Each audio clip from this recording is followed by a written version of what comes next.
Chapter 151, There Can't Possibly Be a Troll at Hogwarts. Kyle arrived early to the Great Hall on Saturday. He hadn't gone exploring the night before but had gone straight to bed after dinner and slept through until dawn.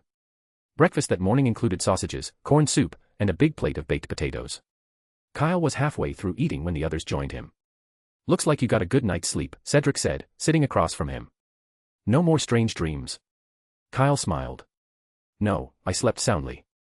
"That's good." Cedric picked up a baked potato and began peeling it. "Oh, by the way, I told Professor Trelawney about your situation yesterday. Want to hear what she said?" Kyle shook his head without hesitation. "No, thanks. I've heard her predictions rarely turn out well." "Yeah, you're right," Cedric nodded, conceding. According to Professor Trelawney, Kyle would have recurring dreams for 7 days, then suffer a nervous breakdown that would land him in the hospital wing. After being discharged, he'd supposedly encounter a troll and be sent back to the infirmary with one hit. In short, it was a pretty bleak prediction. But from the looks of it, Professor Trelawney had been wrong right from the start, and the rest sounded like nonsense. Encountering a troll in the castle? Impossible. If a troll could break into Hogwarts, Cedric might as well eat his entire plate of baked potatoes on the spot. Cedric rubbed his forehead, feeling a pang of regret. Just as everyone had said, Professor Trelawney was a complete fraud. He should never have listened to the Weasley twins and signed up for divination. Wasn't arithmancy a perfectly good option? But it was too late to switch now. He'd have to stick it out until next term. Cedric sighed as Fred and George showed up, looking even more sleep-deprived than usual. They'd been short on sleep before because of their late-night outings, but today seemed different. Professor McGonagall had denied their request to switch classes and had only agreed to let them add ancient runes. With 3 electives, their schedules were packed. They'd stayed up until the early hours of the morning, working on their ancient runes assignment. "By Merlin's beard, you actually did your homework early," Cedric exclaimed in surprise, dropping his half-peeled potato, which rolled under the table. "You two can't be real," Kyle added suspiciously. "Did one of you drink polyjuice potion? Quick, what's your opinion on Percy?" George frowned. "Of course, we're real. Percy's a big prat who's obsessed with tattling," Fred added, with an annoyed look. "Well, that checks out," Kyle admitted, still suspicious. "But seriously, why did you do your homework early?" "For the sake of our dreams," Fred replied with a serious expression. "Ancient runes is actually really helpful for studying magical artifacts. We came up with 2 great ideas just during yesterday's class." It's really tough," George groaned. "The characters are constantly changing, and different combinations mean different things. No wonder Percy spent the entire summer studying them." Cedric nodded in agreement. He'd also chosen ancient runes and knew they weren't exaggerating. It was genuinely hard work. "Forget it, let's talk about something else," Fred said with a yawn. "Kyle, you're joining the Quidditch team, right?" "Yes," Kyle replied. "I talked to Harris the other day, and I'll take the final assessment next week. How about you guys, have you decided on a new captain and seeker yet?" "Oliver Wood's the captain. He's definitely the best fit," Fred said. "But we haven't found a seeker yet." Kyle noticed the weariness on Fred and George's faces grow more intense. Finding a skilled seeker was proving nearly as challenging as mastering ancient runes. There were plenty of candidates, but none were up to par. Many couldn't even spot Bloodjares zooming by, which didn't bode well for the season ahead. If things continued this way, Gryffindor might end up competing with Ravenclaw just to avoid last place. In recent days, Wood had been so stressed that his hairline seemed to be receding prematurely, despite his youth. With grim resolve, Fred and George finished breakfast at top speed, then trudged off to the Quidditch pitch, looking completely drained. They were continuing their seeker trials that day, not expecting a star like Cedric but hoping for someone at least capable. Even Professor McGonagall planned to attend, as she was deeply invested in Gryffindor's success. At her suggestion, Lee Jordan had also held off on applying to be the commentator, just in case they couldn't find anyone suitable and he had to step in. Once Fred and George left, Cedric gave Kyle a mischievous look and whispered, "Looks like Hufflepuff has a good shot at winning the championship for the 2nd year in a row." "Not necessarily," Kyle said after a moment's thought. "They could still find a seeker in the next few days." "It won't make a difference," Cedric replied confidently. "Even if they bring Charlie back, I'm certain I'll catch the golden snitch first." Kyle chuckled. Cedric was always modest in most things, but when it came to Quidditch, he became a different person, refusing to back down against anyone. And that fierce determination was something Kyle admired. On that first weekend of the new school year, Kyle and Cedric planned to visit Hagrid's hut. Conna wanted to join them, but just as they were about to set off, Professor Snape appeared seemingly out of nowhere and whisked her away for reasons unknown. Meanwhile, Cedric, like the Weasley twins, headed over to the Quidditch pitch. All 4 houses were holding their initial team selections over the weekend, and Cedric wanted to scout for any promising new talent. He'd heard Cho Chang had also signed up for the Quidditch team this year, aiming for the position of seeker. Cedric wasn't sure how skilled she was, but he was eager to find out. Last year, Ravenclaw had fielded such a weak team that the games felt more like a chore than a challenge, with no real excitement. If Ravenclaw had a dependable seeker this season, it might make for a more interesting match. As for the possibility of losing to Ravenclaw, Cedric hadn't even entertained the thought. After all, Hufflepuff had been champions last year, and with Kyle joining the team this year, they were only going to get stronger. Chapter 152, A Conflicted Hagrid. After saying goodbye to Cedric, Kyle left the castle and made his way toward the Forbidden Forest. Hagrid was standing in his vegetable garden outside his cabin, watering pumpkins the size of wheels. "Kyle, come on in and have a seat." The two entered the cabin, where Hagrid cheerfully set down a plate of rock cakes and a teapot for Kyle. "How's the new school year treating you?" Hagrid asked. "Not bad." Kyle didn't touch the rock cakes but took a sip of tea instead. "It's just that there are a few more classes each week than last year." "Yes, second year is a bit tougher than the first," Hagrid said with a warm smile. "But you'll be fine, I'm sure of it. Harry was here yesterday and mentioned you, actually." "Potter." Kyle was surprised. He and Harry hadn't had much interaction, other than a brief meeting in the corridor. They hadn't spent any time together. Back then, he'd given Harry a map and a bag of pet treats, so he doubted Harry had said anything unkind about him. "Harry said thanks to that map you gave him, he hasn't been late once these past few days," Hagrid chuckled. Hagrid's face lit up as he thought back to Harry's visit. The boy had sat in the hut, eagerly sharing amusing stories about school. Hagrid's heart warmed at the memory. Although, Harry's curiosity about the Philosopher's Stone had been a bit of a challenge. Dumbledore had repeatedly stressed its secrecy, and as Hogwarts' most loyal keeper of secrets, Hagrid would never reveal it. But he hadn't wanted to mislead Harry either, so he'd had to come up with excuse after excuse to avoid answering. It had been quite a mental workout. "I see." Kyle nodded, choosing not to ask any more. He figured Harry had probably mentioned it casually, as one would talk about the weather, with no particular significance. Had he come a few days later, Hagrid might have already forgotten. Seeing Kyle's silence, Hagrid picked up the brass pot beside him and poured him another cup of tea. As he did, he couldn't help but think to himself, this is what chatting should be, relaxed, enjoyable, and best of all, no brain strain required. "Try this," Hagrid said, smiling as he pushed the plate of rock cakes closer. "Baked yesterday, they're still nice and crisp. By the way, where are your friends? Why didn't they come along?" "Oh, sorry, I just had breakfast and really can't eat anything more," Kyle replied politely, declining the rock cake that might very well leave his teeth sore. "The others are all at the pitch. Cedric and the rest are holding tryouts for new Quidditch players." "Ah, Quidditch." Hagrid sighed. "Time does fly, doesn't it? I can't believe it's time for tryouts again. I remember you like Quidditch too, right?" "Yeah," Kyle nodded. "I've already signed up, but I can't try out until next week." "You'll pass, I'm sure of it." "I think so too," Kyle smiled. "And maybe Potter will make the team this year as well." "Harry?" "Not a chance," Hagrid shook his head. "First years aren't allowed to play Quidditch, that's the rule." "That's true, but Gryffindor really needs a seeker this year," Kyle replied. "If Potter inherited his father's talent, Professor McGonagall might just make an exception." "James?" Hagrid mused, and then his face brightened as he remembered. "Oh, yes, James was a fantastic seeker. He even led Gryffindor to several Quidditch Cup victories." The thought made Hagrid chuckle. If Harry truly did join the Quidditch team as a first year, Hagrid knew he'd be thrilled. After all, who didn't love Quidditch? But soon, Hagrid thought of something that wiped the smile from his face.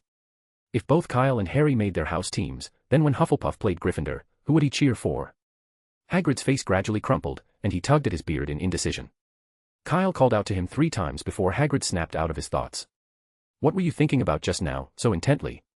"Oh, nothing. Just suddenly remembered I haven't finished watering the pumpkin patch," Hagrid fibbed. He'd just decided he would cheer for both teams, applauding for whoever scored next, but he definitely couldn't say that out loud. Hagrid returned to watering his pumpkin patch, and Kyle followed him outside instead of heading back to the castle. None of his friends, including Mikkel and Ryan, were at the Quidditch pitch, so there was no reason to go there. Looking around, Kyle found a flat spot and began digging through his bag. Out came a portable stove, a cauldron, various herbs. Soon a small pile was assembled. "Kyle, what are you doing?" Hagrid asked curiously. "Brewing some potions, actually, a pet tonic," Kyle replied. With a flick of his wand, Kyle lit the stove and placed the cauldron on it. Hagrid was initially quite interested when he heard Kyle was making remedies for pets, but after watching for a few minutes, he turned back to his pumpkins. "I just can't follow it," he thought. Hagrid couldn't understand why Kyle had to add the powdered ingredients in 3 separate doses at varying intervals instead of just pouring them all in at once. He'd started jotting down notes to remember the steps, but the intervals alone made his head spin, and the notes he'd just taken seemed to vanish from memory instantly. Deciding it was pointless to try learning anything useful from this, Hagrid returned to watering his pumpkins. Meanwhile, Kyle was fully absorbed in his work, not noticing Hagrid's retreat. He carefully held his wand and stirred the potion in the cauldron at regular intervals. Potion making required precision, even a simple task could go wrong with a single misstep, and he didn't want to start over. Time crept by slowly. When Hagrid finished watering all his pumpkins, Kyle was nearly done as well. He added a final scoop of dark green powder and stirred the mixture counterclockwise.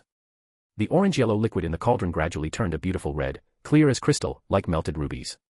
Kyle turned off the stove and, after the cauldron had cooled, carefully poured the potion into a small bottle he prepared. It was precisely 1 bottle's worth. "Is this the pet tonic?" Hagrid asked, eyeing the bottle with interest. "Yes," Kyle replied, handing it over with a smile. "Though, more precisely, it's a special tonic for rats." Chapter 153, I Have a Friend. Hagrid held the bottle up to eye level, squinting at the ruby-like liquid with mild skepticism. "Special rat tonic," he muttered, still wrapping his head around the idea. He'd only just learned today that there was such a thing as a tonic specifically for pet rats, and apparently, it was special. He glanced again at the bottle. Hagrid didn't doubt Kyle's skills. It had taken nearly half an hour to brew this single bottle, which spoke to its quality. He just couldn't help wondering why anyone would go to the trouble. After all, rats were the cheapest and most common pets around. In Diagon Alley, they cost less than half as much as a toad, and not even as much as a decent bag of owl treats. Plus, pet rats didn't live very long, only about 7 years, which happened to match the time a young wizard spent at Hogwarts. Other pets, like toads and cats, could live for decades, and owls even longer. Because of this, very few wizards valued their pet rats enough to invest in special remedies. "Yes," Kyle said, packing away the stove and cauldron. "This tonic's for the Weasleys' pet rat. It's been with them a while now, and each year, before the start of term, Percy Weasley comes by to get some. But since the rat's now Ron's pet, I think Percy forgot to let him know about it." The Weasley rat. Hagrid didn't know Percy all that well, but he did know Ron, the youngest Weasley, who had visited with Harry the day before. But he had a pet rat. Hagrid thought back, vaguely recalling Ron's pockets looking unusually full when they arrived, though he wasn't completely sure. His focus had been almost entirely on Harry, so he hadn't paid much attention to Ron. Returning the bottle to Kyle, Hagrid asked, "Apart from rats, can you brew tonics for other pets?" "Of course. I can handle tonics for the 4 types of pets allowed by Hogwarts." "What about others, like magical creatures?" Hagrid asked, curiosity sparking again. "Magical creatures are possible," Kyle answered after a brief pause, "but it depends on the type. Large magical creatures, like Fluffy, well, they don't really need any tonics." "What about spiders?" Hagrid blurted out before he could stop himself. Kyle gave him a curious look. "What kind of spider?" "It's, an 8-eyed giant." Hagrid hesitated, suddenly scrambling to cover his tracks. "No, I mean, just a regular spider, you know, only a little bit bigger." Kyle raised an eyebrow. "A little bit bigger?" Hagrid nodded with conviction. "Yes, just a little bit bigger." Kyle gave him a long, skeptical look, until Hagrid's confidence wavered. Finally, Kyle said, slowly, "No." Hagrid's face dropped in disappointment, but then he heard Kyle add, "But I can try to work something out." "What?" Hagrid said, a bit dazed, not yet processing Kyle's words. "I can experiment and see if I can develop a suitable tonic for them," Kyle clarified. "I've done similar things before. If you need it, I could give it a shot." Coming to his senses, Hagrid beamed with excitement. "That's fantastic. I mean, if it's not too much trouble." "No problem," Kyle replied with a shrug, "but I can't say how long it'll take. Could be a month, or maybe a year." "That's fine," Hagrid said cheerfully. "Need any help? Just say the word, and I'll fetch whatever herbs you need from the Forbidden Forest." Though Professor Sprout had moved most of the rare herbs to the greenhouse, the Forbidden Forest was vast enough that with a bit of wandering, Hagrid could usually find what was needed. "I have plenty of herbs here, so no need to look for more, but..." Kyle frowned thoughtfully. "You'll need to get me a sample. I need it to test the potion's efficacy." Hagrid's eye shifted, and he muttered, Can't you just use a regular spider?" "No." Kyle shook his head firmly. "Different species react differently to herbal mixtures. Even a small difference can turn a tonic into a poison. Take belladonna root, for example. It's a great tonic for murtlap rats, but if you give it to an ordinary rat, it'll kill it instantly." "Oh." Hagrid hesitated, growing concerned. He wanted the spider tonic to help Aragog, an acromantula he'd raised as a pet 50 years ago. Now, with Aragog growing old, Hagrid had been hoping to find a way to extend his lifespan. But acromantulas weren't ordinary magical creatures. They were classified as XXXXX, extremely dangerous, and their ownership was strictly forbidden. No way could he let Kyle know about Aragog. He could try to persuade Aragog or its descendants not to harm Kyle, but if anyone found out, Kyle would be expelled, just as he had been. Worse, Aragog and his colony in the Forbidden Forest wouldn't escape eradication. Hagrid's face grew determined as he wrestled with his decision. But just as he was about to abandon the idea of the spider tonic, Kyle said thoughtfully, "Wait, if it's a poisonous spider, we could just use its venom." Hagrid's emotions surged, his mood swinging wildly as he looked at Kyle and said, slightly exasperated, "Could you please say everything at once next time?" "I'd like to," Kyle said, scratching his head, "but I'm not too keen on spiders, so my knowledge is limited to a book I read a few years ago. It's been so long that I really have to dig through my memory to recall things accurately." Hagrid started to feel nervous again. "So, this venom you mentioned?" "Yes, exactly," Kyle said, locking eyes with Hagrid and smiling suddenly. "Sounds like you might have access to a poisonous spider." "Not me, no. I don't have one," Hagrid protested, his voice rising as he shook his head vigorously. I have a friend, yes, a friend who's fond of poisonous spiders. I'm just asking on his behalf." "Oh," Kyle said with a knowing look, "so it's for your friend, then?" Yes, that's right." Hagrid's ears turned red, and he quickly looked away, eager to change the subject. "So, how much spider venom would you need?" I'll have him prepare it for you." "I'm not sure yet," Kyle replied, considering the question. "It depends on the potency, but to be on the safe side, the more, the better." Chapter 154, Good Roommates at Hogwarts. Kyle stayed with Hagrid until noon, but when lunchtime drew near, he had to head back to the castle. Hagrid invited him to stay for a meal, but Kyle quickly declined after only a moment's hesitation. He had just seen Hagrid pull two long, odd-looking creatures off a shelf, make a few quick cuts, and toss them into a basin, topping them with a thick, slimy green and yellow substance. If he stayed, he feared he'd end up spending the first weekend of the new school year in the hospital wing. Ignoring Hagrid's protests, Kyle made his way briskly across the grounds and back to the safety of the castle. By now, the great hall on the first floor was already packed, and the lively chatter was even more intense than usual, thanks to the excitement of the Quidditch tryouts. "If only I'd flown a bit lower," groaned a Gryffindor student at the entrance. "You have no idea, the golden snitch flew right under me, and I didn't even see it." "That's too bad," his companion said sympathetically. "So, do you think you'll still make the team?" "I think so," the boy replied confidently. The other seeker candidates weren't all that great, honestly. Some even fell off their brooms. Compared to that, I did pretty well. "That's fantastic." As Kyle walked through the Great Hall, he overheard similar conversations all around. At the Gryffindor table, nearly everyone who had tried out for the team seemed confident about their chances, even those who had taken tumbles off their broomsticks. When Kyle finally reached the Hufflepuff table, he spotted Cedric coming over. "How did the tryouts go?" Kyle asked. Cedric shook his head, taking a long drink of pumpkin juice before answering. "A lot of people signed up, but most weren't qualified.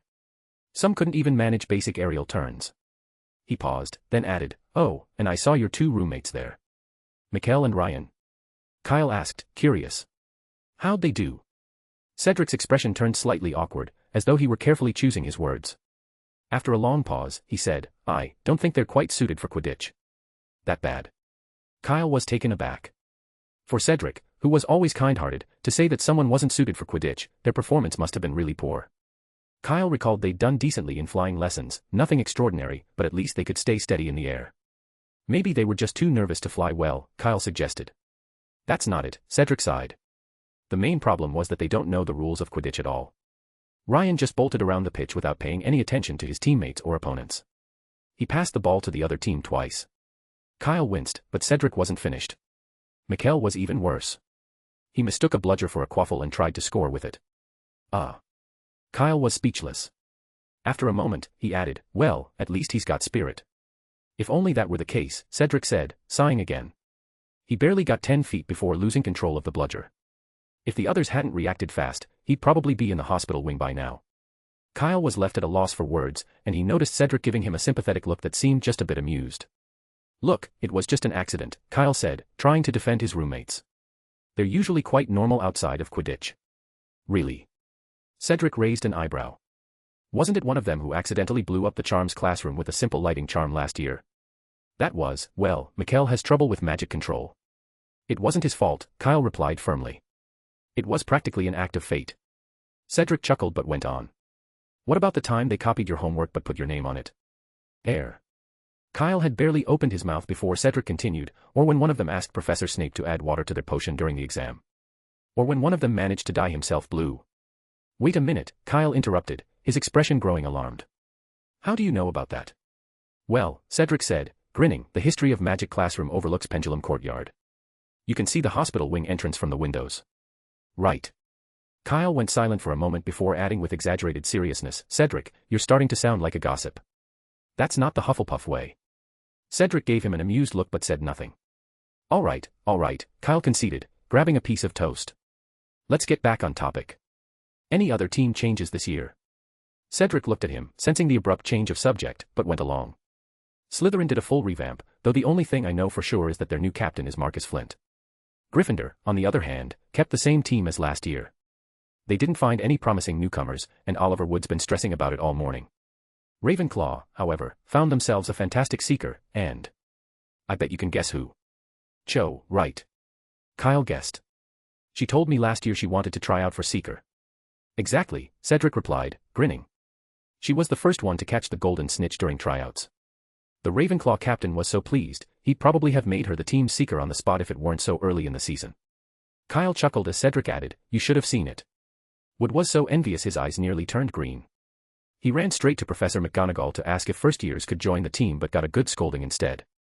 Hey, sounds like someone's talking about our esteemed captain, a voice said behind them. Wood's that popular now, added another voice. Kyle turned to see Fred and George Weasley strolling over. They took seats on either side of him and asked, what are you all chatting about? The Quidditch trials, Cedric answered, smiling. So, did Professor McGonagall agree to let you recruit from the first years? HTML body asterisk, HTML body asterisk, HTML body.ds asterisk, HTML body div asterisk, HTML body span asterisk, HTML body p asterisk, HTML body h1 asterisk, HTML body h2 asterisk, HTML body h3 asterisk, HTML body h4 asterisk, HTML body h5 asterisk, HTML body h5 asterisk, HTML body h5 asterisk, HTML body asterisk, not, input not, text area not, content editable equals, not, content editable equals, true, user select, text, important, pointer events, initial, important, HTML body asterisk, not, input not, text area, selection, body asterisk, not, input not, text area, selection, HTML body div asterisk, not, input not, text area.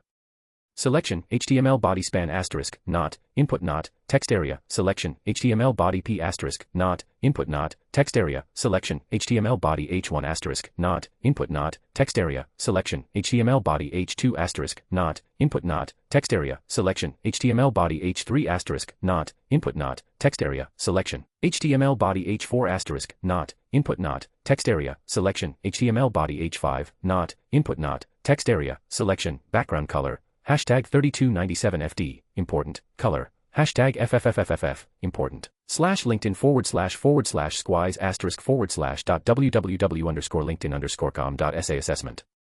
Flow _card .essay assessment quiz scroll content .essay assessment quiz response .essay question multi-choice item .essay question basic multi-choice item .essay question multi-choice input .essay question basic multi-choice input .ember checkbox .ember view with 40px / LinkedIn * Instagram * wall * www_instagram_com _ag display none /developer.box.com /bp.pdf viewer.page not .bp is invisible before display none /telegram *web _telegram _emoji animation container display none /ladno _ru *ladno _ru style *equals position absolute left 0 right 0 top 0 bottom 0 display none important /myconfucius.fr /myconfucius_fr hashtag fader.fadeout display none important /www_mindmeister_com /www_mindmeister_com.kr view z index -1 important /www_navision_co_ug /www_navision_co_ug.vsnack not .vsnack absolute z index -1 important /dersteri_com /dersteri_com.bssks z index -1. Chapter 155, Plotting and Preparation. At this, the grins on Fred and George's faces faded. Fred covered his face dramatically and groaned, forget it, let's try to stay friends. Wood must have loaned his brain to a troll, George muttered, shaking his head. He actually believes our little brother Ron inherited Charlie's Quidditch skills and wants to make him Seeker. Merlin help us, Ron a seeker. Fred shuddered as if envisioning a disaster. If that happened, we might as well forfeit every game just to spare ourselves the humiliation. Luckily, Professor McGonagall shot that idea down, George said with relief. Even Harry Potter's a better option. Kyle gave them a curious look. Did these two actually have a knack for predicting the future? Anyway, Fred said, picking up a drumstick and chewing on it between words, we're planning an expedition to the 4th floor. You want to come? Cedric raised his eyebrows. You don't mean the room at the end of the 4th floor corridor, do you? Fred gave him a conspiratorial wink. Is there any other part of the 4th floor worth exploring? But. Cedric hesitated. Didn't Headmaster Dumbledore say we're forbidden from going there? Don't be silly, George replied, wagging a finger with an air of knowing authority. It's only the forbidden places that are worth exploring. No one's sneaking out at night just to visit the Transfiguration classroom. The potions classroom could be interesting, Fred added. We tried that in our first year, George said, and tossed a couple of dung bombs in there for good measure. Sadly, the smell was gone by the next day, Fred finished. Kyle's eyes lit up with interest. Night walking to the potions classroom, not a bad idea. No, Kyle, Fred said, shaking his head. We already scoped it out. There's nothing worthwhile in there. The 4th floor's the real prize, George said, grinning. Dumbledore's a legend, setting up something like this right at the start of term. So, are you in or not? Fred asked again, leaning in. But. Cedric still looked hesitant. It's dangerous there. Aren't you worried? That's because you don't know Dumbledore well enough, Fred replied, putting on a serious expression. If it was truly dangerous, he'd never have mentioned it. Well. Sensing Cedric's uncertainty, Fred and George exchanged glances before pressing on. Actually, we took a quick look before term started, Fred whispered. There's just one door, no portraits, nothing. It's got to be some kind of test, George said, his voice persuasive. Pass it, and our house could earn 100 points. Or even better, a special award for services to the school. Fred added with a gleam in his eye. Cedric looked intrigued. The Weasley twins had a point. Hagrid guarded the Forbidden Forest to keep students out, but no one seemed to be watching the supposedly dangerous 4th floor. That was certainly odd. All right. I'm in. Cedric finally agreed, though he added, but I'm keeping an eye on you two to make sure you don't get into too much trouble. I see. Then we'll be counting on Mr. Diggory's supervision, Fred said with mock seriousness, bowing slightly. Then they turned to Kyle expectantly. Kyle blinked, neither agreeing nor disagreeing, and instead asked directly, when are you planning on going? Any time is fine, but we need to solve 2 issues first, Fred began. We've tried, and the unlocking charm doesn't work on that door. Kyle, didn't you say you have a master key? Kyle nodded. The master key had arrived with his invisibility cloak, though he hadn't had much use for it until now. Then that's covered, George said. But we still need to figure out how to distract Filch. He's been lurking around the 4th floor every night, so we'll need to draw him off somehow. What if we just dropped a few dung bombs somewhere else right before we head to the 4th floor? Cedric suggested. That was our first thought too, but no, Fred said, shaking his head. The dung bombs would only get us inside the room, not out again. If Filch sticks around near the door and there's no other exit, we'll be trapped. Filch can't stay there all night, Cedric replied, doubtful. He can and he will, Fred and George said together, shaking their heads.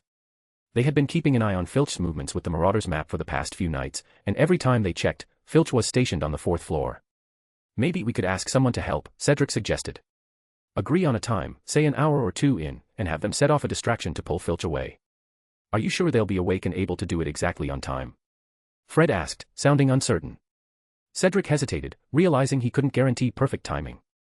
If Filch wasn't properly distracted or they didn't get out quickly enough, their plan would fail. Let's check Zonko's, Kyle suggested suddenly. They should have something that'll let us distract Filch whenever we want. Haha, you're on the same page as us. Fred and George said, grinning as they quickly finished dinner. They took Kyle and Cedric through a secret passage to Hogsmeade and returned with a familiar-looking book in their hands. Dark Forces, A Guide to Self-Protection.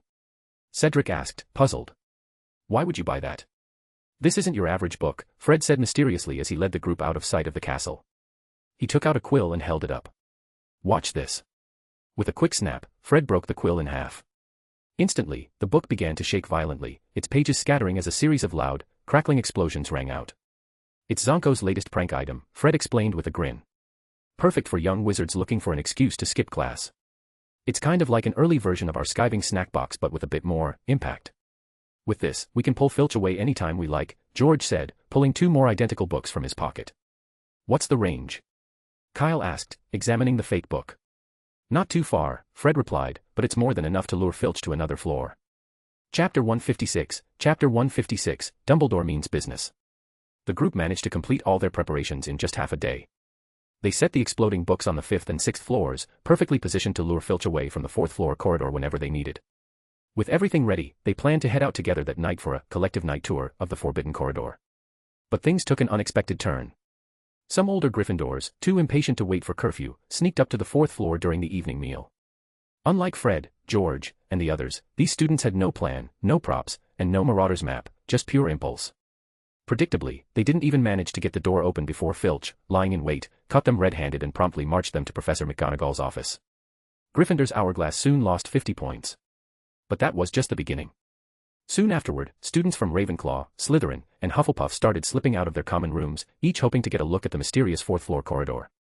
Fred and George, who were monitoring the Marauder's map, were stunned as they watched a steady stream of names appear in the once quiet corridor. The situation quickly spiraled out of control. With so many students trying to sneak onto the 4th floor, the professors took action. After a brief discussion, several of them took shifts patrolling near the 4th floor, ready to catch any late-night explorers. Those caught faced the strictest punishment, detention.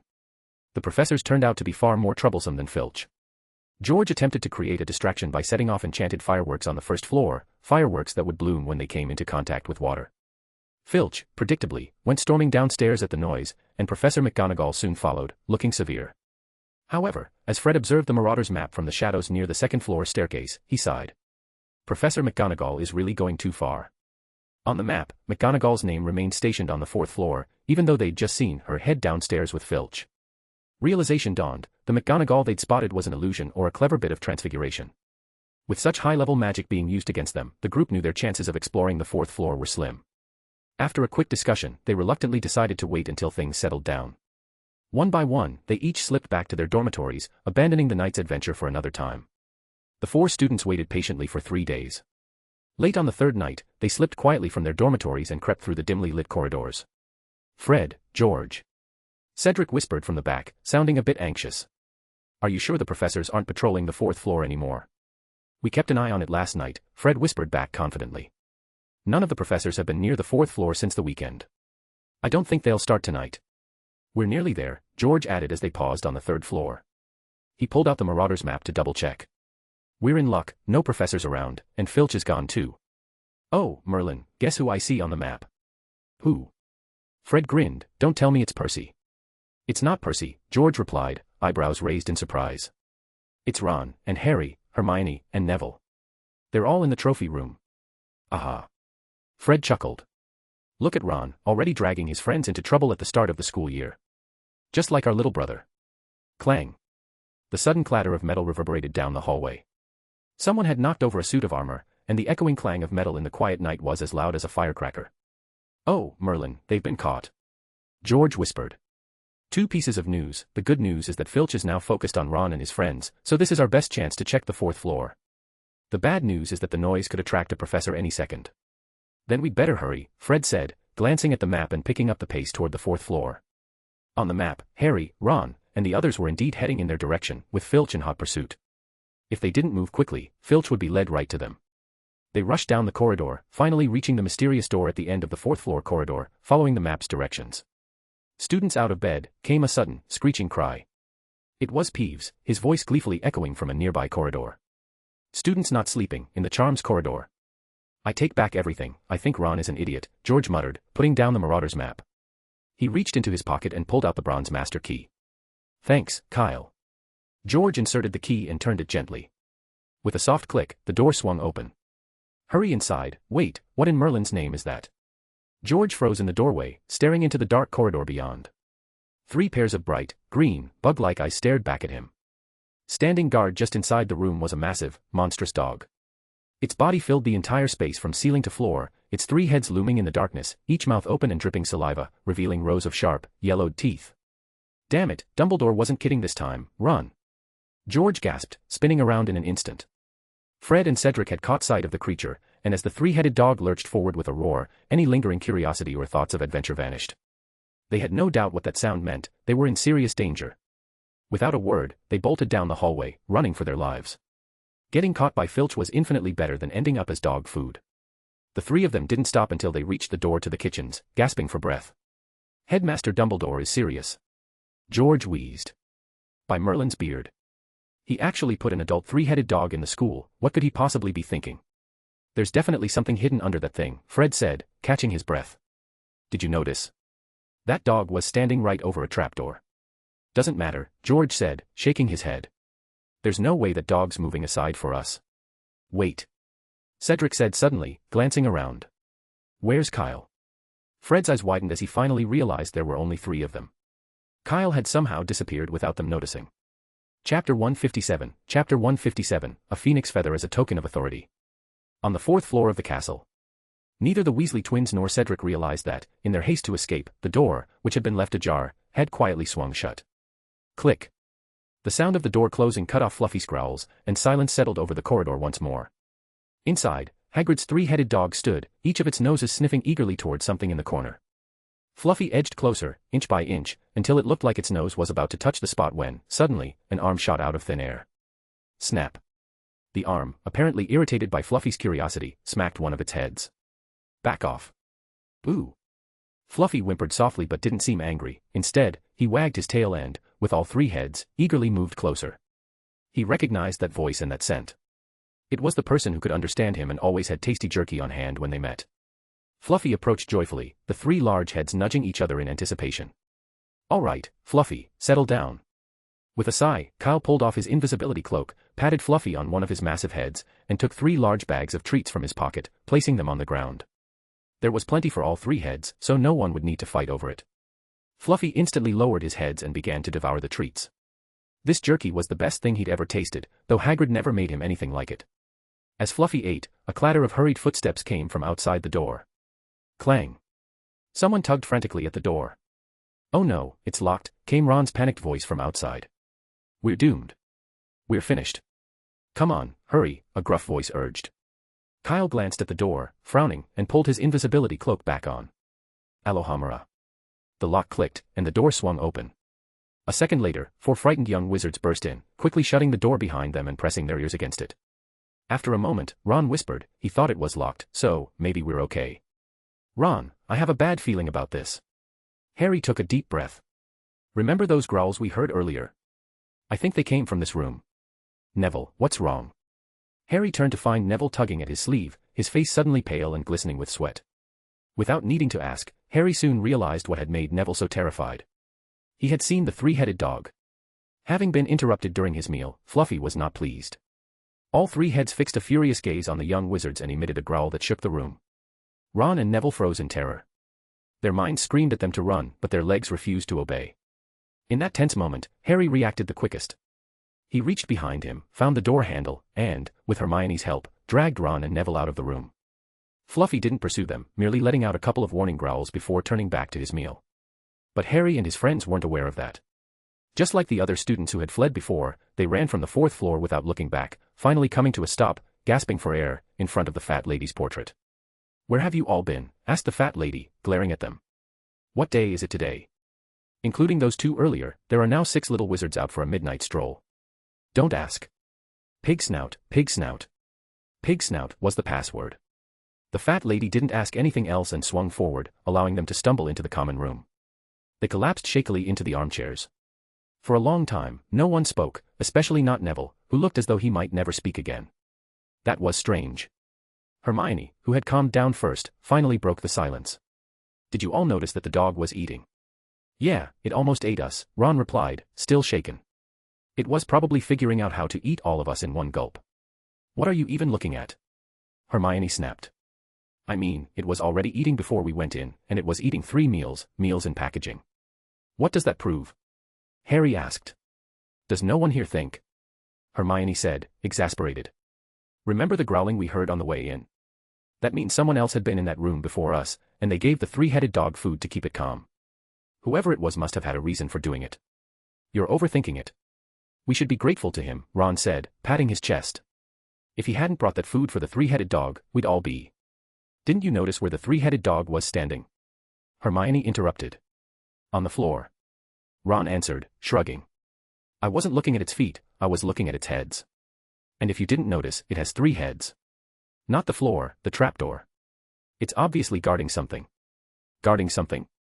Yes. Hermione got to her feet and glared at them. If you two don't mind, I'm going to bed now, before one of you comes up with a brilliant plan to get us killed, or worse, expelled.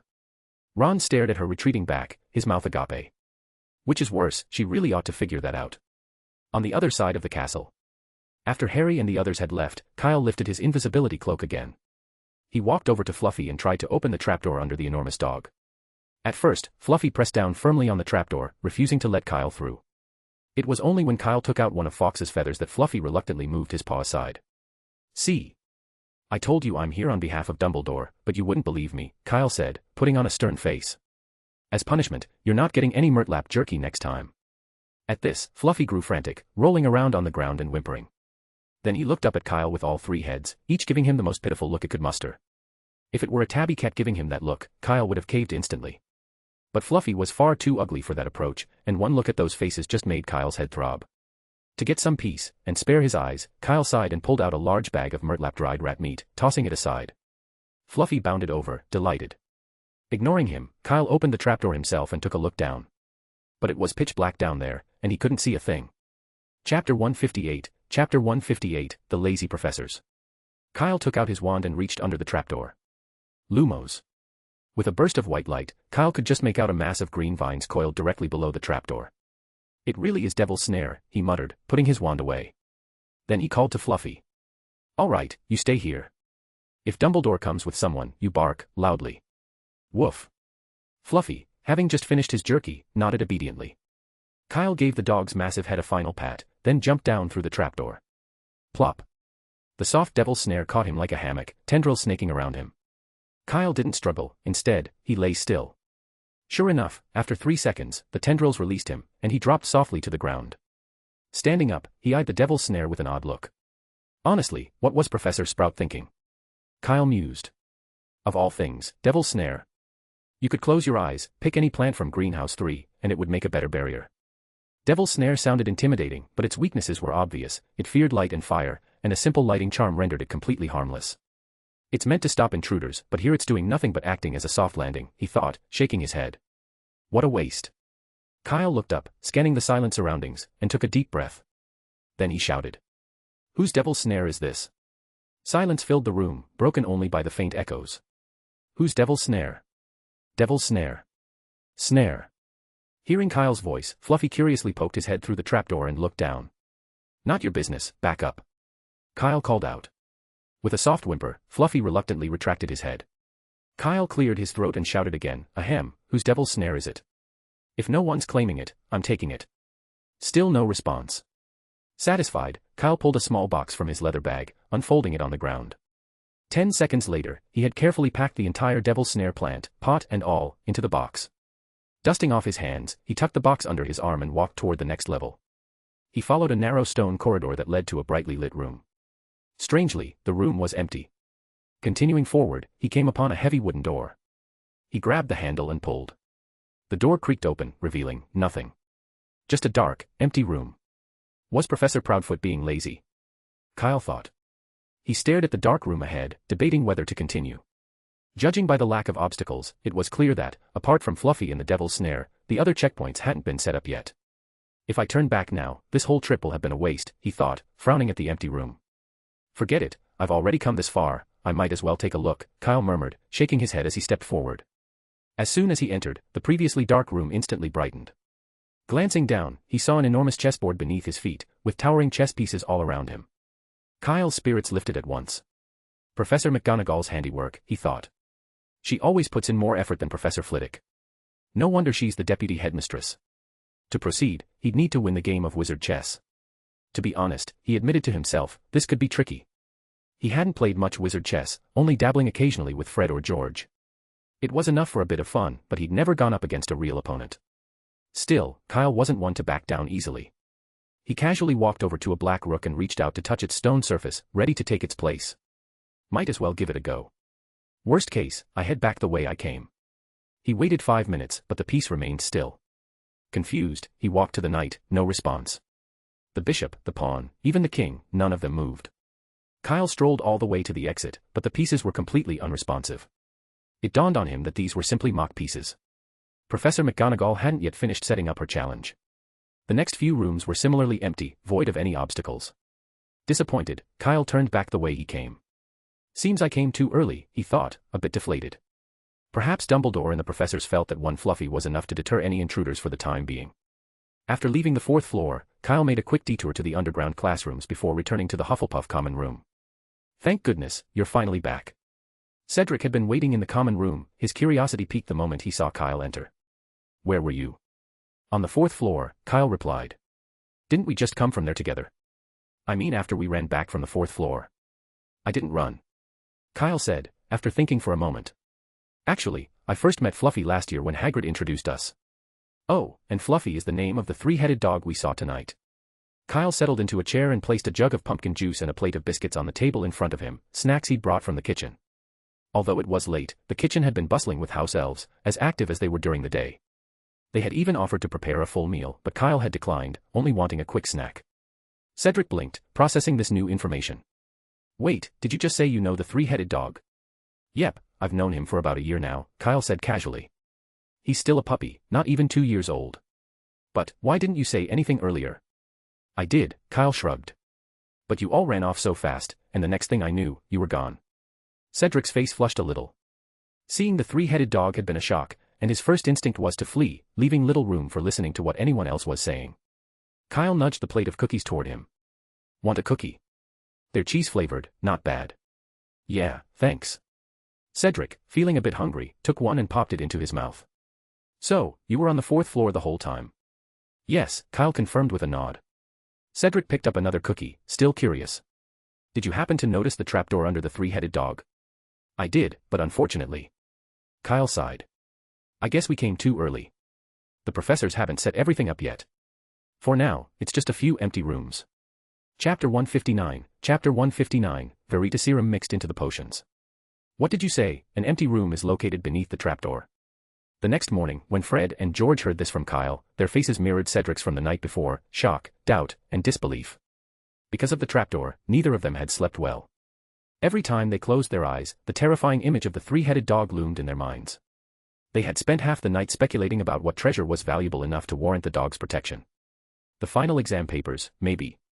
Or even the Gryffindor sword. They guessed endlessly, finally dozing off just before dawn. And now Kyle was telling them that the rooms beneath the trapdoor were empty.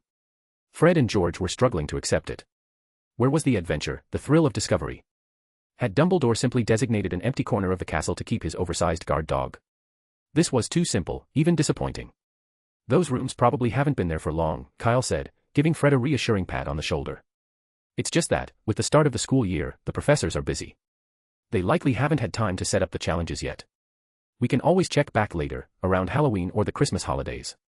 You're right, Fred sighed. It looks like we'll have to hold off. But that might give us more time to search for the last clue for the password. Cedric, who had been sipping his pumpkin juice, set down his cup. I really think you should forget about it. Hogwarts is so big, you'll never find it, even if you stay until graduation. No, George countered, shaking his head.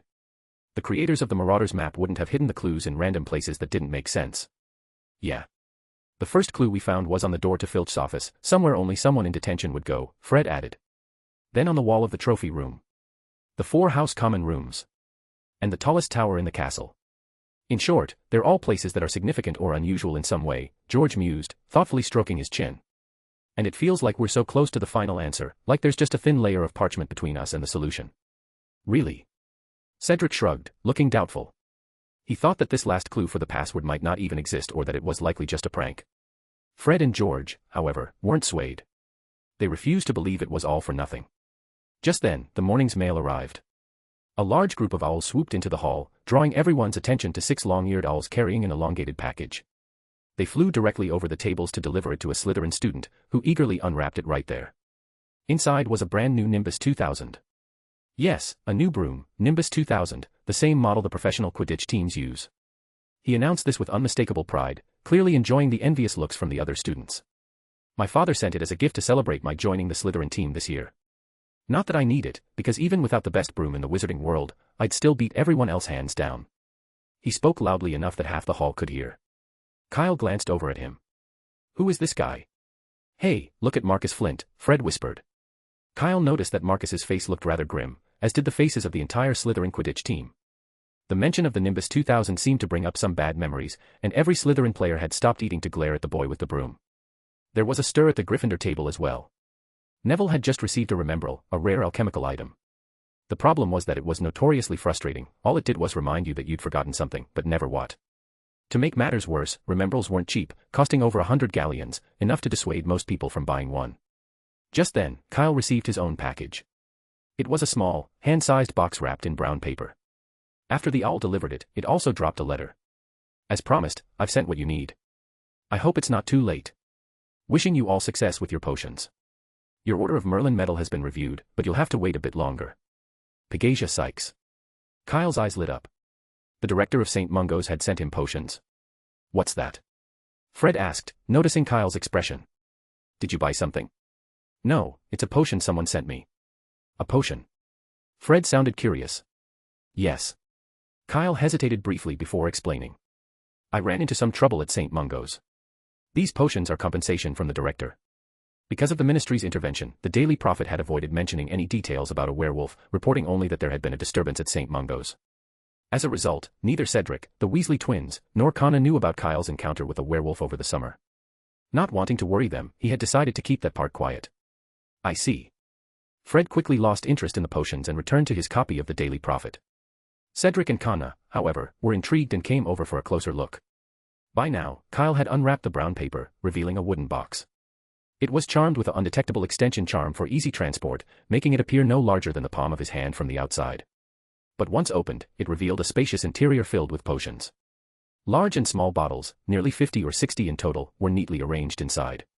One side of the box was set aside for potion ingredients. These are Ashwinder egg shells and staghorns. Connor whispered in amazement. She recognized these from Professor Snape's office, where they were stored on the top shelf. Such rare ingredients could easily sell for hundreds of galleons in Diagon Alley. Kyle glanced briefly at the ingredients before focusing back on the potions themselves. As he surveyed them, he noticed something odd. There were far more than he had expected. In addition to those that had been agreed upon, Director Sykes had included some extras. To his surprise, he even spotted a small vial of Veritaserum tucked away in the corner of the box. Chapter 160, Felix Feliches and the Krupp. What is this? Cedric looked on curiously as Kyle stood there, staring blankly at a thumb-sized bottle in his hand. Strange, there's no label on it, Cedric frowned, wondering aloud. Could it be that someone from St. Mungo's misplaced it by accident? With eyesight like yours, it's a wonder why you're a seeker, Kyle teased, holding up his hand and pointing at the bottle. Look closely, the label is right here. Kyle's words trailed off as he suddenly froze. He realized there was nothing where his finger pointed. The label he had clearly seen moments ago had vanished without a trace. There's nothing here. You must have seen it wrong, Cedric said, looking again. After confirming there truly was no label, he smiled. By the way, the final Quidditch tryouts are in a few days, so you might want to stop wandering around at night. Otherwise, you'll be too groggy to even throw the quaffle through the goalpost. With that, Cedric turned his attention to George, starting a new conversation. Strange. Kyle muttered, gazing down at the bottle in his hands. He was certain that when he'd first picked it up, the words Veritaserum had been clearly written in golden block letters. But in the blink of an eye, the label had disappeared entirely. I can't be the only one seeing things. Never mind. I'll study it in detail some other time, Kyle thought, shaking his head. He slipped the bottle back into his pocket and continued sorting through the potions in the box. Compared to Veritaserum, the remaining potions were fairly ordinary. Some were quite costly but could generally be found in stores. Before long, only one potion remained, resting in the far corner of the box. Its bottle was even smaller than the Veritaserum's. When Kyle carefully took it out, there was an audible intake of breath around him. No way. Cedric's eyes widened in disbelief. This is Felix Feliches. The golden liquid in the bottle swayed gently with Kyle's movement, and Cedric's eyes tracked its shimmering motion. What? Felix Feliches. Fred and George crowded closer, eyes widening with curiosity. Is this the legendary luck potion? It can't be wrong, Cedric replied, nodding seriously. I've never seen a real Felix Feliches before, but I've read about it. This looks exactly as described. And look, there's a label, right here. Cedric pointed to a tiny label on the bottle, no bigger than a grain of rice. It really is Felix Feliches. Fred said, smacking his lips in amazement. Like Cedric, he'd never seen a real Felix Feliches before. Until now, it had felt more like the old, enchanted wands from storybooks, stuff of legend. The three of them stared, entranced by the Felix Feliches in Kyle's hand, unable to look away. They only tore themselves away reluctantly when there were 5 minutes left until class. Kanna also took a curious look, though the longer she stared at the little bottle, the more familiar it seemed. Still can't remember. You've probably already forgotten. On their way to Charms class, Kyle took out the Felix Feliches bottle again and waved it in front of Kanna's eyes. Just a hint, it was a Christmas gift last year. Christmas, yes, I remember. Kanna paused, looking slightly dazed. I remember Professor Snape gave me a bottle of this potion back then. So this really is Felix Feliches. Not cold medicine anymore. Kyle's tone drew out, clearly teasing her. Realizing what Kyle meant, Kanna's face flushed. She turned her head away, speaking softly in embarrassed explanation. At the time, she hadn't known about Professor Snape's connection to the Prince family, so it was natural she hadn't believed it. After all, what professor would gift a student Felix Feliches? It sounded utterly ridiculous, no matter how you thought about it. Now you believe me, right? Kyle asked with a smile. Kanna was about to nod, but something seemed to occur to her. She looked up at him with a slightly annoyed expression. Wait, back then you didn't know Professor Snape knew me, did you? Have you been laughing at me this whole time? You're overthinking it, that's not it at all, Kyle replied, shaking his head. I didn't find out until a few days before the holidays. Kanna wrinkled her nose. Then how were you so sure the potion he gave me was actually Felix Feliches? Kyle shrugged casually. Because that's what Felix Feliches looks like. It's that simple. Of course. Kyle chuckled. But it also has to do with the professor's personality. Professor Snape would never play a joke like that. Hogwarts professors each had their quirks. If the gift had come from Professor Flitwick, for example, it might actually have turned out to be cold medicine. He'd done something similar before.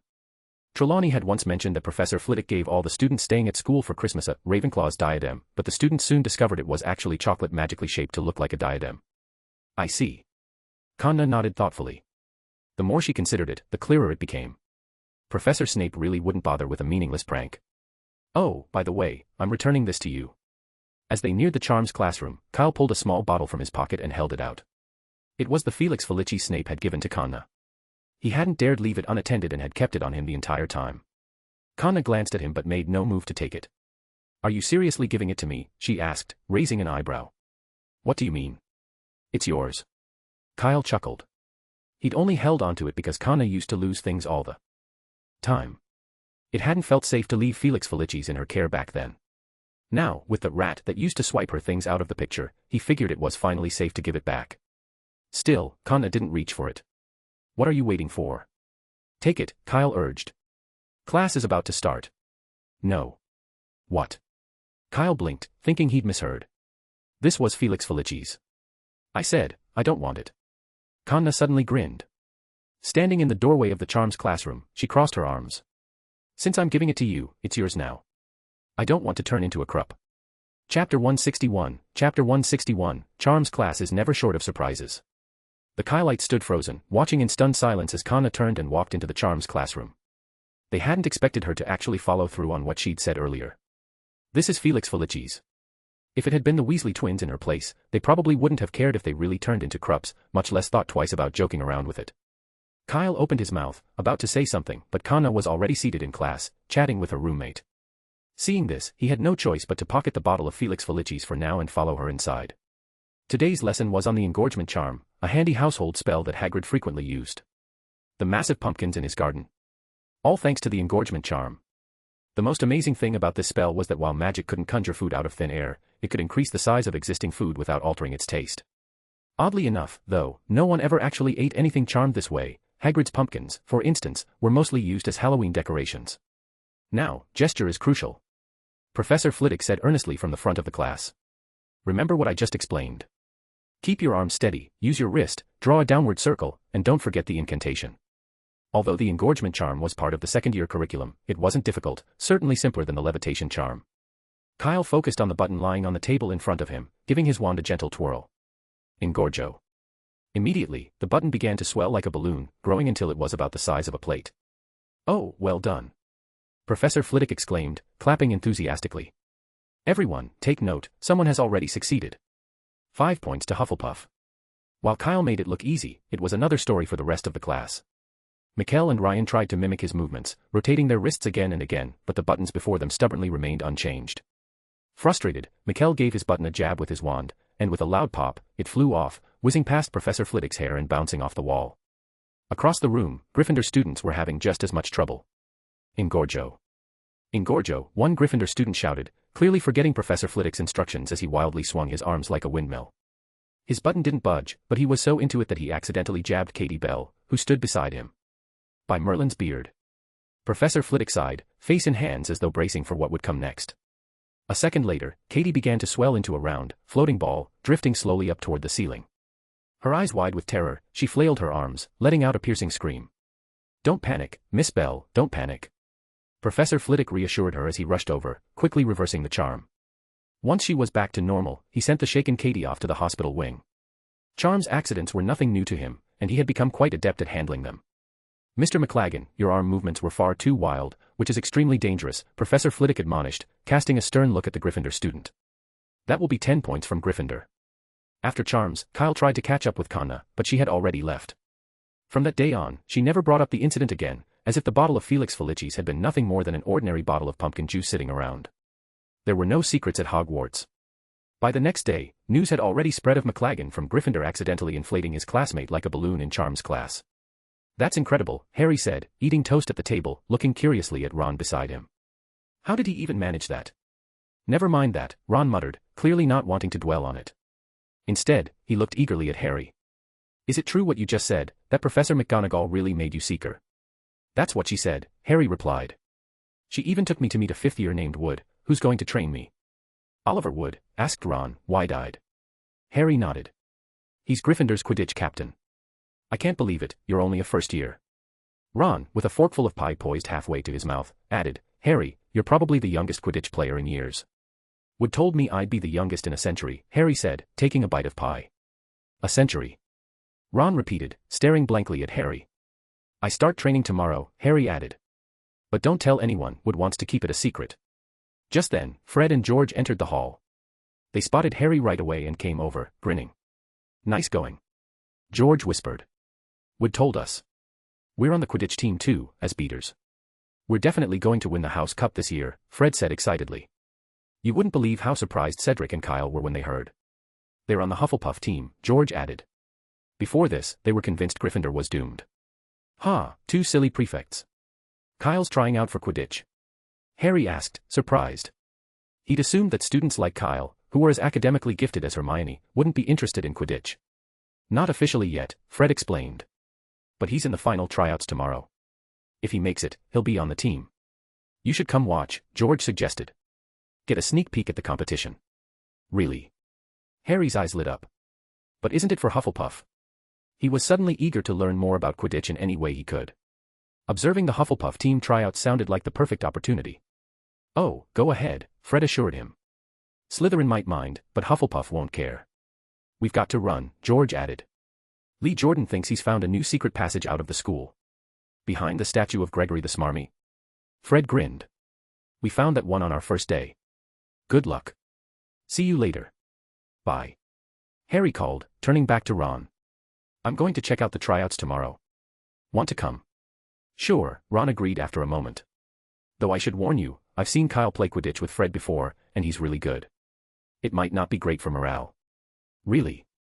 Harry's curiosity only grew stronger, a flutter of excitement making him even more eager for tomorrow. Chapter 162, Human Bludger. The next day was a weekend, so there were no classes. When Kyle opened the dormitory door that morning, he found Cedric waiting for him with his arms stretched out. What's with that pose, trying to be a lucky cat? Kyle asked suspiciously. What cat? Never mind, it's not important, Cedric said, dropping his arms. I'm here to get you. Did you forget that today is Quidditch tryouts? Why are you only coming out now? No, I just woke up. Kyle said, rubbing his face. It was a rare weekend with beautiful weather, so he'd taken the chance to sleep in. Cedric sighed, rubbing his forehead. The tryouts start at 10, and it's already 9:30. How can you sleep through that? There's still half an hour. Plenty of time, Kyle replied, grabbing his Nimbus 2000 and following Cedric out of the common room. Outside, they were joined by Conna, who had been waiting while Cedric fetched Kyle. Together, they headed across the grounds to the Quidditch pitch. Though the selection hadn't officially started, the area was already buzzing with activity. Even Professor Sprout, who rarely left the greenhouse, was on the pitch, talking with Madame Hooch. The stands around the field were packed with students, including Hufflepuffs and those from other houses. Judging by the anxious faces, at least half of them were here to gather intel on the competition. But Harris, the team captain, didn't seem to mind. He had no intention of shooing anyone away. When Kyle and the others arrived, he was even enthusiastically explaining the basics of Quidditch to a group of younger students. Quidditch is really quite simple, he said. The chasers score by throwing the quaffle, while the beaters protect their teammates from the bludgers and hit the bludgers toward the opposition. In the stands, Harris leaned toward a bespectacled boy and continued, but you don't need to worry about all that, Potter. As Seeker, your job is to catch the golden snitch as quickly as possible. What's a golden snitch? Harry asked, curious. A very tricky little creature, Harris replied. But catching it ends the game and adds 150 points to your team's score. Golden snitch. Harry murmured, trying to remember. Suddenly, he looked at Harris, puzzled. Wait, how did you know I was the Seeker? It was easy to figure out, Harris said, shaking his head. Wood's been grinning nonstop the past few days, even eating 2 extra spoonfuls at meals. The only thing that could make him that happy is finally finding a Seeker. So Wood told you? Harry let out a sigh of relief. At least it hadn't leaked from his side. Not at all, Harris replied with a laugh. Wood actually tried to keep it secret, saying he'd only be that happy if his owl had a second baby. So, I went straight to Professor McGonagall. She's the one who told me you're Gryffindor's new Seeker. Professor McGonagall. Harry sat in stunned silence, feeling a pang of sympathy for Wood. He'd planned to keep his position a secret weapon to surprise the other teams, but in less than a day, the information had come straight from McGonagall herself. This was hardly a secret. You'll do great, Harry. I'm looking forward to the day we play against you, Harris said, patting him on the shoulder before heading toward the field. He greeted Kyle and the others as he passed by. Looks like it's about to start, Kyle said, taking his Nimbus 2000 and settling into a seat at the front of the bleachers. Connor glanced up at the field and asked, how many players are we picking this time? 2, a beater and a chaser, Cedric replied. Kyle's trying out for the chaser spot. Kyle nodded beside him. He much preferred the thrill of scoring goals to the constant dodge and counterattack of the beaters or the endless search for small, elusive snitches. Sure, each goal was worth only 10 points, but with enough goals, a chaser could easily add up to 150 points, or even more. Right at 10 o'clock, the tryouts began. The beater selection was first, with 3 candidates competing. Under Harris's direction, the 3 of them mounted their broomsticks and took their positions at the center of the pitch. For beaters, accuracy and swing strength were key, and Harris had brought the box containing the bludgers out in advance. All they had to do was stay on their brooms as long as possible, with the last one remaining being awarded the team spot. As Harris opened the box, the 2 bludgers shot out like cannonballs, immediately wreaking havoc in the air. The 3 candidates took turns using their bats to deflect the bludgers aimed at them. Having passed initial tryouts, they were no pushovers, and it would take more than a stray bludger to knock any of them off their brooms. The crowd watched in silence, fully absorbed in the contest. About 5 minutes in, the first elimination happened. It was the youngest player, a second year. He'd grown impatient after no one had faltered and tried aiming a bludger at the other 2 to throw them off balance. But he overextended, and his bat slipped from his grasp, flying out of his hands. He barely had a moment to react before a bludger zoomed past and knocked him clean off his broom. Oh, that must have hurt, Harry muttered, wincing as he subconsciously touched his shoulder, feeling a twinge of imagined pain. That's the life of a beater, Ron said knowingly. George told me his arm was broken 3 times by bludgers when he first joined the team. Fred wasn't much better, he broke his leg. Kyle, overhearing, looked at Cedric with disbelief. Fred and George got injured by bludgers? Absolutely not. Cedric replied with certainty. Other beaters have gotten injured, sure, but Fred and George? As far as I know, they went through their entire first year without a single bludger even grazing their robes. He smirked, honestly, they're like bludgers themselves. Chapter 163, goal, and more goals. On the field, with the first player eliminated, the pressure on the remaining 2 increased significantly. They had to keep 120% of their focus, dodging both bludgers while looking for any chance to unseat their opponent. After over 10 minutes of intense back and forth, the match finally came to a close. To everyone's surprise, the winner turned out to be the underdog third-year student, who used his agility to gain the upper hand against his taller, stronger fifth-year opponent at a crucial moment. The crowd burst into applause and cheers. Harris walked over, smiling as he extended his hand. Willard, welcome to the team. It's an honor, Captain, the third year replied, shaking Harris's hand, and another round of applause filled the stands. Next up was the selection of the chasers. Kyle got to his feet, grabbed his broom, and made his way onto the field. Go, Kyle. Cedric shouted from the stands, setting off a firework. It exploded overhead, forming a massive banner of a running badger with the words, Go Kyle, emblazoned across it in shimmering letters. Where did he even get that? Kyle wondered as he arrived at the center of the pitch, trying not to look too embarrassed by the dramatic display. He would be competing against two fifth-years for the chaser position. As a chaser, accuracy is key, Harris explained, holding the quaffle. I'll be playing keeper, and you'll be responsible for scoring. The one who scores the most points within the time limit makes the team. So, who wants to go first? I'll go, Kyle volunteered, stepping forward. Going first would mean facing Harris's goalkeeping style with no prior knowledge, but Kyle figured his Nimbus 2000 would help balance the odds. Great. Don't overthink it, just play as you usually would, Harris encouraged him as he headed to the goalpost. Kyle mounted his broom and pushed off lightly, hovering in the air. Ready to begin? Harris called from the goal. Absolutely, Kyle replied, and at that moment, someone tossed the quaffle up to him from below. Kyle caught it deftly, then surged forward, speeding toward the goal at an impressive pace. Before Harris had fully processed what was happening, Kyle was already at the goalpost, where he casually tossed the quaffle through the open hoop. 10 points, someone in the crowd cheered, then called out teasingly, "Captain, what was that? Were you taking it easy on him?" "Shut it." Harris's face flushed with embarrassment. He hadn't been taking it easy, he'd simply been caught off guard by the speed of the Nimbus 2000. He had known it would be fast, but the difference between the Nimbus 1700 and the Nimbus 2000 was like night and day, despite only 2 years separating them. This is strange. Is this really the Nimbus company he knows? The one that usually just inches forward with minor upgrades? Again. Harris called out, steeling himself.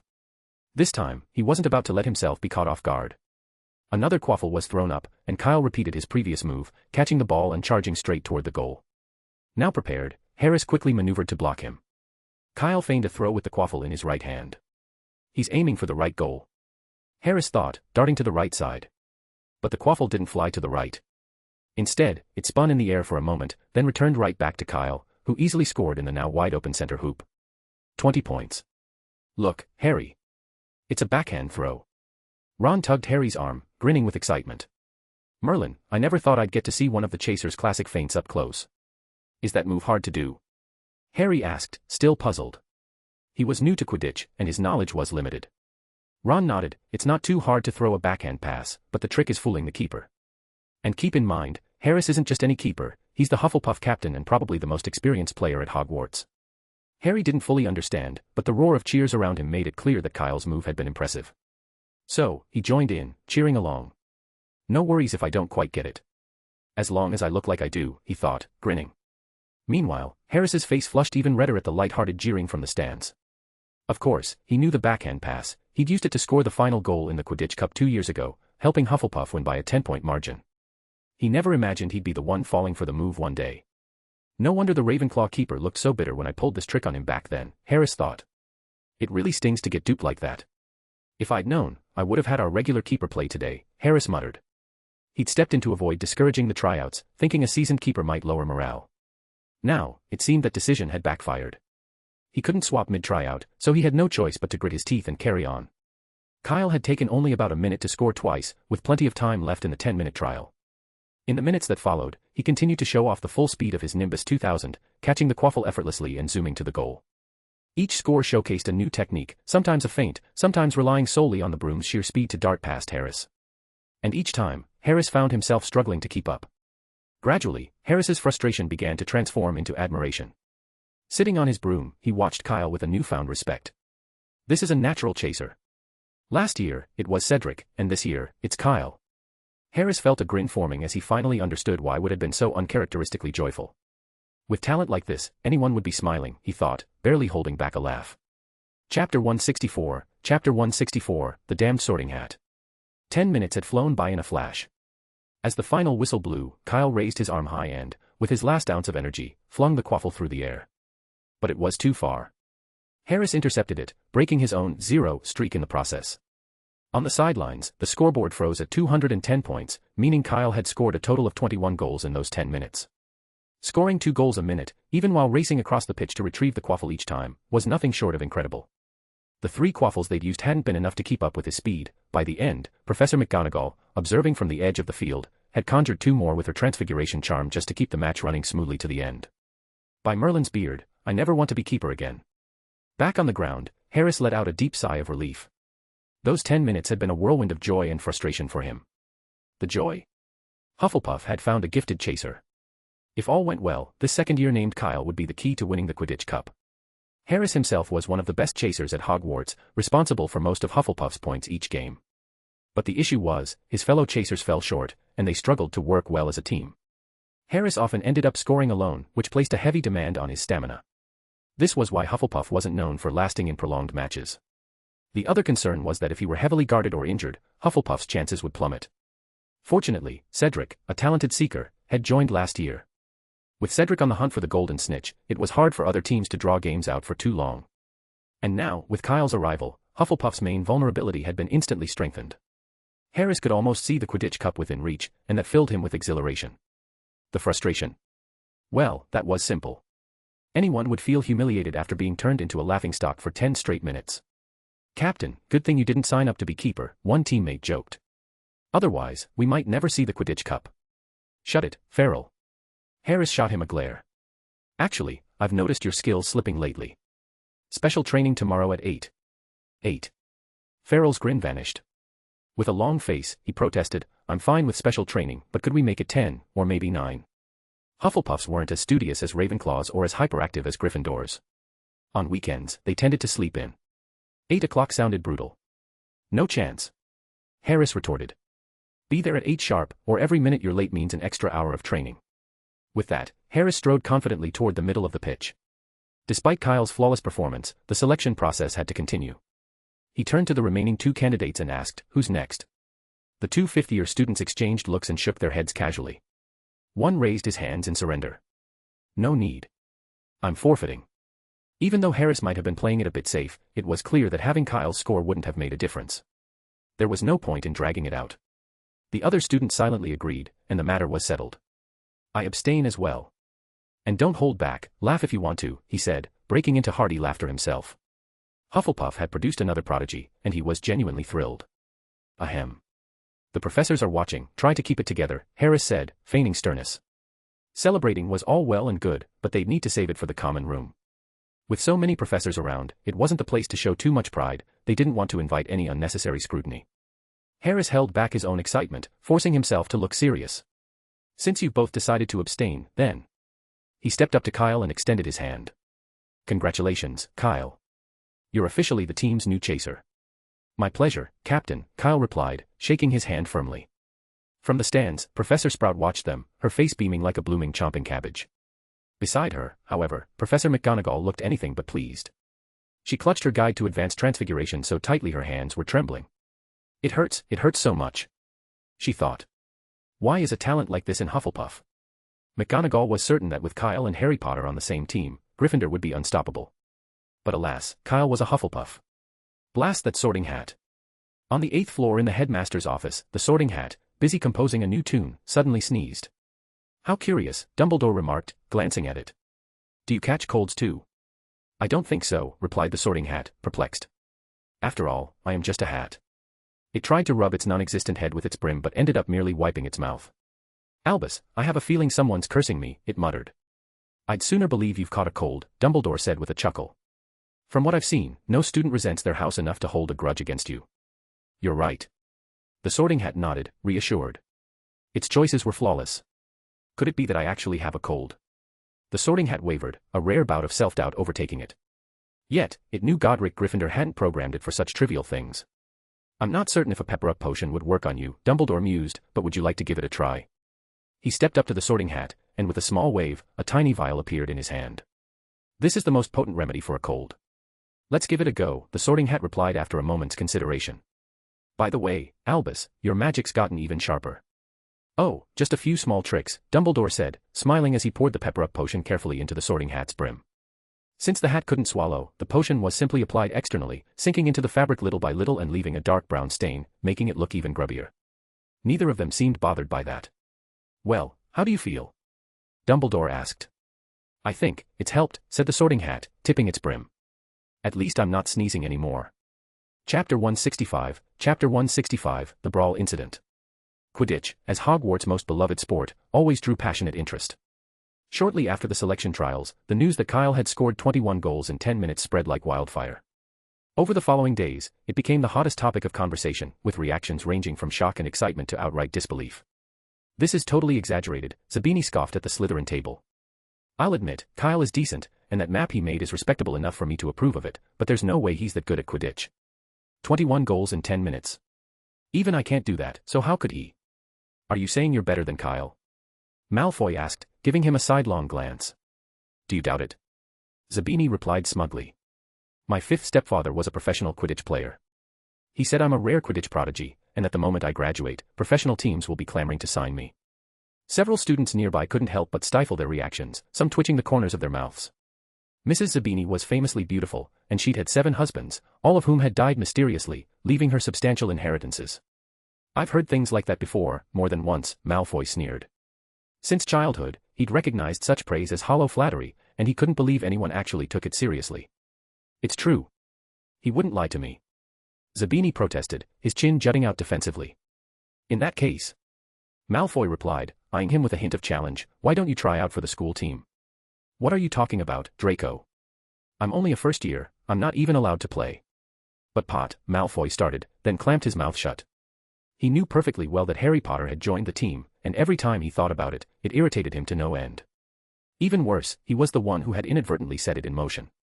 Just thinking about Potter and Weasley's smug faces this morning made him feel queasy, like he'd eaten a spoiled cockroach cluster. If he'd known things would turn out this way, he would never have grabbed that oath from Emerald. Zabini, unaware of Malfoy's discomfort, thought Malfoy was conceding his point. His confidence swelled, and he announced, just wait. Next year, I'll definitely join the team, and I'll show Kyle what real Quidditch looks like. But, Draco, you definitely won't make the team. Suddenly, he looked at Malfoy with a sneer. I saw you on a broom once. How can I put it, you're not even as fast as my grandmother. Malfoy's face flushed red. As far as he was concerned, he was a Quidditch genius. After all, he'd once thrilled his family by skillfully dodging Muggle helicopters. When had he ever faced such an insult? Oh. Malfoy replied slowly, a smirk spreading on his face. Which grandmother are you talking about? The third one, or the seventh? Zabini's face reddened as well. He despised it when people brought up his mother's many marriages. How dare you? You'll regret that. Furious, he threw a punch that landed squarely on Malfoy's face. Bang. Ah. Malfoy cried out, clutching his face in shock. You actually hit me. My own father has never hit me. What are you waiting for? Get him, I want him pulverized. At Malfoy's command, his 2 loyal lackeys, Crabbe and Goyle, immediately sprang into action. Both were half a head taller than their peers and built like boulders. In moments, they had Zabini pinned, delivering swift blows that quickly subdued the wiry boy. Malfoy stood up, prepared to step in and finish things himself, when Professor McGonagall suddenly appeared by their side. A fight. Professor McGonagall's voice was steely, her expression severe. With a swift wave of her wand, she separated the brawling boys, who were now sprawled on the floor, tangled in each other's limbs. Nothing this disgraceful has ever occurred at Hogwarts before, Professor McGonagall declared, her tone icy. Malfoy insulted me first, Professor.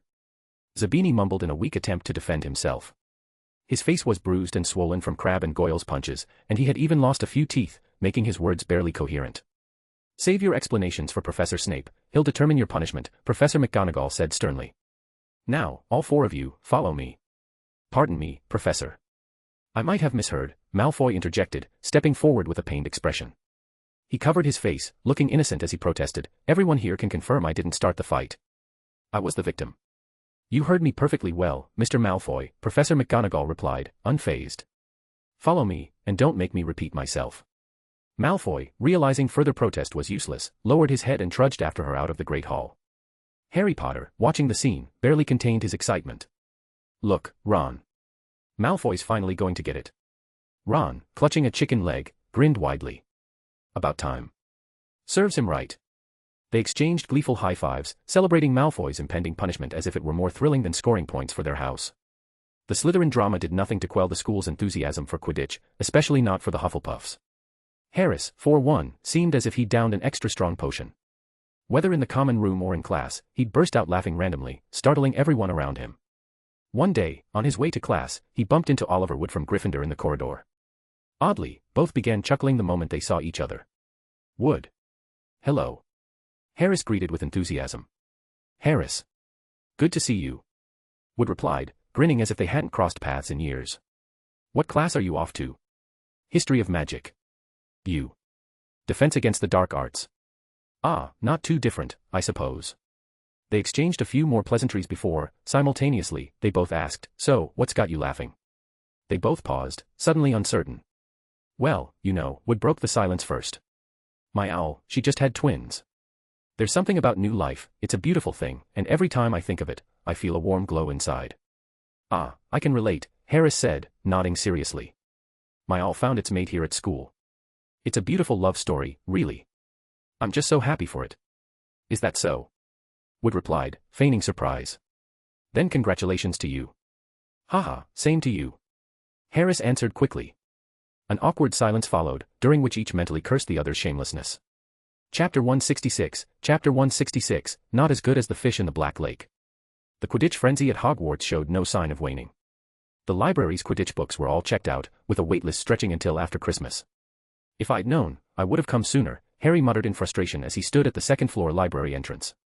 Tomorrow night at 7 p.m. was his special training session, and he'd hoped to study up beforehand. But Madam Pants, the librarian, informed him there were no more Quidditch books available and that he'd need to wait until after the holidays. "Nothing we can do about it," Ron said with a shrug. "Quidditch is all anyone's talking about right now. If you're clueless about it, people will make fun of you." He grinned, feeling proud. His own popularity had soared recently, thanks to his Quidditch knowledge and his two brothers on the Gryffindor team. Everywhere he went, younger students flocked to him for his insights, a new, exhilarating experience. "What if we ask Hermione?" Harry suggested cautiously. "She borrowed Quidditch through the ages once, maybe she hasn't returned it yet." At the mention of Hermione, Ron's grin instantly faded. His face fell, and he frowned. "I don't think so, Harry. She hasn't said a word to us since the day we came back from the 4th floor. And everyone knows Hermione never keeps a library book for more than 3 days." Harry remembered now, Hermione was indeed that way. Since the start of term, she always carried 2 books, her class textbook and one borrowed from the library. She wasn't one to just lug books around, she read them too. She rarely socialized in the common room, often sitting alone in a corner with her nose in a book. Somehow, it had become common knowledge in Gryffindor that she exchanged her library books every 3 days. Seamus Finnegan had even bet the two of them that she wouldn't keep it up for a month. Judging by things now, though, he was likely to lose that bet. If she borrowed another book tomorrow, Seamus would owe everyone in the dorm a box of Bertie Bott's every flavor beans. Harry didn't mind the sweets, but he couldn't quite grasp how Hermione managed to finish a book in only 2 or 3 days. For him, even finishing one in 2 weeks felt like a struggle. "Forget it," Harry sighed. He didn't really want to face Hermione, either. The quiet authority of her academic reputation always made him uneasy. "Why not ask Kyle?" Ron suggested suddenly. "I heard Fred and George mention he has a collection of Quidditch books, more than one, even." Harry was intrigued but hesitant. "But I don't know Kyle. Do you think he'd actually lend me a book?" "Don't worry, I'll handle it," Ron assured him, clapping a hand on his shoulder. Taking Harry's arm, he started down the stairs. "You won't know unless you try. Come on, let's go find him." The two of them searched every corner of the castle, from the underground classrooms to the astronomy tower, but Kyle was nowhere to be found. Even the twins and Cedric seemed to have vanished.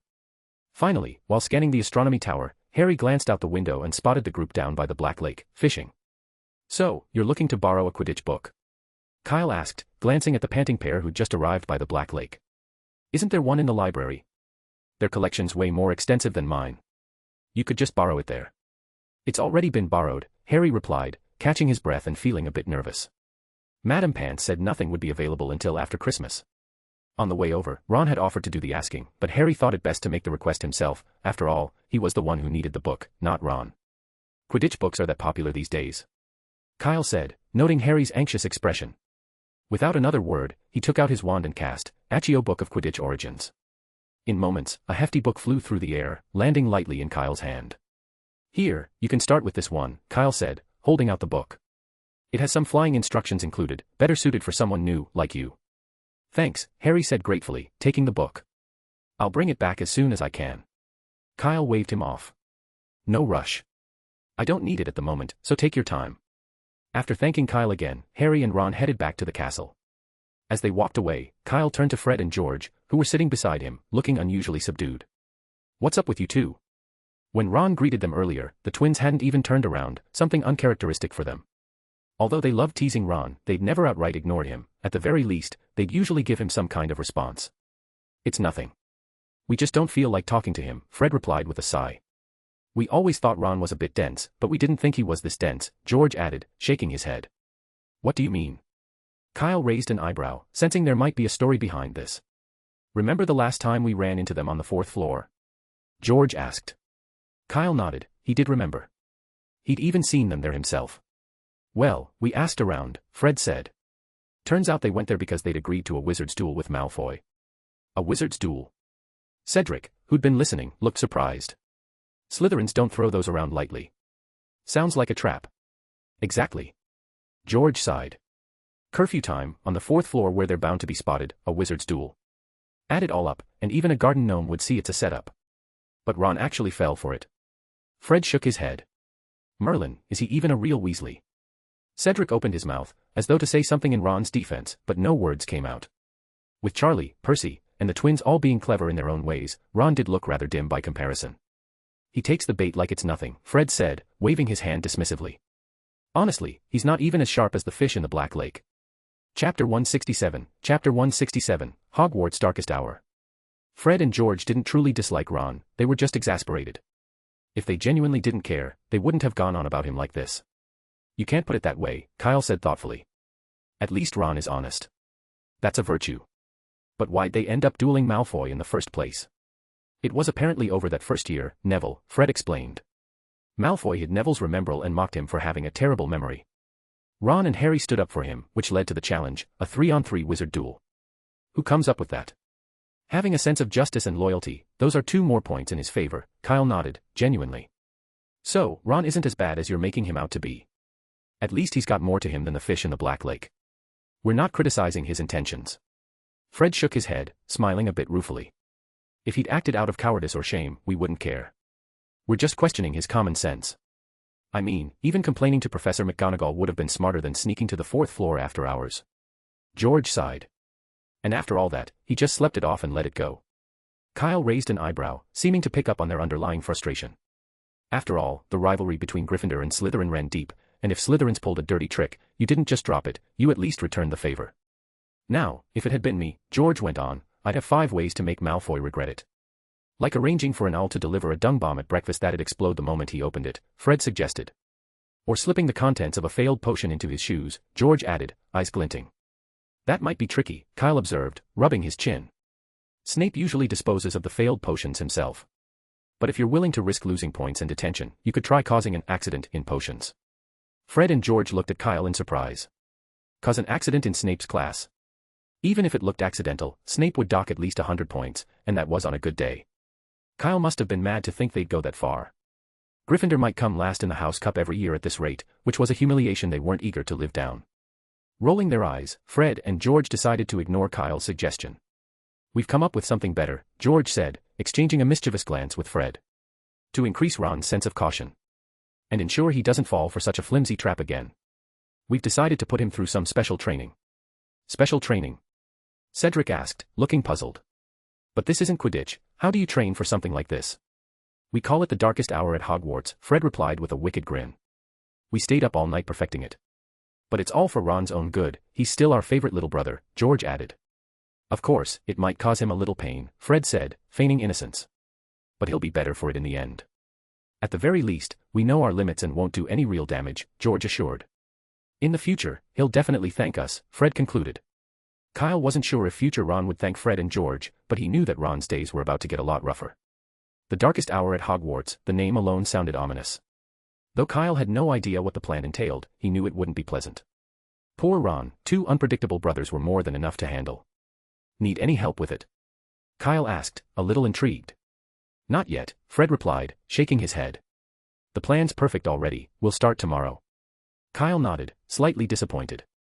All right, but let me know if anything comes up. Don't worry, we'll go all out when the time comes, George assured him. Just then, Kyle felt a sudden, powerful tug on his fishing rod, so strong it nearly yanked him into the Black Lake. Crack! The rod snapped in half with a sharp sound. Kyle forgot all about the Weasley twins and immediately gripped the remaining half of his fishing rod, pulling back with all his might. Quick, Cedric, reinforce it. The fishing rod they'd been using was makeshift, cobbled together from rowan branches and spider silk, so this kind of breakage was inevitable if they hooked a particularly big catch. I'm coming, just hang on. Cedric shouted, tossing aside his own rod to help. But before he could draw his wand, Kyle stumbled back as his rod jerked sharply, flinging a silvery white fish onto the grass nearby. Ignoring the grass and leaves stuck to him, Kyle jumped up and ran over.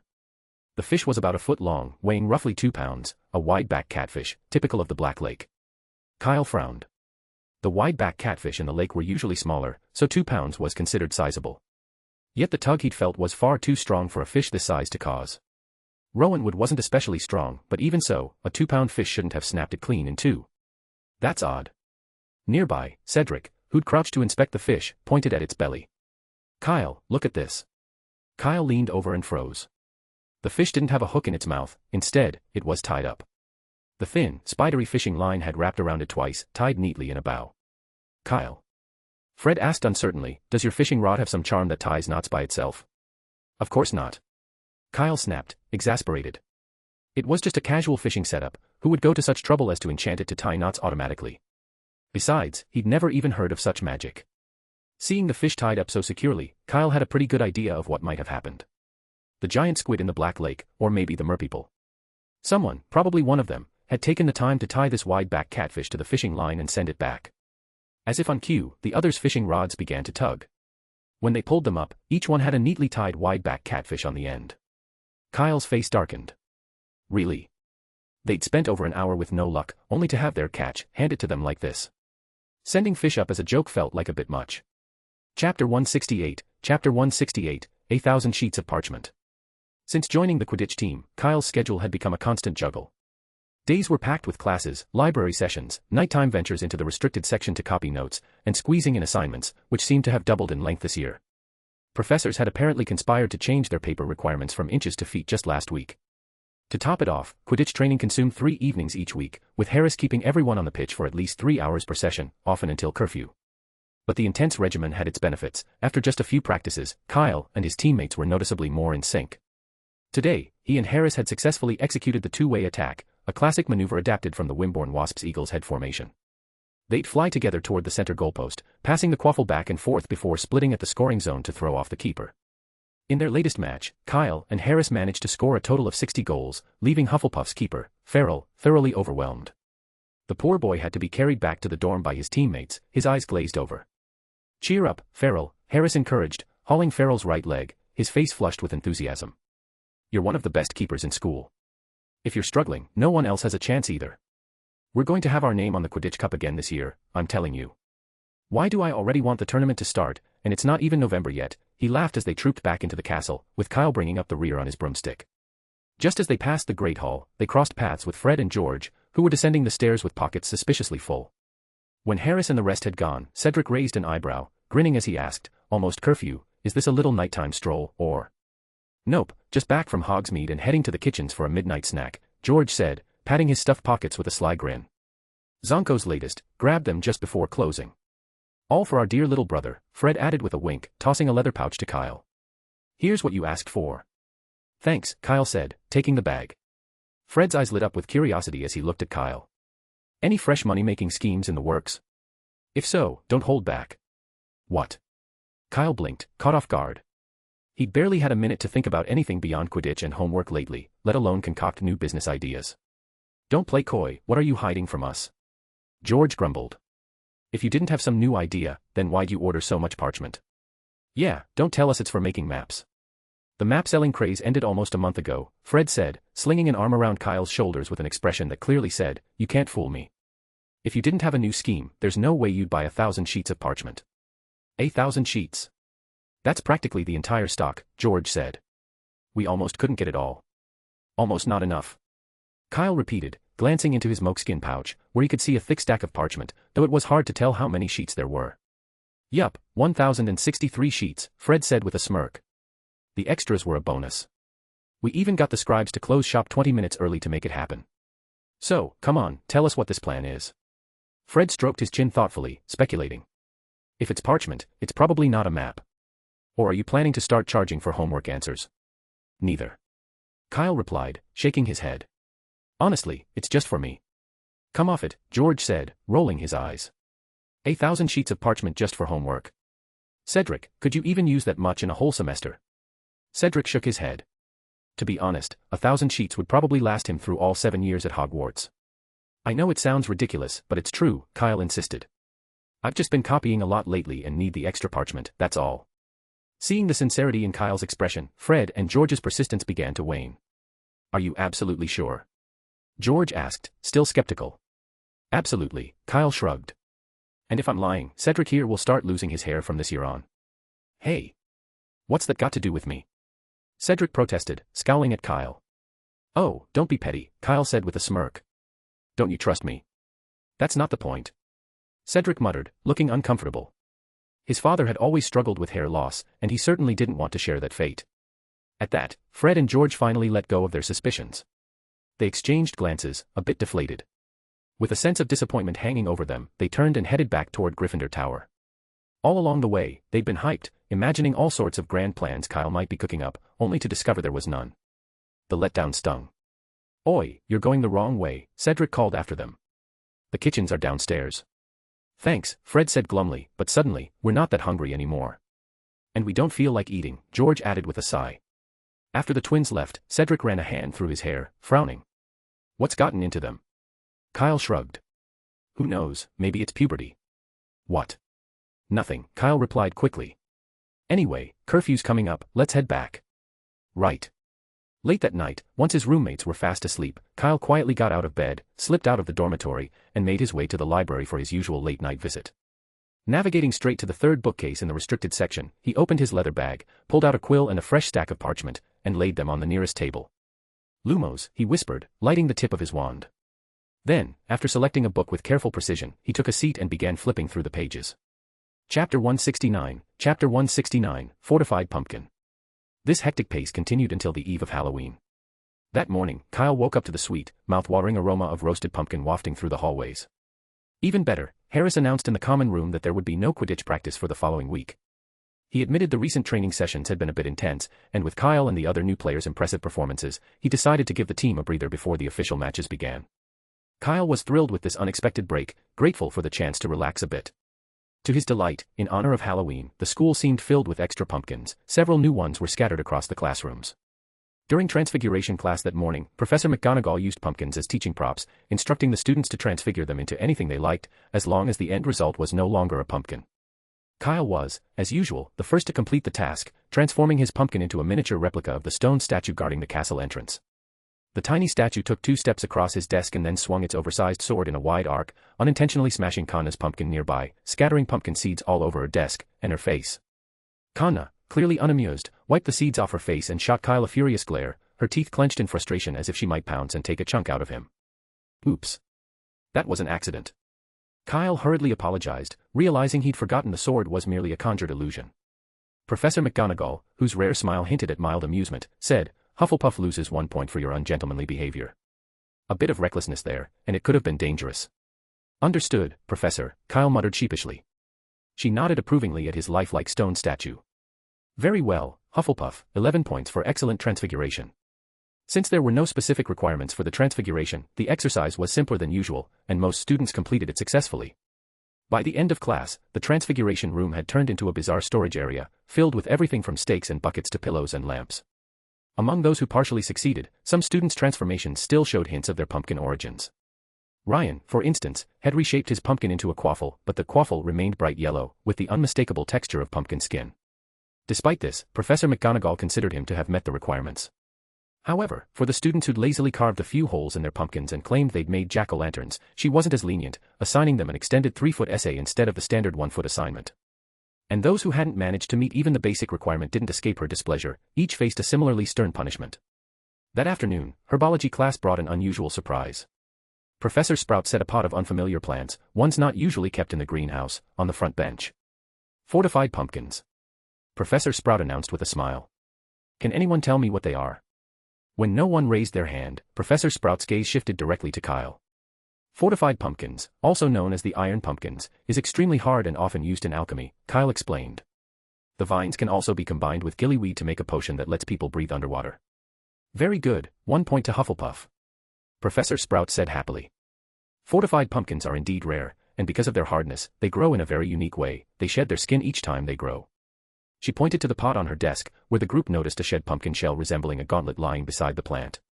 Now, does anyone know what this shell is used for? Kyle raised his hand again. People often place these shells on delicate plants to protect them from gnomes and other pests. That's actually where the name Fortified Pumpkins comes from.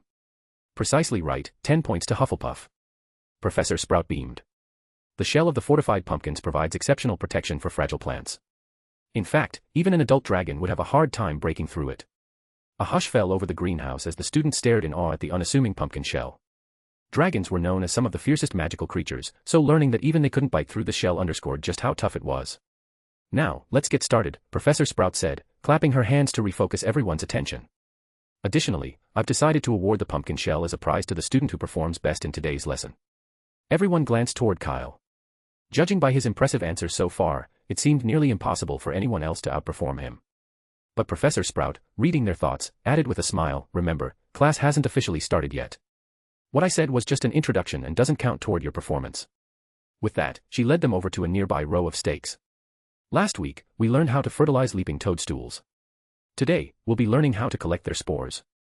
Remember, leaping toadstools are very sensitive to noise, so you'll need to stay as quiet as possible. The students nodded, silently crouching down beside the stakes and reaching out with paintbrushes to gently collect the spores, each one careful to avoid making a sound. By the end of class, Professor Sprout was visibly pleased. She'd never had such an easy time, no one prodded the plants, no one messed with the venomous tentacula, and everyone seemed serious and focused, eager to win the prize. Today may be the best Halloween yet, she declared, awarding each house 2 extra points. As promised, she handed the shell of the fortified pumpkin to Kyle, who had finished half a class early by using a carefully controlled mini-cyclone to collect his spores. As the students left the greenhouse, Kyle lingered at the door, glancing back one last time at the fortified pumpkin in the corner. He thought it would make a perfect companion for the chomping cabbage, and if possible, he'd love to take some back to add to his collection. But unfortunately, with only one pot and Professor Sprout keeping a close eye on it, he hadn't found a suitable opportunity during class. Chapter 170, Quirrell, why haven't you arrived yet? Kyle was just about to head back to the dormitory after returning from the greenhouse when he was intercepted by the duo as he stepped into the castle. Thanks for the book, Kyle, Harry said with a touch of excitement, handing the origin of Quidditch back to him. You were right, it's just perfect for me. I've been studying the techniques carefully, and at my last practice, Wood said I'd improved a lot, like I was a whole new player. You finished reading it so quickly? Kyle asked, taking the book back with a smile.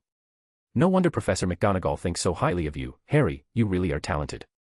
No, I just skimmed it, Harry replied, scratching his head, looking a bit embarrassed.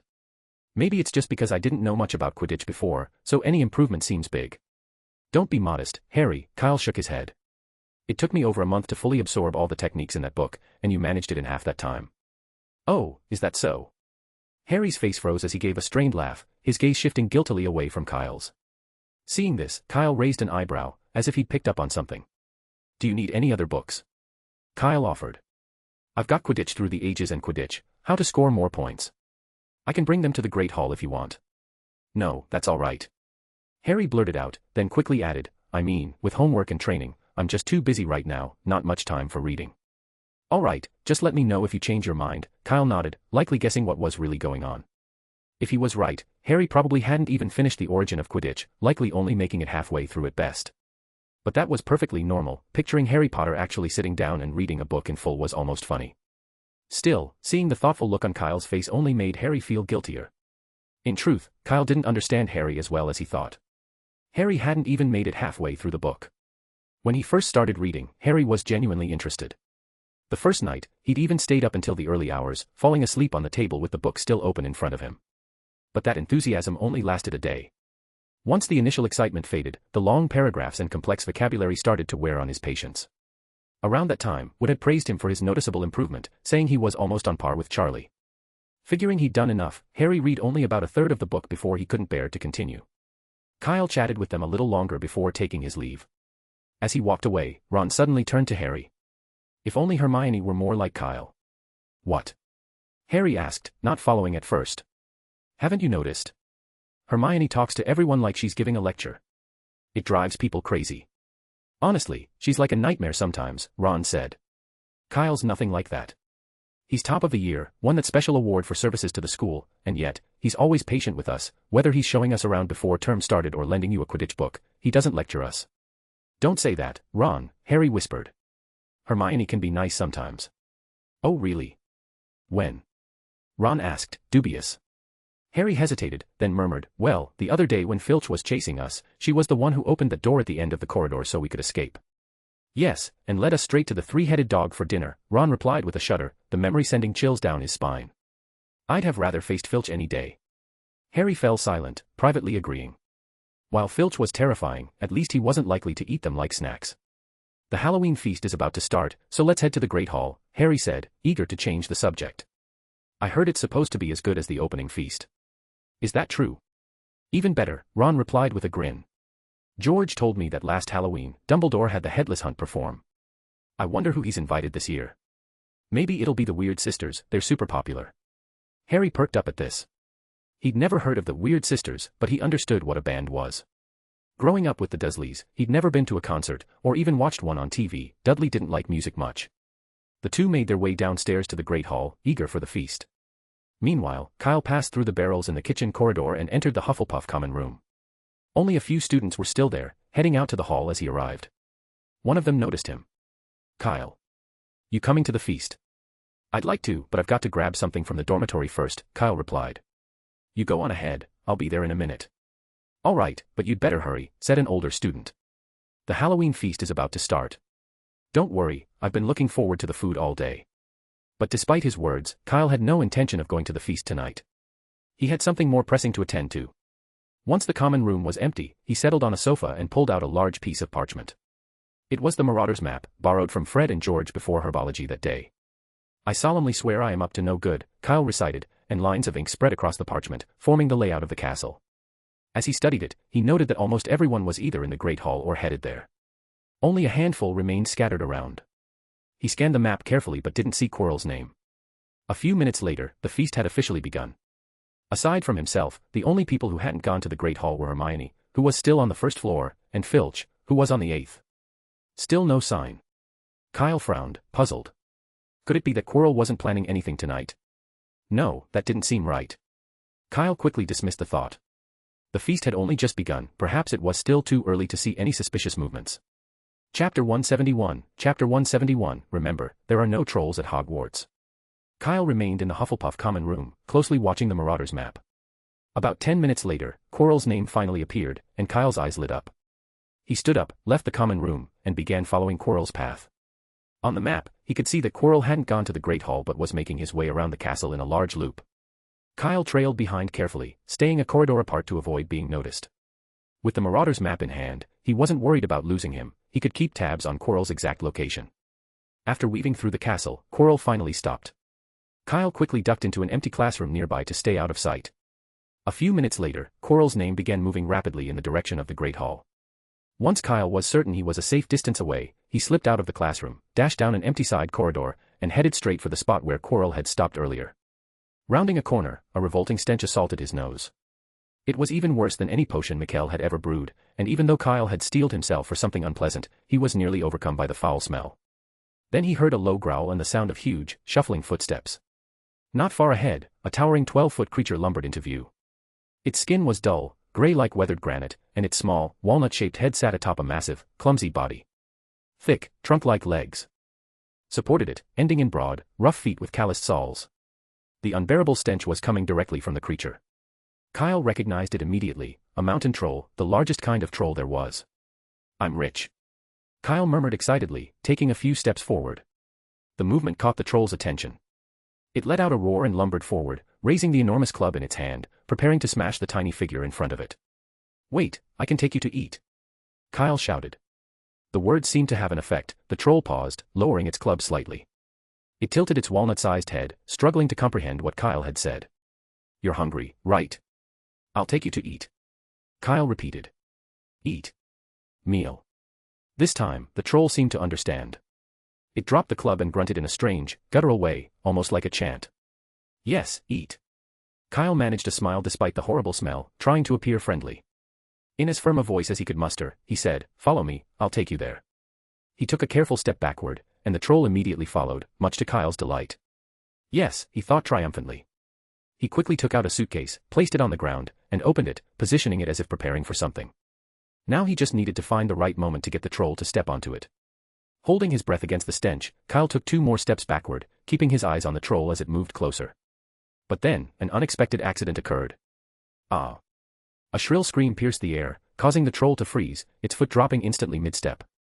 It turned clumsily, blinking in confusion as it searched for the source of the sound.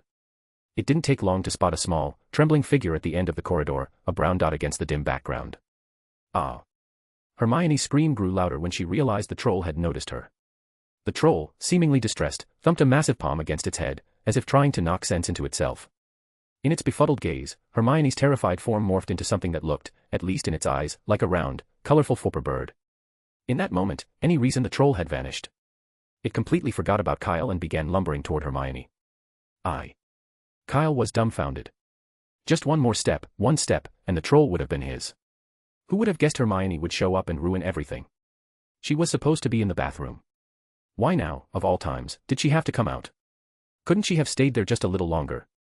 Frustrated, Kyle pounded his fist against the wall, then dashed after the troll, shouting words like dinner and food in a desperate attempt to catch its attention again. He couldn't just stand by and let Hermione get hurt. But for some reason, the troll had locked onto Hermione, ignoring Kyle's calls entirely. To make matters worse, Hermione's legs had buckled under her, and she'd collapsed onto the floor, her back pressed against the wall, pale and paralyzed with fear. She looked as though she might faint at any moment. The troll, now only a few paces away, raised its massive club, advancing step by thundering step toward the trembling girl. What on earth is going on here? Kyle sighed and lifted his wand. Expelliarmus. The club flew out of the troll's hand, soaring high into the air before arcing back down and thumping onto its owner's head with a resounding crack. The troll wobbled slightly, then crashed face first onto the floor, the impact reverberating through the corridor. Hermione stared, stunned. Is it dead? Bah, now why would you repay evil with evil like that? Kyle muttered, hurrying over to check on the troll. Thankfully, he could still feel a faint heartbeat, and he let out a sigh of relief. If he'd had any other choice, he wouldn't have used such a method. The troll might be dim-witted, but it could understand him well enough. Who knew if that blow had damaged what little intelligence it possessed? That wasn't the outcome Kyle had hoped for. But there was no time to dwell on it. He summoned his suitcase and prepared to maneuver the troll into it. Then, considering the stench, he paused and took out his wand. Turjo. Scour Jiffy, he muttered, casting a series of scouring charms that left the troll somewhat cleaner, and, thankfully, less foul-smelling. Kyle was about to continue when the sound of hurried footsteps echoed down the corridor. Quickly, he shoved the troll into the suitcase. Remember, he said to Hermione with a grave expression, you didn't see anything. There was no troll. You just tripped and fell, understand? Hermione nodded numbly, still in shock. Good. Kyle picked up the suitcase and helped her to her feet, acting as if nothing had happened. Hermione. Thank goodness, there you are. Harry and Ron came sprinting down the corridor. There's a troll in the dungeons. Harry panted. Headmaster Dumbledore told everyone to go back to their dormitories. And you, wait, Kyle, you're here too. Yes, I was on my way to the Great Hall and just happened to run into Miss Granger here. Kyle smiled innocently. Did you say there's a troll in the dungeons? How could that happen? Why would there be a troll at Hogwarts? It's true, I swear, Ron interjected quickly. Professor Quirrell burst into the Halloween feast and told us. He fainted right after he announced it. Really? That sounds dangerous, Kyle replied, feigning concern. Trolls are not something we can handle ourselves. I'll be off now, you three should get back to your dormitory quickly. Hermione stayed silent, staring at Kyle in stunned disbelief. His calm expression, his even tone, if she hadn't just witnessed everything herself, she would have believed every word he said. How was he so skilled? Was this guy really just the top student in their year? Chapter 172, The Change of Heart of Snape. When Hermione finally came to her senses, Kyle was already gone, leaving Harry and Ron standing there, looking at her with worried expressions. Are you all right, Hermione? Harry asked. Did you see the troll just now? What? I mean, of course not, Hermione replied, shaking her head. Trolls are at least 10 feet tall and smell absolutely awful.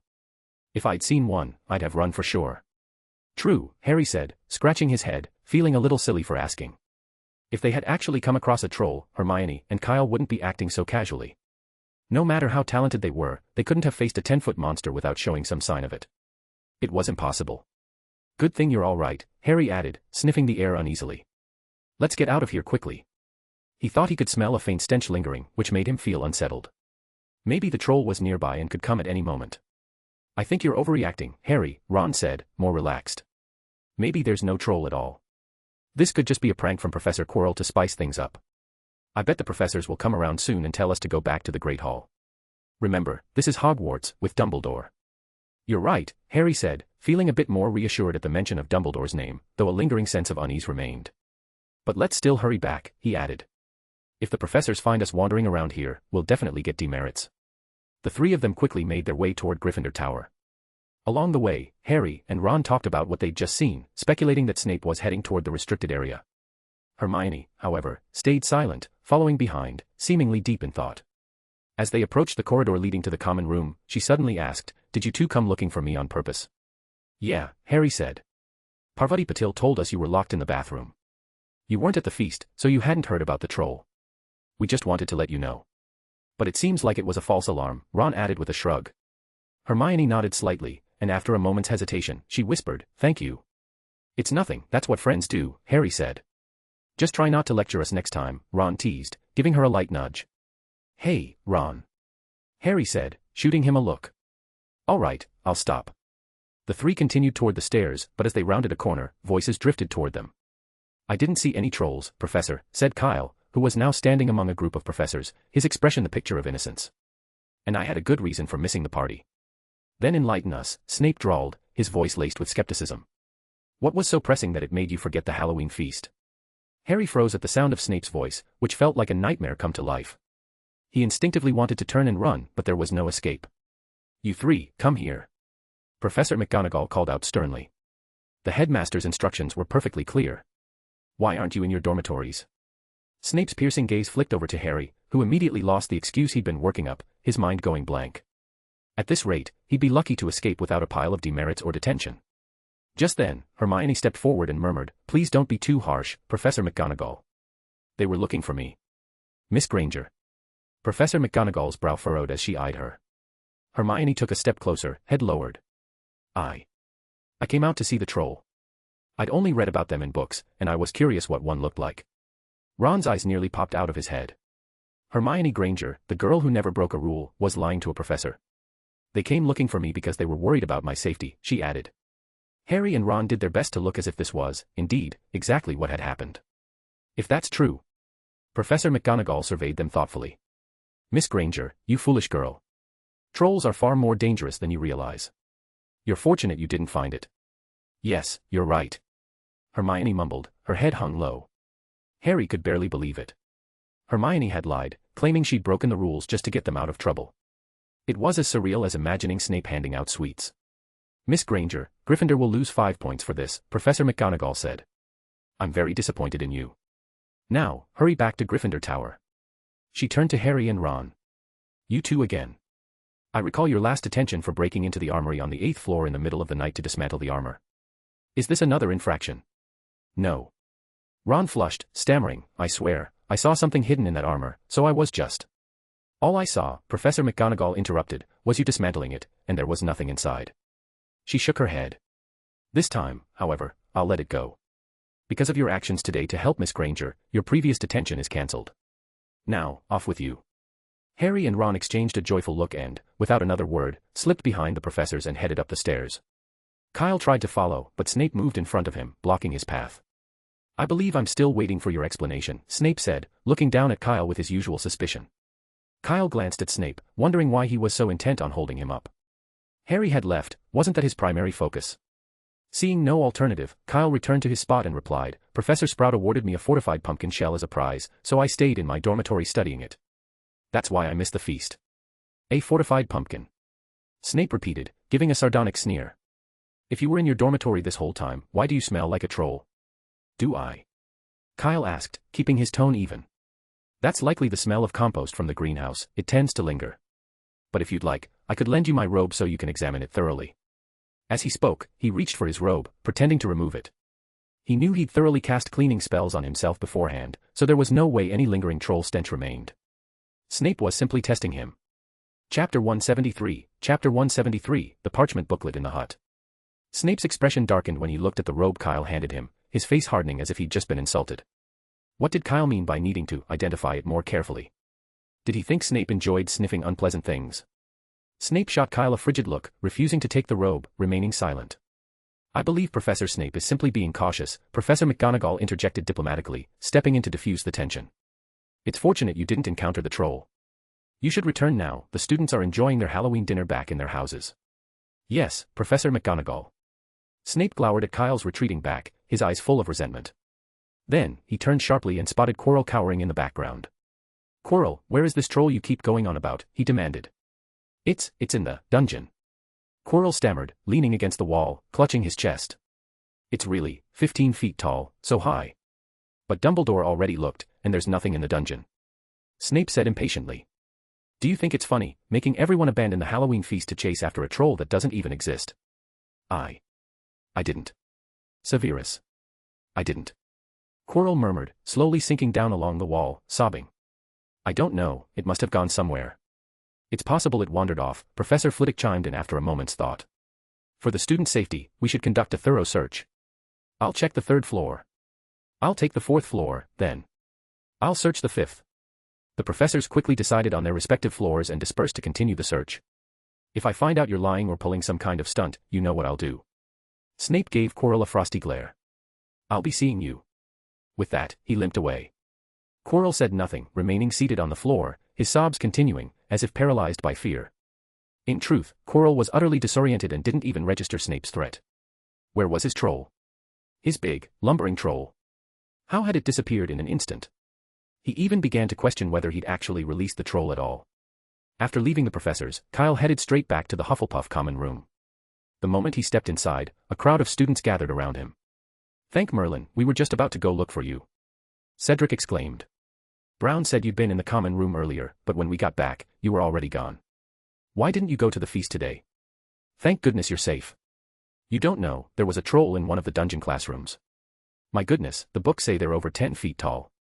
Everyone spoke at once, each one worried about Kyle's safety. "Thanks, everyone, don't worry, I'm fine," Kyle replied with a reassuring smile. "I ran into the professors, and they escorted me back." "The professors?" Mikkel asked, his curiosity piqued. "Did they catch the troll?" "I don't think so," Kyle shook his head. "Honestly, I doubt the rumor is even true. How could there be a troll at Hogwarts?" But Professor Quirrell saw it himself. "He probably made a mistake," Kyle shrugged casually. "After all, the defense against the dark arts professors at Hogwarts have never been very reliable." Mikkel seemed about to add something, but Kyle cut him off. "Can we talk later? I'm starving." He hadn't had even a sip of water, keeping an eye on Quirrell the whole time, and now his hunger was catching up with him. "All right." Mikkel scratched his head, a bit embarrassed. The tables in the common room were laden with an array of food. Although it wasn't quite as abundant as the feast in the Great Hall, they could ask the house elves for anything they needed, making it feel like a magical buffet. Kyle walked over to the table, took a bite of a pumpkin pasty, and then requested a large steak, which he devoured in just 2 bites. Cedric and Conna sat on either side of him, and though they hadn't eaten much earlier due to worrying about him, their own hunger was now catching up. After some thought, Cedric requested an apple pie, while Conna ordered the same steak as Kyle, 3 servings of it, in fact. After dinner, no one felt like going to bed just yet. Professor Quirrell's collapse and the troll incident made for lively conversation, and the young wizards stayed in the common room chatting over dessert, not heading to their dormitories until quite late. Late that night, Kyle slipped out of the dormitory as usual. But tonight, instead of heading to the library, he made his way to the room of requirement on the 8th floor. It had been a while since he last visited. First, Kyle inspected the plants he'd been cultivating, confirming that everything was growing normally. Satisfied, he took out a small box from his moleskin pouch and opened it, stepping inside. The box had changed quite a bit. The small room below the entrance now held a wooden bed, a table, and a large wooden bookshelf. Kyle had crafted these himself, so they looked somewhat plain, even a bit abstract. But he didn't mind. Looks and luxury didn't matter here, as long as they were functional. The bed and table were empty, but the bookshelf was filled with parchment-bound volumes, all except for the last row. "I didn't realize I'd accumulated so much," Kyle murmured to himself, a bit surprised. Next time he went to the library, he'd have to look for a book on the undetectable extension charm. Although he could just place a moleskin pouch here, it would be a little inconvenient. After leaving the room, Kyle quickly found the troll, lying on the ground and snoring. It still showed no signs of waking up. Kyle placed a few large buckets filled with oatcakes and meat beside it, supplies he'd brought up from the kitchen. Then, he took out his wand and directed some lake water around the troll. This wasn't to contain the creature, the mountain troll was unlikely to go far, as it tended to stay in areas with plenty of food. Kyle had brought enough provisions to keep it satisfied for a long time.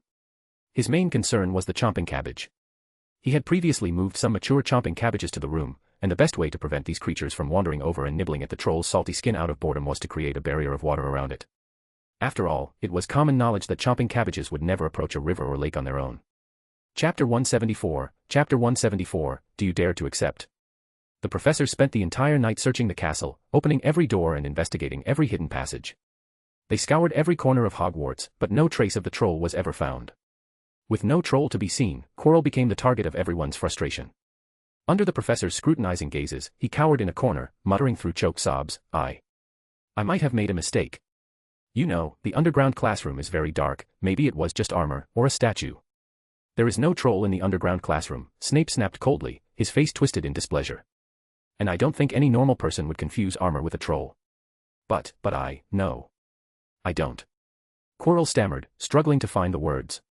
He truly didn't know what had gone wrong. The troll had been right there, and he'd let it go. How could a troll, over 10 feet tall, simply vanish without a trace or a sound? Was Hogwarts truly so dangerous? Perhaps you've been overthinking things lately, and your mind is playing tricks on you, Snape said suddenly, a sinister edge to his tone. I recommend a potion. How about tomorrow? I'll bring it to you personally, and I guarantee you'll feel 100% better. No. Severus, no. Quirrell shook his head furiously, stammering, I have some potions myself, so I wouldn't want to trouble you. The last thing Quirrell wanted was to drink something Snape handed him. Who knew if he'd add veritaserum or some other sinister ingredient? It's no trouble at all, just a refreshing potion, Snape continued, not letting him off so easily. He seemed to relish the opportunity to be helpful. And no. Really? Quirrell stammered, cold sweat breaking out as he looked at Snape's unyielding expression. He worried Snape might actually try to force-feed him the potion. Luckily, Professor Flitwick interrupted just in time, asking, Minerva, what now? Quirrell took the opportunity like a pardon, shrinking back further behind the other professors. Professor McGonagall cast an irritated glance his way before replying, notify the prefects and have the students gather in the Great Hall. This farce has gone on long enough. Soon, the students gathered in the Great Hall, led by their respective heads of house. All the professors were waiting there, except for Snape. He had been bitten by Fluffy the previous night and had barely managed to keep going on a bit of essence of divinity before finally retreating to his office to recover. At the front of the hall, Professor McGonagall announced that the troll was no longer in the castle. The crisis was officially over. The young wizards broke into cheers. I told you, there was no troll, Ron said excitedly from the Gryffindor table. Honestly, I have to deal with stuff like this at least twice a week, and you all doubted me. But everyone was too busy celebrating to notice him. Only Harry gave him a smile and a friendly clap on the shoulder. I owe you an apology, mate. Hermione heard them but didn't correct them. Instead, she stood on tiptoe, trying to see over to the Hufflepuff table. She spotted Kyle, clapping along with the others, looking completely unfazed. Is he really the youngest winner of the special award for services to the school? Hermione found herself doubting again. Kyle, however, had no idea what Hermione was thinking, and even if he did, he wouldn't have cared, as long as she kept quiet. In the days that followed, Kyle spent time each day inside his trunk, working to tame the troll. Though the creature was dim-witted and clumsy, unable to perform magic, it was a formidable fighter. With its thick hide and brute strength, Kyle figured it would make an excellent frontline meat shield. Its lack of intelligence also made it easy to control. For Kyle, the task was straightforward. Each time the troll displayed any aggression, he would promptly deliver a few firm blows, not too hard, but enough to cause discomfort. Before leaving, he always rewarded it with some food. Through a mix of discipline and treats, the troll quickly became more compliant. Soon, whenever it saw Kyle, it no longer acted hostile but simply giggled in a simple, harmless way.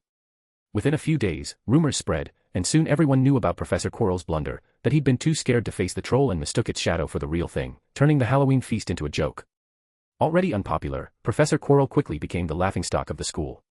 Students found it unbelievable that someone so timid could teach defense against the dark arts. Fred and George seized the opportunity, launching a betting pool on when Professor Quirrell would leave Hogwarts and what might happen to him in the end. Initially just a light-hearted prank, it quickly gained traction. Students from every house were happy to spend a few nuts or sickles to join in the fun, and within days, the twins had raked in nearly a dozen galleons. This unexpected success went to the twins' heads a bit, and one day, during a meal, they excitedly shared their triumph with Kyle. This is way faster than selling products. Fred exclaimed, shaking his jingling coin pouch. It's like picking money off the ground. Kyle tilted his head. How many people are in on it now? 129 so far, George said proudly. From all 4 houses. Cedric's eyes widened in disbelief. That many? I thought it would be 20 or 30 at most. Professor Quirrell's quite the hot topic these days, Fred said with a grin.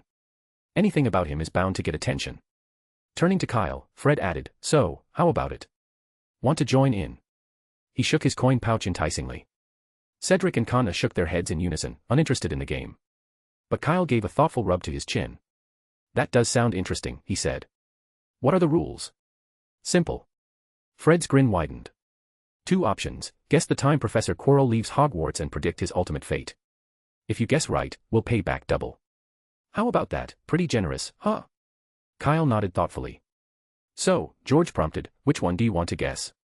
I'll guess both, Kyle replied, pulling out galleons and slapping it on the table. Here's 20 galleons. Do you dare take them? Chapter 175, no hurt without comparison. 20 galleons. Fred and George looked up at Kyle, exchanging a hesitant glance. To take it or not to take it, that was the question. If they accepted and Kyle guessed correctly, they'd not only have to forfeit all the money they previously earned but even more on top of that. Yet, with 20 gleaming galleons lying temptingly before them, the thought of refusal hardly seemed possible. Licking his dry lips, George asked, 20 galleons, are you sure?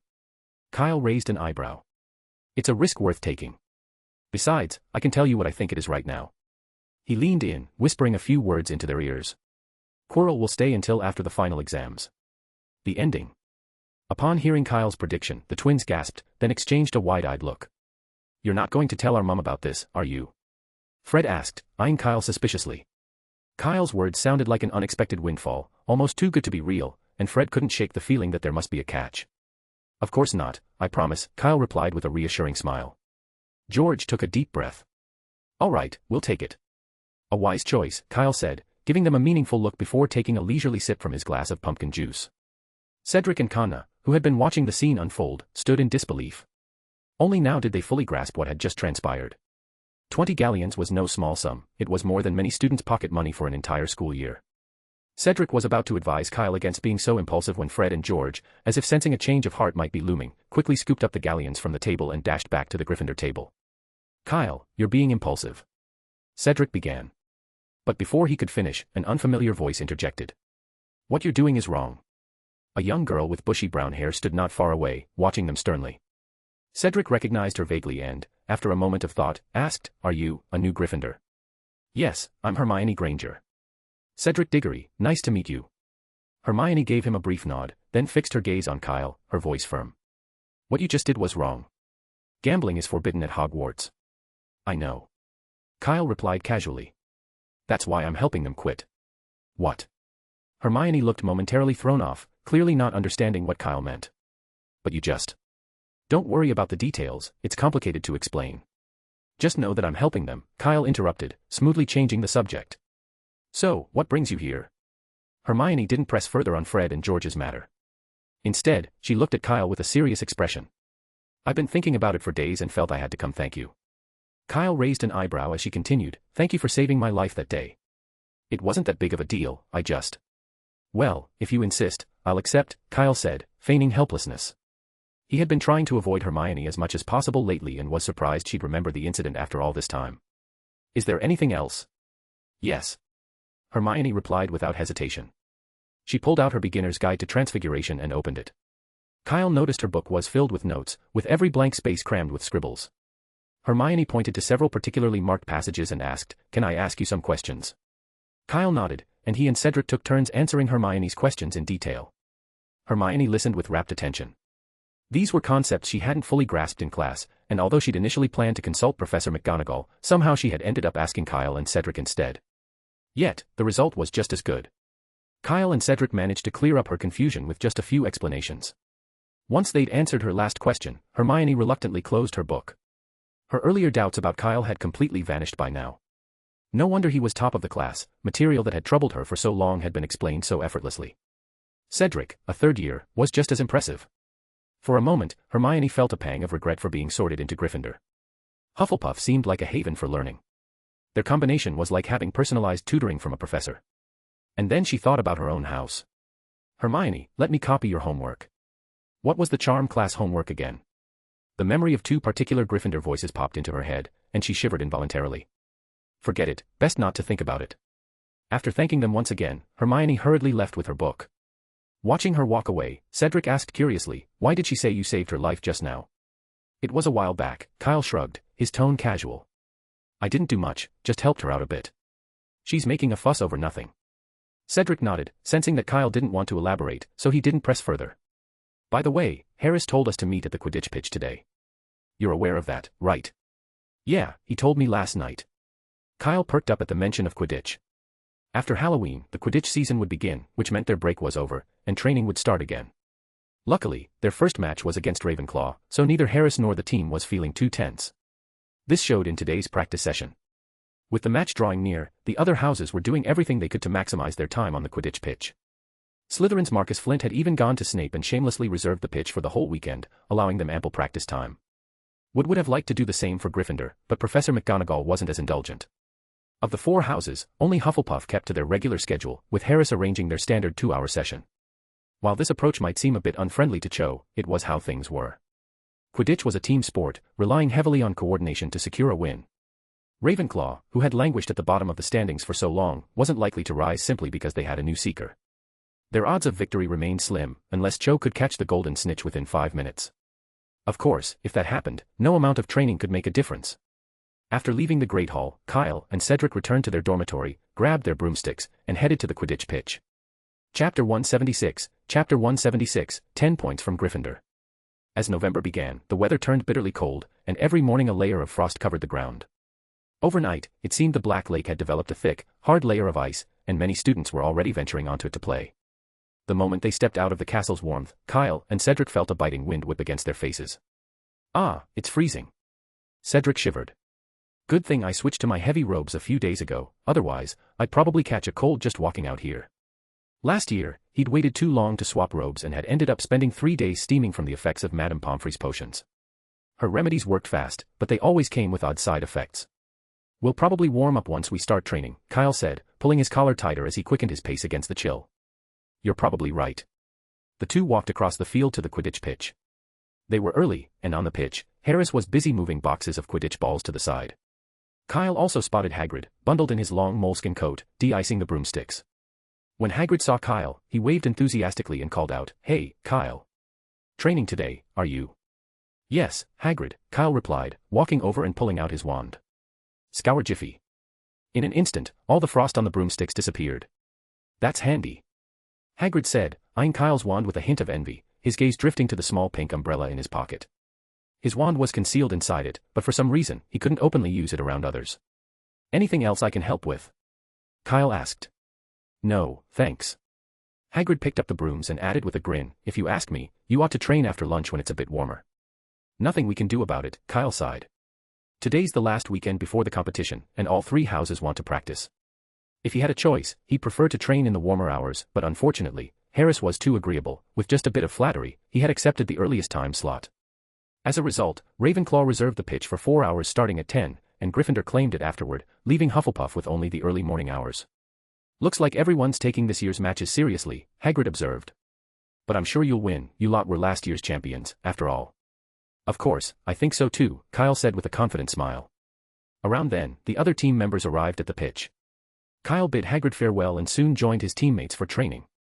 Since today's practice was just routine and not a tactical drill, Harris didn't close off the pitch. About half an hour later, spectators began trickling into the stands. Most were Quidditch enthusiasts who, upon seeing they could come and go freely, were eager to catch some action before the season officially started. Right on the dot at 10, Harris, who'd been leading the practice for 2 hours, signaled the end. The team descended from the air and handed the pitch over to the Ravenclaw team, who had been waiting eagerly. Kyle followed his teammates back to the castle. After a short while, the spectators reluctantly filed out of the stands, clearly annoyed at having to leave the match's atmosphere behind.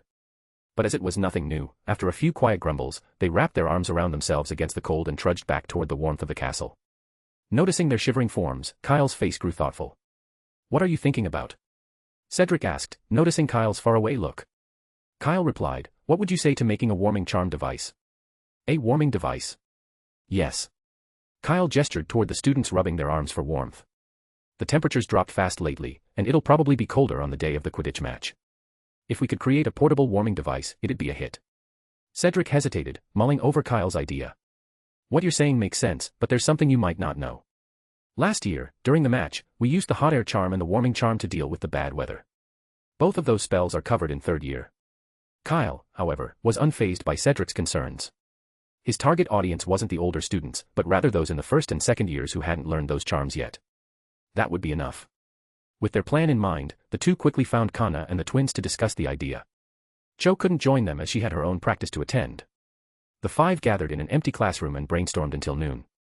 It's a deal, Kyle. Fred said excitedly, standing in the doorway. 2 months of waiting. Finally, we can get started. George waved a hand with enthusiasm.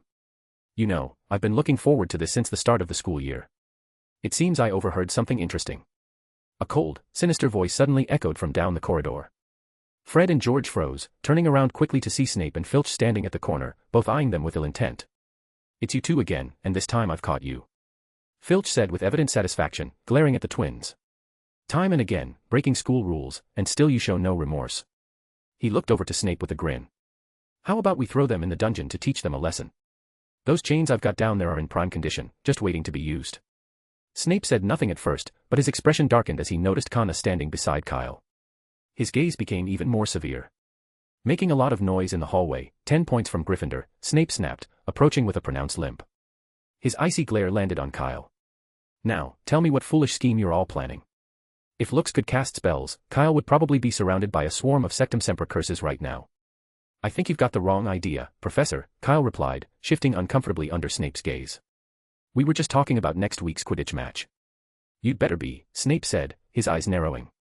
Because if I find out you're lying or breaking any school rules, I'll see to it you're expelled. Kyle forced a thin smile, feeling a dull ache in his jaw. He couldn't understand it. Shouldn't Snape be focusing his attention on Harry? Why did he keep singling him out? Well. Why aren't you talking? Snape's frown deepened as he looked at Kyle in silence. No respect for a professor.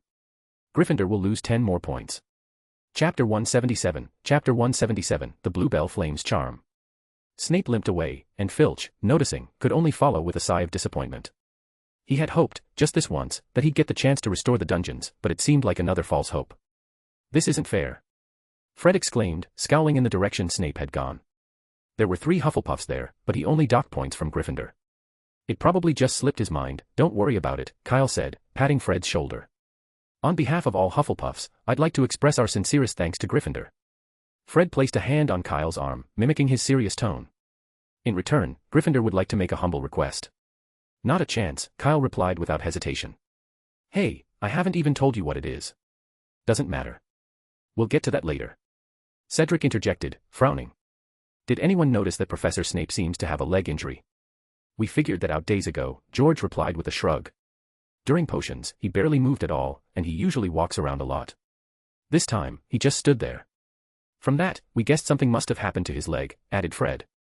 And we even saw blood traces on the floor of the potions classroom, but no one had been hurt that day. Fred and George quickly shared the clues they'd noticed. No wonder he's been scarce lately, Cedric said, puzzled. But doesn't it seem odd? This is Hogwarts. Why would Professor Snape be so badly injured? Who knows, Fred mused. Maybe he went to the Forbidden Forest. I heard he goes there often to collect ingredients for potions. Could have run into a dangerous magical creature. Or he went to the restricted area, George suggested. Remember on Halloween, when all the professors were hunting down that troll? Maybe he got too close to the 3-headed dog. As they talked, the group made their way down the corridor. Snape and Filch were already gone, but none of them wanted to risk them suddenly doubling back. To avoid any unnecessary trouble, they decided to head in different directions. The twins turned toward Gryffindor Tower, while the others split up at the stairwell. Kyle and Cedric headed downstairs to the Hufflepuff common room, while Conna, mentioning something she needed to do, peeled off to the library. The following week, Kyle became even busier, as did the others, who were now spending at least an hour a day in an empty classroom, working on their new products. Finally, by the second week, the Quidditch tournament began. That morning, the weather was clear and cold, and the dining hall was filled with the tantalizing smell of sizzling sausages. Everyone was excitedly chatting about the upcoming match, anticipation buzzing through the hall. The first match is Gryffindor against Slytherin, Cedric said, munching on his toast as he checked the schedule he'd made. They're the opener, and then we play Ravenclaw. Gryffindor. Mikkel, seated next to him, mused. Their seeker is that first year, Potter, isn't it? Hogwarts was never short of secrets, and despite Wood's best efforts to keep it under wraps, word had spread that Harry had been made seeker. The news that a first year, the youngest in a century, had been given such a coveted position had made Harry a school-wide topic of conversation. But opinions were mixed. While some thought Harry would excel, others were skeptical. Malfoy, from Slytherin, had repeatedly sneered that Gryffindor would have to follow Harry around with mattresses to catch him when he fell. Everyone else was curious if Harry would succeed, but Malfoy seemed only concerned about him falling. Either that, or Malfoy and Harry had a peculiar affection for each other. The group looked over to the Gryffindor table, where Harry sat with a frustrated expression, surrounded by a group of students trying to get him to eat. Each was offering him a sausage, toast, or something else, as though to make sure he didn't face the match on an empty stomach. He looks really nervous, Mikkel observed. That's how it is for first-time competitors, well, for most of them, Cedric said, breaking off mid-sentence as he noticed Kyle, calmly eating toast as usual. He was also a first-time competitor, yet he looked entirely unfazed. Just then, Fred and George strode into the hall. Rather than sitting down to eat, they wandered about for a bit before leaving. Noticing this, Kyle, Conna, Cedric, and Cho from Ravenclaw quickly finished their breakfasts and followed them. They tailed Fred and George to the entrance of the Quidditch pitch, where a wooden shelf had appeared, lined with all sorts of cheering props, each glowing blue. The display included bottles that emitted a lion's roar and snake-shaped glow sticks that floated in the air. The pulsing blue light seemed to radiate warmth, dispelling the morning chill. The closer they got to the shelf, the cozier it felt. Bluebell Flame's charm, brilliant idea, Fred remarked, touching the shelf. At least the younger kids won't have to freeze while watching the game. The Bluebell Flame's charm was a special spell. Despite having flames in its name, it was only about 50 degrees Celsius, warm enough to hold comfortably. The flames themselves looked like delicate, glowing bluebells. Everything's set, George said. We need to get to the stadium early, so we probably won't be able to help out here. That's fine, leave the rest to us, Cedric said with a grin. Fred and George weren't expected to help today anyway, as they'd already turned down that role. Cho took a seat next to the shelf, sighing contentedly. Honestly, it's really comfortable here. Only now did Cho understand why Kyle had chosen this spot for their sails. The warm, flickering blue flames created an oasis of comfort, transforming the cold, drafty corridor into something entirely different. Soon, the match was about to start. Fred and George were called to the changing rooms by Wood, and students began trickling out of the Great Hall and toward the pitch, eager to watch the game. Chapter 178, Hermione's Frustration. This year's Quidditch season caused a stir twice before the first match had even started. The initial buzz came when Kyle set a new record, scoring 21 goals in just 10 minutes, sparking a fresh wave of enthusiasm for Quidditch across Hogwarts. Before that excitement could die down, even more sensational news broke. Harry Potter, the famed boy who lived and the one who had defeated the Dark Lord, had been made the youngest Seeker in a century. Harry was already popular, and with this new role, it was clear this year's Quidditch matches would be livelier than ever. Half an hour before the game, the stands were already packed, with students filling every seat. Not even the biting wind could dampen their excitement. This thing actually works. Malfoy remarked in surprise from the Slytherin stands. He looked down at the little snake wrapped around his arm, glowing blue and radiating a pleasant warmth. And each time he lifted his arm, the snake would hiss toward the Gryffindor stands. The only problem was the sound, soft enough to be drowned out by the cheers around him. Across the pitch, Gryffindor's roar was so loud that it could be heard even from within the castle. Why isn't there a premium version? Malfoy grumbled. Beside him, Goyle quickly chimed in. Kyle said there wasn't enough time to make it. Goyle had a small glowing snake wrapped around his arm as well. I heard you, no need to remind me, Malfoy snapped, then said loudly, and he promised he'd bring what I wanted for the next Slytherin match. It'll be bigger, more flexible, and in the Slytherin colors, silver and green. Hearing this, the young wizards around him grew excited. Many of them came from wealthy families and would gladly pay for better cheering gear. Draco, isn't this kind of thing a lot more complex than a map? One of them asked doubtfully. Can Kyle really pull it off? He's only a second year. Of course he can, Malfoy replied confidently, raising an eyebrow. He already promised me.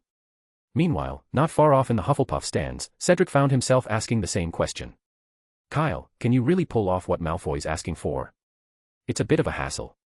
Kyle replied, frowning, but it's doable. It'll just take some time. The things they had sold before were mostly just glass bottles with a few sound effects, nothing overly complicated.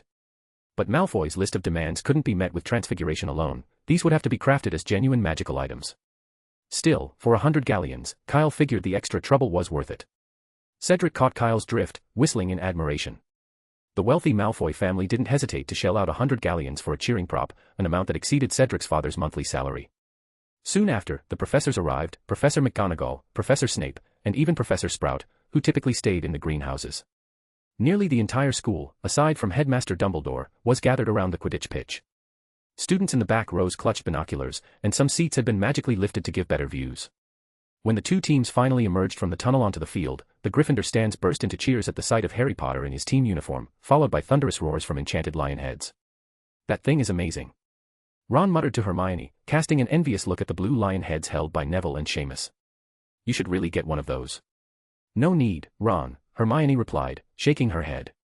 It's just a simple Bluebell Flame's charm and a transfiguration spell. Not worth 15 sickles. Besides, I already made you one, didn't I? It's different, Ron mumbled, looking down at the jar Hermione had crafted for him. It gave off a comforting warmth but couldn't make a lion's roar. Kyle had said the heating function was just an added perk that didn't even count as money. Seeing Ron's dissatisfied expression, Hermione's temper flared. She snatched the jar from his hand. If you don't want it, give it back. A gust of cold wind swept past, and Ron, too surprised to react, shivered violently. Blimey, it's freezing.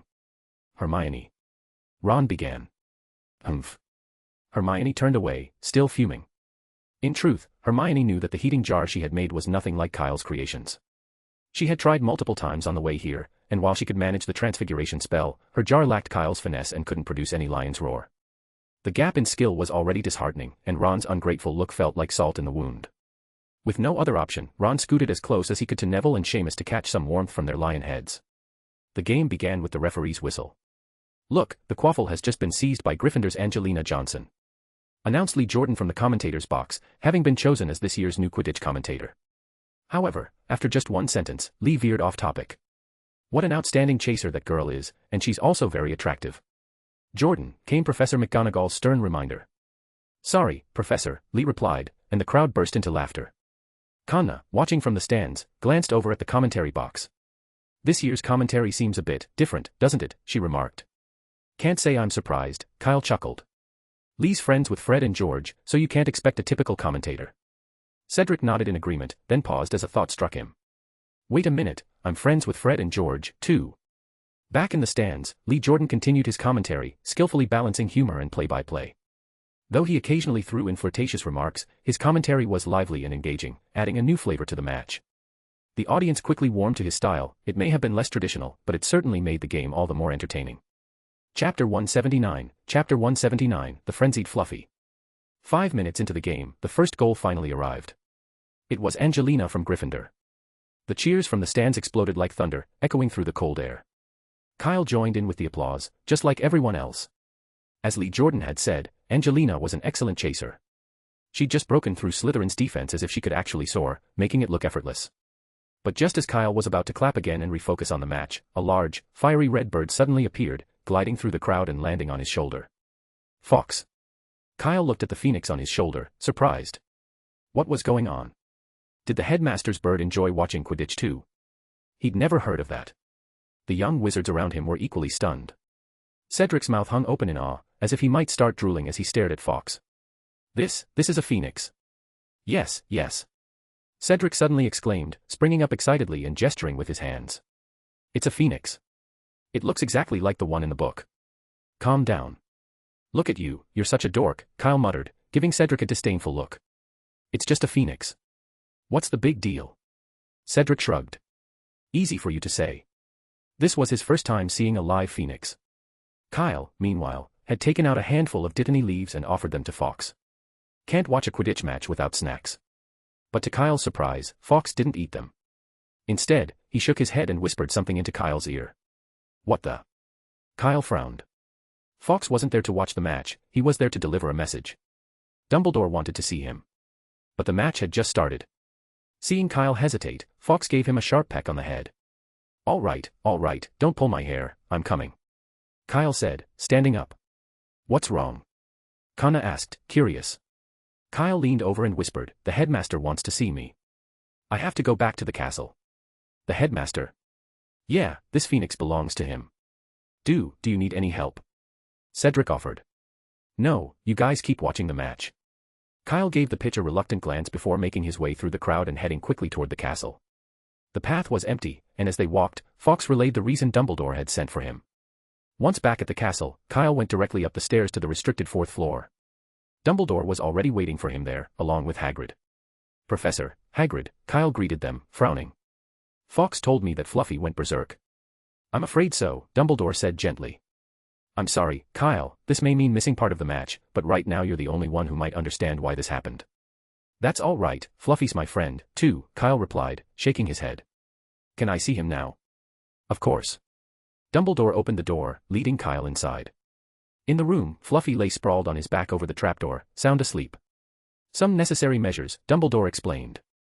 If he were awake, he'd attack everything around him like a mad creature, and keeping this door closed would be nearly impossible. I understand, Kyle nodded, then approached to carefully examine Fluffy's massive, unconscious form. He noted that there were no wounds, Fluffy's fur was intact, which ruled out any external trauma.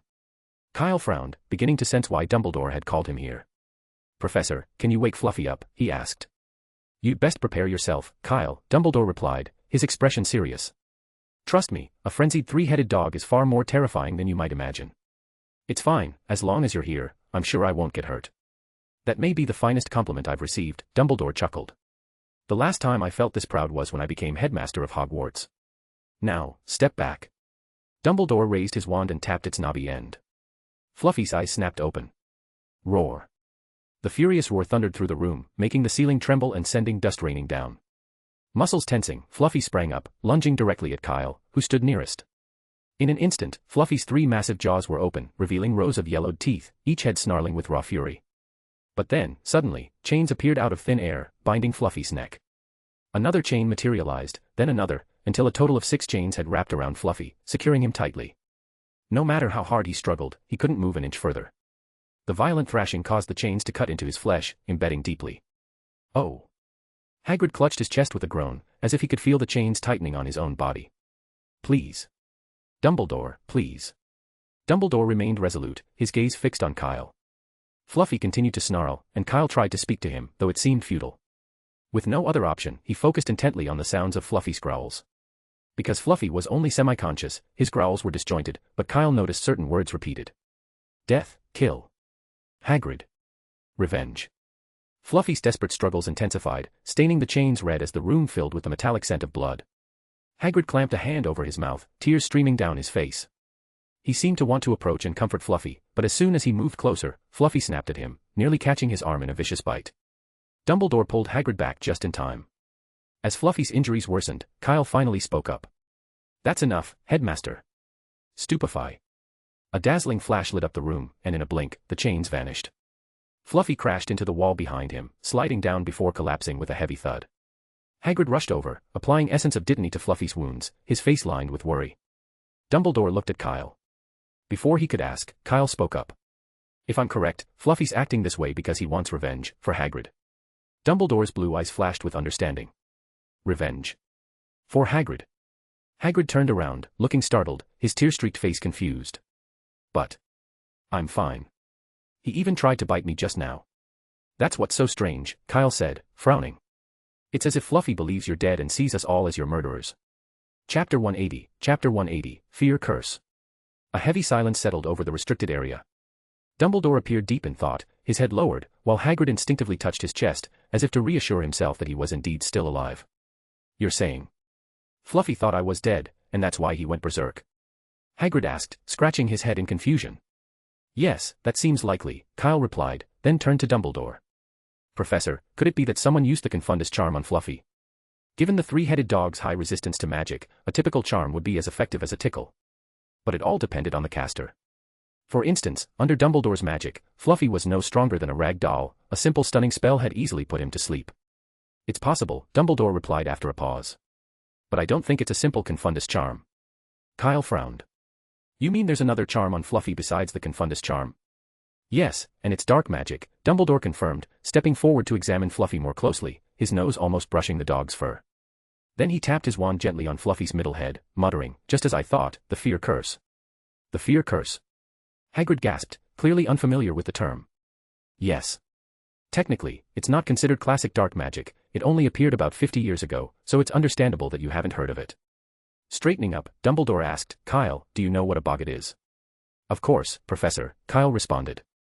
"It's a magical creature that shapeshifts to match the worst fears of anyone facing it." Dumbledore nodded.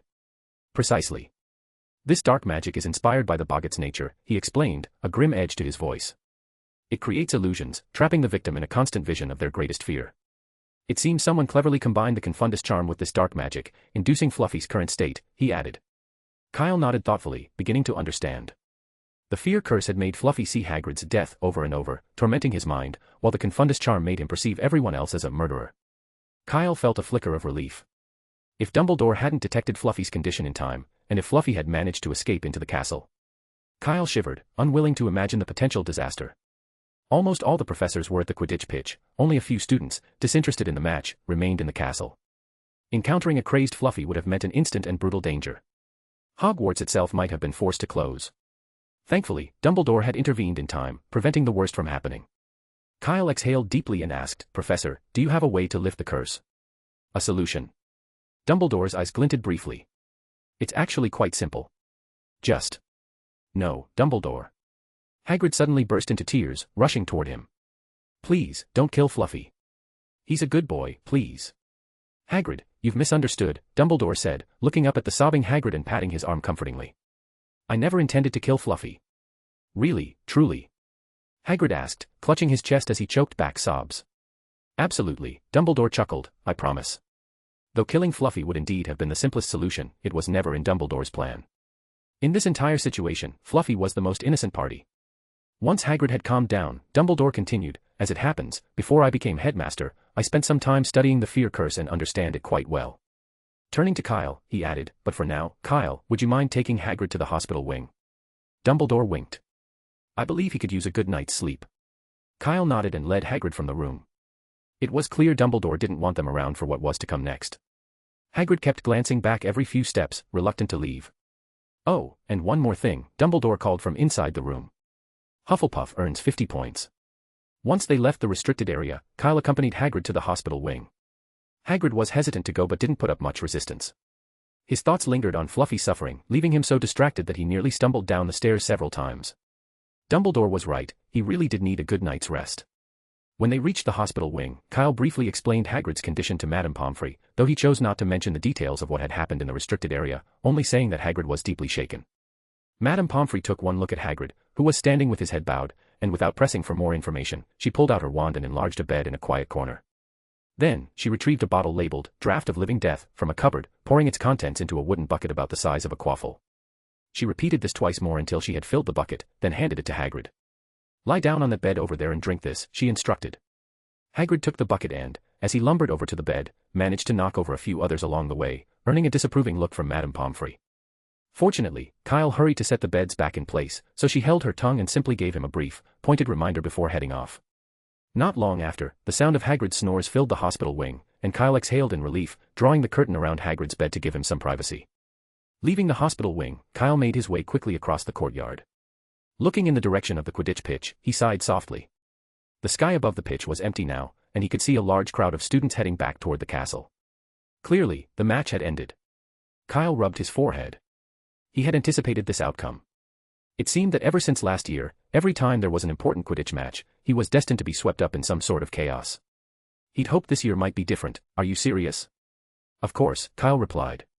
"Do you think I'd have just left the match and not come back until now?" "But who would do something like that?" Cedric asked, frowning. "Using a Confundus charm and dark magic on a three-headed dog, what good would that do?" "I don't know." Kyle shook his head. "Professor Dumbledore hasn't had time to investigate yet." Despite his words, Kyle's thoughts turned to Quirrell. The restricted area, Fluffy, the guard of the Philosopher's Stone. This all pointed to Quirrell, but Kyle couldn't piece together the man's goal. If Quirrell wanted to get past the trapdoor, angering Fluffy seemed like a pointless move, it would only make things more difficult. And if Fluffy escaped, Hogwarts could be forced to close, ruining any chance Quirrell would have of getting to the Philosopher's Stone. "I just can't figure it out. Anyway, it's best if we steer clear of the restricted area for a while," Cedric suggested, a shiver running through him as he imagined the three-headed dog. "If we need to go to the fourth floor, we should avoid that part as much as possible." "There's no need to be that nervous," Kyle reassured them. "Professor Dumbledore's handling it. Just be careful and stay away from there if you don't have to go." Hearing Kyle's words, Cedric and Connor lost all interest in discussing Quidditch, and the three soon went their separate ways. It wasn't until Kyle had left that Cedric remembered something he hadn't asked. Why had the headmaster sent for Kyle and not Professor McGonagall when something so dangerous was happening? Could it be because Kyle had worked with Mr. Scamander before and had some knowledge of the three-headed dog? Cedric looked up. But by then, Kyle was already gone, out of the common room, and Cedric had missed his chance to ask. For the next while, Kyle didn't return, not even for dinner. No one knew where he was, it was as if he'd vanished without a trace. It wasn't until the next afternoon, just before the game, that Cedric finally spotted him again in the changing rooms. Kyle was holding his broom and chatting with Harris. "Very good, Kyle."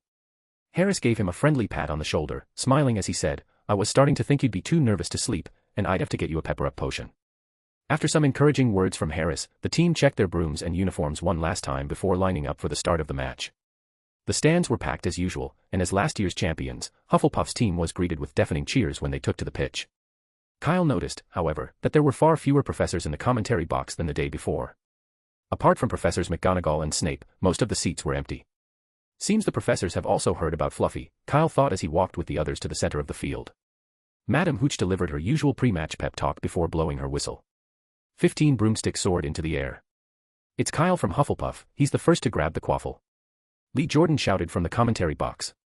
He's a newcomer, only joining the team this year, and rumor has it he scored spectacularly in the selection match. I just don't know if he'll be able to.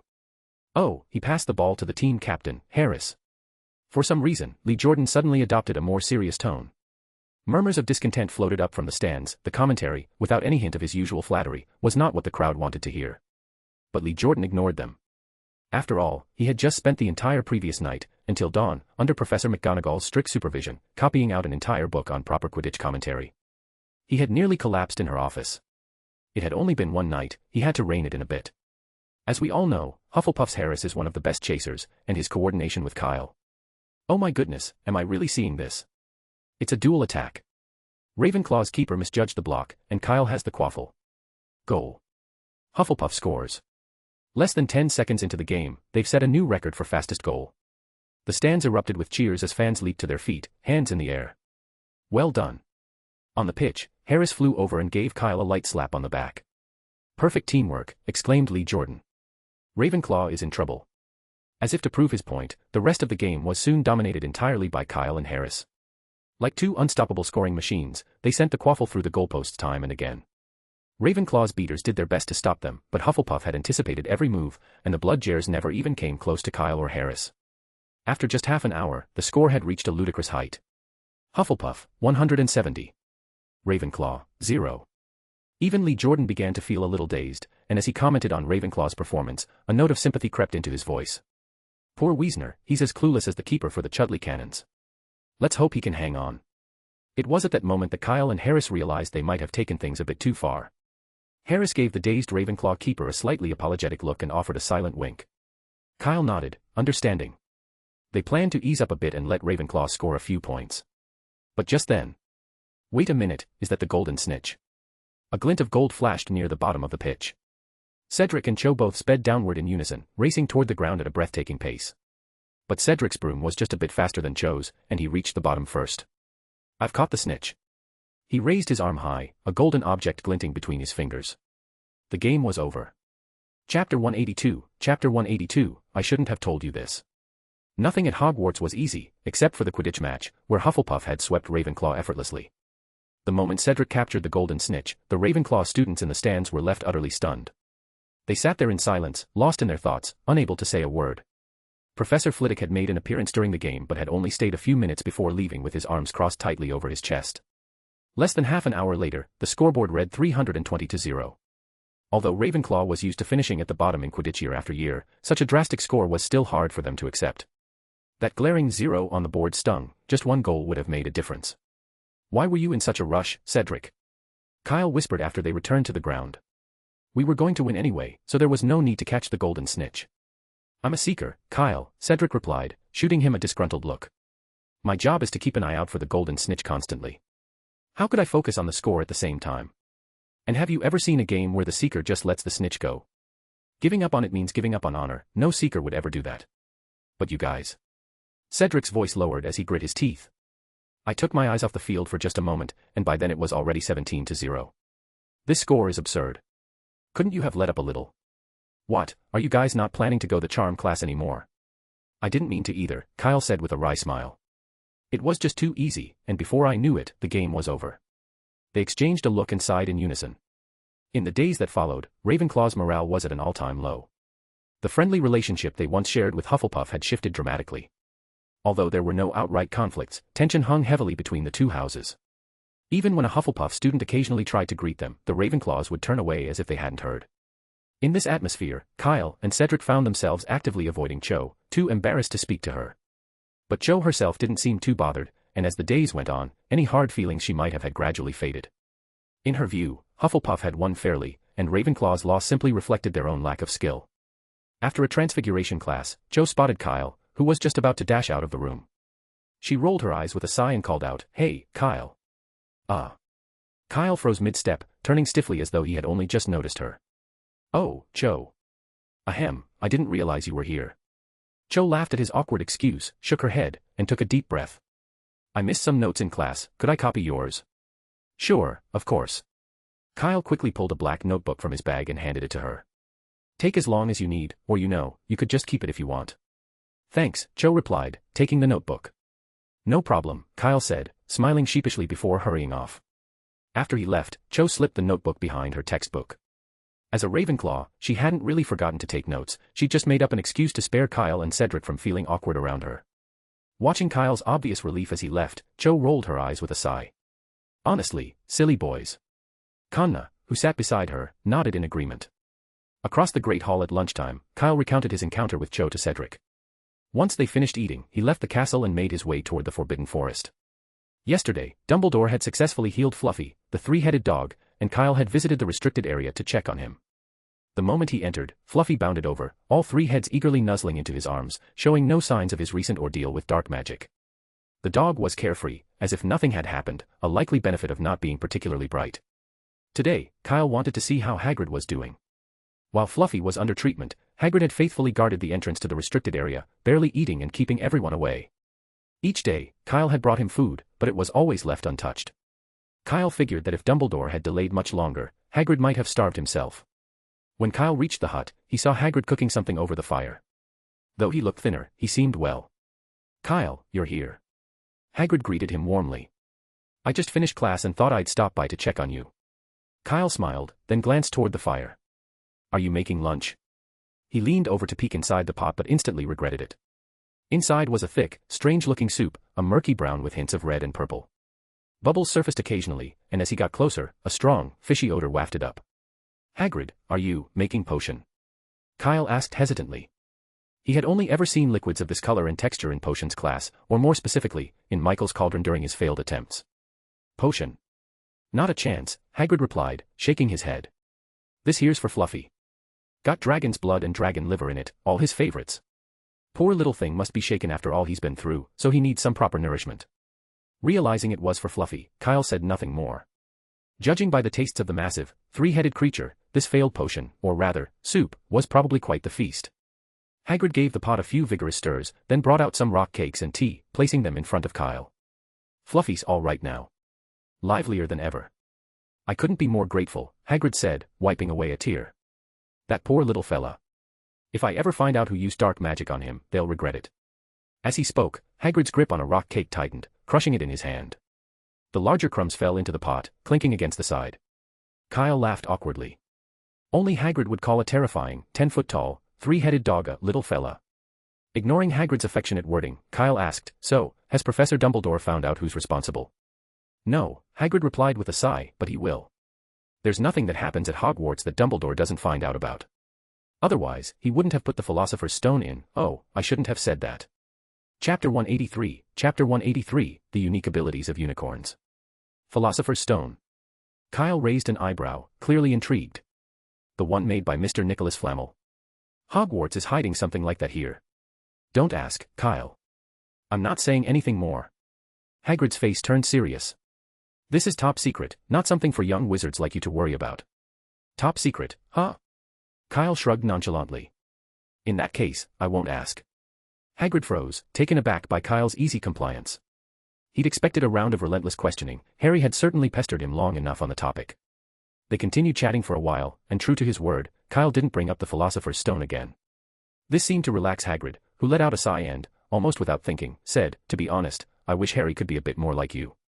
Potter. What about him? Nothing. Hagrid quickly shook his head. I just mean, he was here earlier. Well, that's a good thing, Hagrid, Kyle said with a grin. It means he cares about you too. Yeah. Hagrid nodded thoughtfully. It was nice to feel cared for, though he couldn't help but wish Harry's curiosity was a bit less intense, so that every visit didn't involve questions about Fluffy or the Philosopher's Stone. By the way, when did Potter come by? Kyle asked. About an hour ago, Hagrid replied after thinking for a moment. They only had one class this morning, so they came a bit early. They? Yeah, Harry, Hermione, and Ron, Hagrid said. The three of them have been spending a lot of time together lately. As he spoke, Hagrid stood up and stirred the pot with his spoon, then ladled up a bit to taste. Kyle felt his stomach churn at the thought, but he kept his discomfort in check. By the way, Hagrid, has anything strange been happening in the Forbidden Forest recently? Kyle asked. The Forbidden Forest? Hagrid looked thoughtful, spoon in hand. I don't know, honestly. I haven't been inside the forest for days, what with Fluffy needing my attention. Why do you ask? Oh, it just occurred to me, Kyle said casually. The person who used dark magic on Fluffy must have had a reason. But now that Professor Dumbledore's on alert, he probably won't try anything with Fluffy again. I was just wondering if he might shift his focus to the Forbidden Forest instead. You think he'd target the magical creatures in the forest? Hagrid's eyes widened, and he dropped the spoon with a loud clang.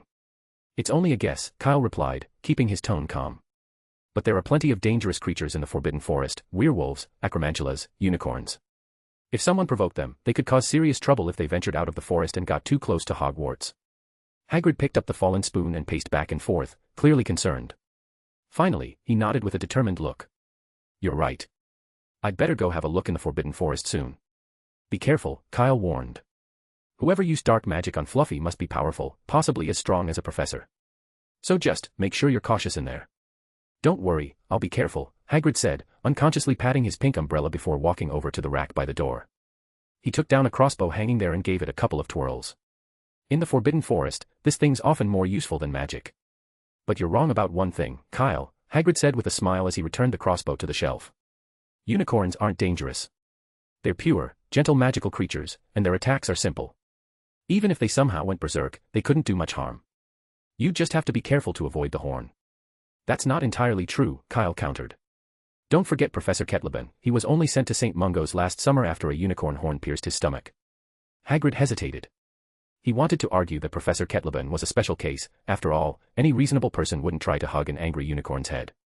According to Kettleben, he'd only been attempting to calm the creature down.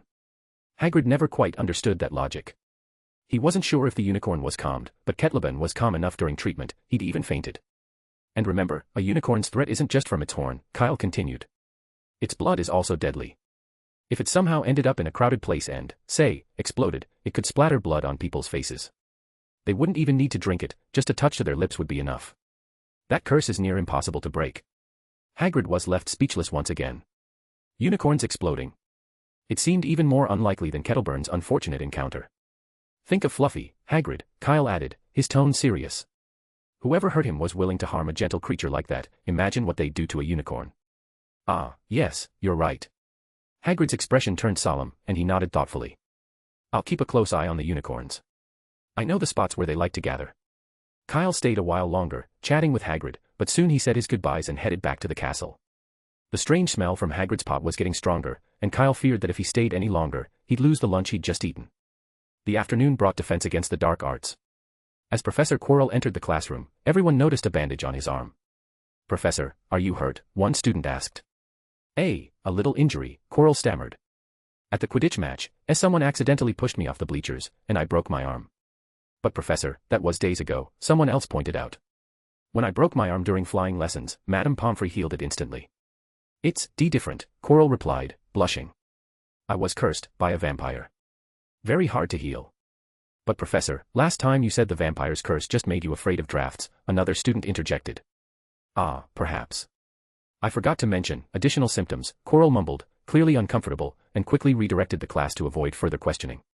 Today's lesson was on how to identify and deal with redcaps, vicious creatures that look like goblins and lurk where blood has been shed. They haunt places like castle dungeons and battlefield trenches, lying in wait to ambush lost travelers. Lacking a red cap for demonstration, Professor Quirrell had substituted it for a large lizard.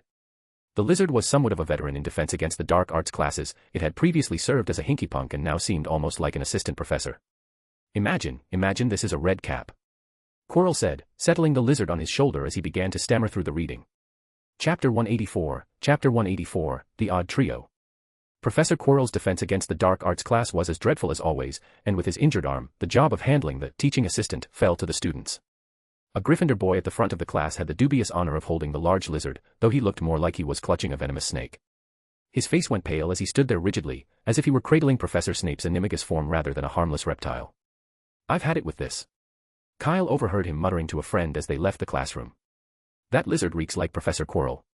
It must eat garlic daily, and now I smell like it, too. Ugh. I hope a cleaning spell works, otherwise, I'll need a new uniform. Kyle instinctively sniffed his own robes, picking up a faint trace of garlic, though it was far less potent than Quirrell's. Having just left the defense against the dark arts room, he figured no one else would likely notice. Still, it was enough of a smell to make anyone consider fresh clothes. As they made their way down the corridor, Kyle suddenly stopped on the second floor and turned to his friends. "I'm heading to the library. Anyone want to come along?" "Nope, not me." McGonagall and Ryan both shook their heads quickly. Kyle had expected as much. They only ever ventured into the library for last-minute homework. Otherwise, they steered clear. "I'll pass too," Connor said after a moment. "I've been reviewing the notes Professor Snape gave me, and I need to go over them by Christmas. No extra reading for me." "Snape's notes?" Kyle's eyes lit up. "Can I borrow them?" "Don't worry, I'll just make a copy so it won't take up your time." Last year, he had received Professor Flick's notes, which contained unique insights and practical tips not found in any textbook. That knowledge had proven invaluable, the kind of treasure money couldn't buy. "Of course, you can," Connor replied without hesitation. "Head to the library first, and I'll go back and make a copy for you. But, be careful with them. Professor Snape made me promise not to share them." As she spoke, Connor's expression turned a bit awkward.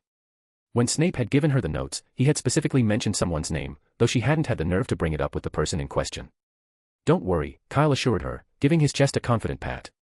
"I'm Hogwarts' best-kept secret. And," Connor continued, "my doubling charm isn't as good as yours. It'll only last a week, so you'd better read them quickly." Kyle waved off the concern. With his self-writing quill, he could copy the notes in half a day. A week was more than enough time. After finalizing their plans, Connor, McGonagall, and Ryan returned to the common room, while Kyle took a detour to the library. The library was bustling, packed with students despite class having just ended. Kyle quickly spotted the Gryffindor trio sitting at a table near the entrance, with a stack of books towering beside them. He took a quick, curious glance their way. It was no surprise to see Hermione, who practically lived in the library. But Harry and Ron were a different story. They were more like his roommates, the type who rarely set foot here. And oddly, they had no parchment or quills, suggesting they weren't there to do schoolwork. Here to read. That's unusual. Kyle didn't linger on it. He simply gave them a quick nod of greeting before heading off to find Madame Pants. "Harry," Ron whispered, watching Kyle's retreating figure. "What if we just ask Kyle?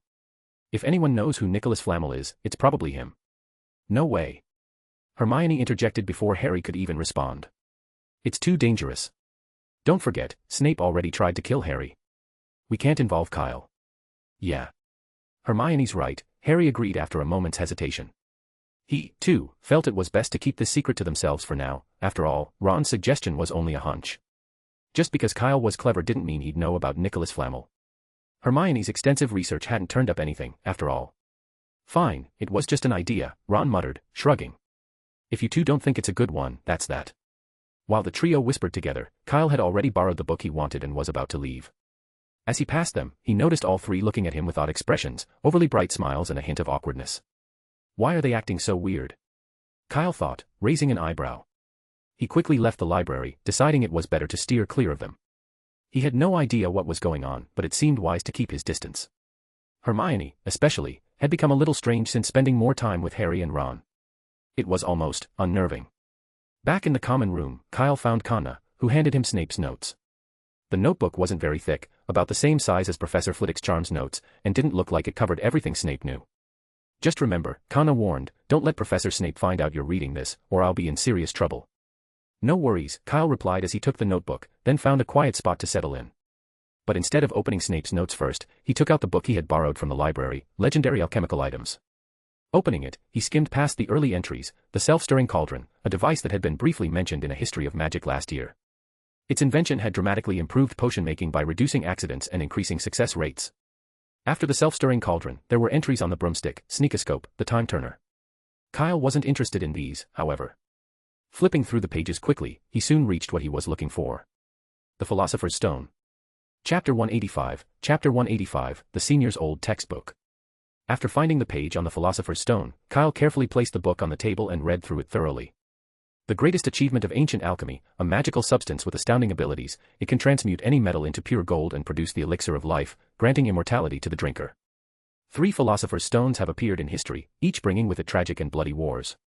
The longest of these wars raged for 20 years, and the nation holding the stone was obliterated within the first decade. Due to the horrific bloodshed it has caused, the Philosopher's Stone is also called the Bloody Gem. Of these 3 stones, one was destroyed by Merlin and King Arthur, while another was acquired by Rowena Ravenclaw, who, alongside 3 allies, established the renowned Hogwarts school. This feat came at the cost of the complete destruction of the stone. The only known remaining philosopher's stone belongs to Mr. Nicholas Flamel, a distinguished alchemist and opera enthusiast. Below the text was an illustration of the philosopher's stone, a brilliant red, irregularly shaped stone, resembling an uncut ruby. Kyle stared at the image for a while, examining its details closely. He was still deep in thought when Cedric came to remind him it was time to eat. On the way to the Great Hall, Kyle managed to return the book just before the library closed. Madame Pants raised an eyebrow but didn't comment, assuming Kyle had been doing research for an assignment. For the next few days, Kyle didn't think much about the philosopher's stone, instead directing all his attention to Snape's notes. Despite Snape's disheveled appearance, his notes were meticulously organized. They contained detailed annotations and explanations, making even the most complex ideas easy to follow. Inspired by these notes, Kyle remembered something else he had stumbled upon during one of his nighttime excursions. He had discovered an old copy of Advanced Potion Making in a forgotten closet of the underground classroom. It was tattered, but on the inside cover, there was a small handwritten note: "This book is the property of the Half-Blood Prince." TSK, the Half-Blood Prince. I didn't know Snape was such a bookworm, Kyle thought with amusement as he tucked the book under his arm. He decided he'd buy a new copy soon to replace it. Time passed quickly, and soon it was December. Hogwarts was blanketed in a thick layer of snow, and the lake had frozen over. With Christmas just around the corner, the students were more excited than usual, and it took every professor 10 points or more per class just to keep their attention. Of course, a few professors were exceptions to this rule. Professor Binns never docked points for inattentiveness, and in potions, no one dared daydream with Professor Snape at the helm, even if Christmas were the very next day. Today was no different. In the dimly lit underground classroom, everyone was focused on the careful steps required to brew their latest potion, and even the whispered exchanges were kept barely audible. At the moment, Snape stood behind Kyle, observing him with a curious expression as Kyle used the flat of his knife to crush Sapophoros beans, expertly extracting their juice. What on earth is going on? I really don't know what to think. Snape muttered under his breath. He'd noticed Kyle's rapid progress in potions over the past few days. The improvement was far too substantial to have happened naturally, especially since Kyle was already one of the most proficient students in class. Snape suspected that Kyle had somehow peeked at the notes he'd given to Conna, which only covered content up to 5th year. To test his theory, Snape had abandoned the planned lesson on the hair-raising potion and opted for the more challenging draft of Living Death, a potion not typically taught until 6th year. His plan was simple: if Kyle attempted to make this advanced potion, his unfamiliarity with 6th year techniques would expose him. Snape had already decided to deduct 50 points, whether Kyle's attempt was successful or not. After all, the draft of Living Death was notoriously difficult, requiring painstaking precision and a high level of skill. Snape was certain that Kyle's attempt would reveal evidence of unauthorized access to his notes. But now, Snape found himself uncharacteristically stumped. Kyle's method of extracting the juice from the Sapophoros beans was flawless, even Snape himself couldn't have done it more efficiently. And this technique wasn't in the notes, it was clearly something Kyle had learned independently. Next to him, Conna struggled to slice the slippery beans, barely managing. Could he really not be using my notes? Snape thought, frowning. Even the most gifted student couldn't progress this much on their own in such a short time. He decided to keep a close watch, positioning himself right behind Kyle for the entire lesson. When a cauldron exploded across the room, Snape didn't even move, he simply flicked his wand to clear the mess and ejected the unfortunate student from the classroom, all while keeping his gaze fixed on Kyle's work. By the end of class, Snape stared at the cauldron containing Kyle's perfectly brewed draft of Living Death. For a moment, he opened his mouth, as if about to deliver a scathing critique, but the words failed him. Instead, he let out a sharp, annoyed huff. "How did you do that?" he demanded, voice tense. "Pardon?" Kyle looked up, clearly confused. "I mean," Snape continued, his face hardening, "why has your potion making improved so drastically?" "I'm not sure, sir," Kyle replied with a friendly smile. "It might be due to my time with Director Sykes at St. Mungo's. She taught me a lot over the summer and let me study many of her potions." Pegasia Sykes. Snape's eyes narrowed. He knew of Sykes, one of the most accomplished Podiwanners of the generation, though he doubted that this fully accounted for Kyle's recent skills. If Sykes's influence were the reason, Kyle's improvement would have been evident at the start of the school year, not months in. "Tell the truth," Snape demanded, staring intensely into Kyle's eyes. "I am, Professor," Kyle replied, his face a picture of sincerity. "If you don't believe me, you could write to Director Sykes yourself, she'd confirm it. Oh, and I recently ran into an older student who lent me some of their old textbooks. They've been really helpful." Snape's expression darkened further. He cast Kyle one last, piercing look before turning and leaving the potions classroom without a word. An older student's textbook. As if any past student could brew such a flawless draft of Living Death in class. Chapter 186, holiday catch-up lessons. This is unbelievable. While eating in the Great Hall, Cedric had already heard from Kana about the events that unfolded in potions class. He smacked his lips, then asked with a curious gleam in his eye, I thought the draft of living death was only taught in 6th year. How did you manage to? Wait, don't tell me you've already finished all the potions textbooks. Kyle, who was slicing a sausage, looked up and chuckled. What if I did? Cedric froze for a moment, then half-joked, then I'd have to quit Quidditch and spend more time studying. Being friends with a future potions master is a lot of pressure. Seems like I just saved my life from Harris. Kyle patted his chest dramatically. If you quit the team because of me, he'd definitely come after me. All right, I was only joking. Under the curious stares of others nearby, Kyle continued, let's just call it luck. The other day, I picked up advanced potion making to pass the time and happened to see the process for brewing the draft of living death. It really was luck. If he hadn't learned occlumency over the summer, he wouldn't have dared to pull a stunt like that in front of Snape. Though that kind of behavior was a bit reckless, it was definitely thrilling. Especially when he saw Snape's expression, clearly itching to deduct points, his face contorted in disbelief. Kyle had nearly burst out laughing right then. If only he'd managed to snap a picture of Snape's face at that moment. Kyle would have used the finest developing solution to turn it into a ghastly moving portrait and plaster it in every corner of Hogwarts. If he ever got the chance to capture such a moment again, maybe he could enlist Peeves to help. Still, that was pretty incredible. McGonagall, who was seated on the other side of Kyle, sighed, Professor Snape clearly wrote down the process, but I just couldn't get it.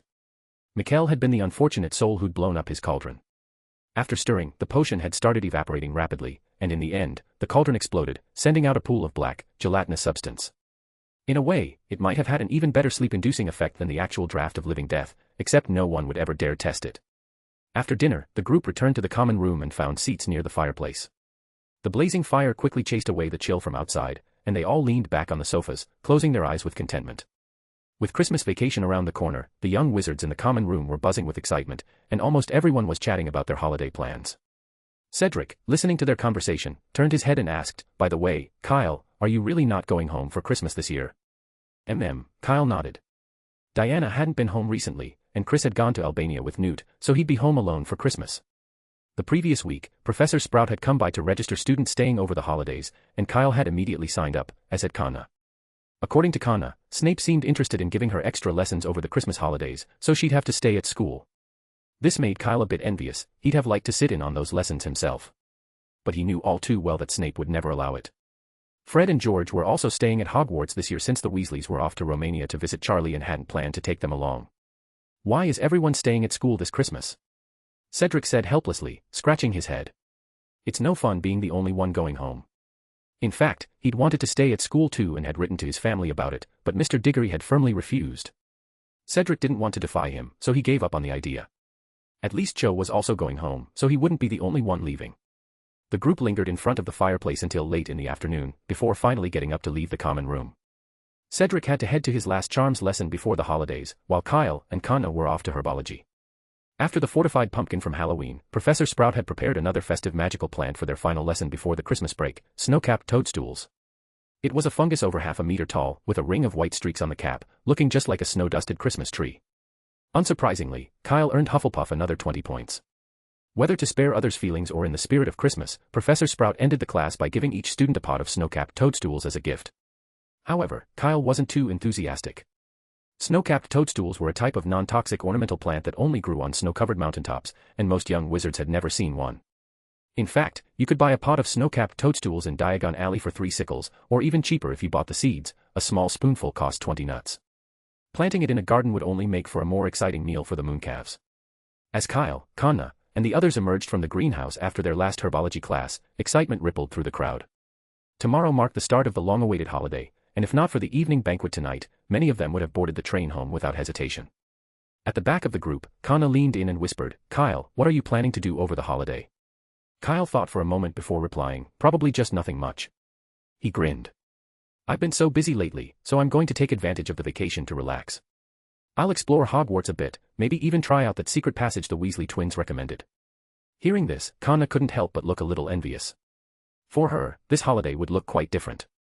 She had only 3 days to get through all her homework for each of her subjects. The rest of her time would be dedicated to intense studying. According to Professor Snape, your foundation is so poor, you're wasting a perfectly good talent. Tutoring, you must be tutored. Initially, she'd had a week set aside to finish her homework, and if she worked efficiently, she might have been able to spare a few days for herself. But for some reason, just this morning on the way to class, she had received an unexpected note from Professor Snape. It announced that her extra lessons had been moved up by 4 days, and she was instructed to complete her homework as soon as possible. Now, she had no choice. With only 3 days left, she could barely manage to finish her assignments, let alone carve out any time for herself. Chapter 187. Chapter 187. After all, he is a Slytherin. Kyle and Conna were making their way toward the castle when they spotted Hagrid carrying a fir tree through the grounds. Finished with class? Hagrid called out with a smile, poking his head out from between the branches. Go on, have a look in the Great Hall, it's a real treat this year. No rush, Kyle replied, walking up to examine the tree. Are there more? We can help carry some in if you'd like. Thanks, but this one's the last, Hagrid winked at Kyle. And I didn't forget Christmas this year. Forget Christmas? Conna asked, confused. How could you forget Christmas? Last year, the hall looked amazing. I saw 12 Christmas trees, just like the one you're holding. Well, yes, for some reason, that was a bit of a blunder on my part, Hagrid stammered. But, thanks to Kyle here, we got it all sorted in the end. Losing his memory was an embarrassing story that Hagrid preferred to keep under wraps, so he mumbled an excuse and quickly changed the subject. Fortunately, Conna didn't press him for details.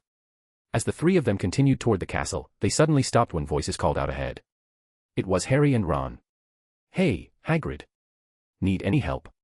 Ron asked. Where are you taking that massive tree? Harry added. No, I've got it, thanks, Hagrid answered, poking his head out between the branches. But just then, a slow, sneering voice sounded from behind them. Would you get out of the way, please, drawled Malfoy. Earning some pocket money, Weasley. Maybe you fancy yourself as a future gamekeeper at Hogwarts. Ron's face went red, and he balled his fists, turning toward Malfoy with a look that suggested he was ready to throw a punch. Crabbe and Goyle took a few menacing steps forward, emboldening Malfoy, who seemed to revel in Ron's anger. Just as Malfoy opened his mouth to add more insults. I think you owe Ron an apology, Draco, said Kyle calmly.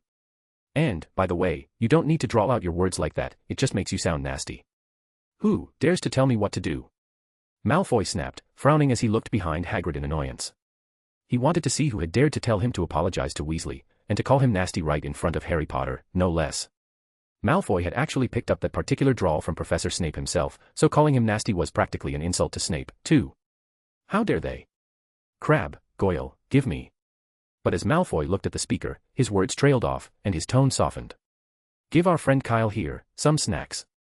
Malfoy's bravado faded instantly. He hadn't expected Kyle to be there, nor Conna Prince, standing just beside him.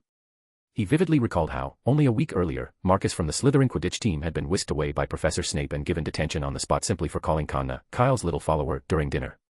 The poor boy had spent 3 days scrubbing flobberworm cages in the dungeons. Not wanting to meet a similar fate, Malfoy had discreetly asked around and discovered that Snape had been awarding this Hufflepuff girl extra credit in every potions class. Just for that reason alone, it was worth showing a bit of caution. Next to Malfoy, Crabbe and Goyle, who had rolled up their sleeves at the start of the confrontation, quickly froze at Malfoy's sudden shift. Realizing they wouldn't need to throw any punches, they quickly moved their hands to cover their pockets, as if keeping that snacks safe from Kyle. No more snacks, Draco, Crabbe muttered, looking uncomfortable. Yeah, we're all out, Goyle added, clutching his pockets defensively. You're. Malfoy's expression twisted in anger. He knew that most of the fancy sweets his father sent had already disappeared into Crabbe and Goyle's pockets, and now they dared to claim they were out. And the way they were covering their pockets, did they think he was completely blind? Just hand them over, he said in irritation, or you won't be getting any more next time. With grimaces, Crabbe and Goyle reluctantly pulled out a single candy each, offering them to him with trembling hands. You. Malfoy's face grew even sourer at their stinginess. Stepping up to them, he dug his hands into their pockets and grabbed as many sweets as he could carry, then turned around and dumped them all into Kyle's hands. Crabbe and Goyle stood frozen, as if petrified. Their mouths hung open, and their eyes looked dull and empty. For them, the world had just collapsed the moment Malfoy seized the sweets. Thanks, Draco. Kyle said with a smile, taking the sweets from Crabbe and Goyle as well. And thank you, too, Crabbe, Goyle. Oh, pepper imps. I've been wanting to try one of those. Ooh. Crabbe squeaked, nearly fainting on the spot. As for Goyle, he had already passed out by the time Kyle took his last candy. Malfoy ignored his 2 disheartened cronies, straightening his robes and striding up to Kyle with a polite smile. It's nice to see you here, Kyle. Oh, and Miss Prince, a pleasure to meet you. I'm Draco Malfoy, Slytherin. Hello, Conna said politely, then fell quiet, as she often did with strangers. Actually, Draco, I was just coming to find you, Kyle said, stepping forward and producing a stunning, crystal-clear snake-shaped bracelet that glowed a brilliant green. Here's the item you requested. I went ahead and engraved the Malfoy family crest on it, hope that's all right. I can change it if you don't like it. Like it? Of course I like it. Malfoy's irritation vanished as he caught sight of the bracelet. He'd only intended to brush Kyle off, but now he forgot about Harry entirely, his attention locked on the beautiful craftsmanship. The bracelet was more magnificent than he'd imagined, with exquisite detailing and the Malfoy family crest skillfully engraved onto the snake. How much extra is it for the crest engraving? I can pay you now. No need, Draco. The 100 galleons you paid earlier covers it, Kyle said with a grin. Consider it a bonus for being a repeat customer. Thank you. This is amazing. Malfoy's eyes sparkled with admiration. Why don't you try it out at the pitch? Kyle suggested with a knowing smile. Ah, yes. Malfoy snapped back to attention, then, without a second thought for Crabbe and Goyle, who were still rooted in place, he dashed off towards the Quidditch pitch, eager to test his new treasure. It wasn't until Malfoy had disappeared from sight that the others seemed to fully register what had just happened. Kyle, you actually get along with Malfoy? Ron asked in disbelief. But, he's a Slytherin. Chapter 188, the exorbitantly priced toy. Ron knew Kyle was popular at school, but he never imagined he'd actually be friends with someone like Malfoy. It was a bit hard to stomach. Kyle noticed Ron's look of bewilderment and knew exactly what he was thinking, but he didn't care. Malfoy's feud with Harry and Ron didn't concern him, he was a Hufflepuff, after all. Besides, his mother Diana had graduated from Slytherin, why should he hate the house? Kyle glanced at Ron and shrugged.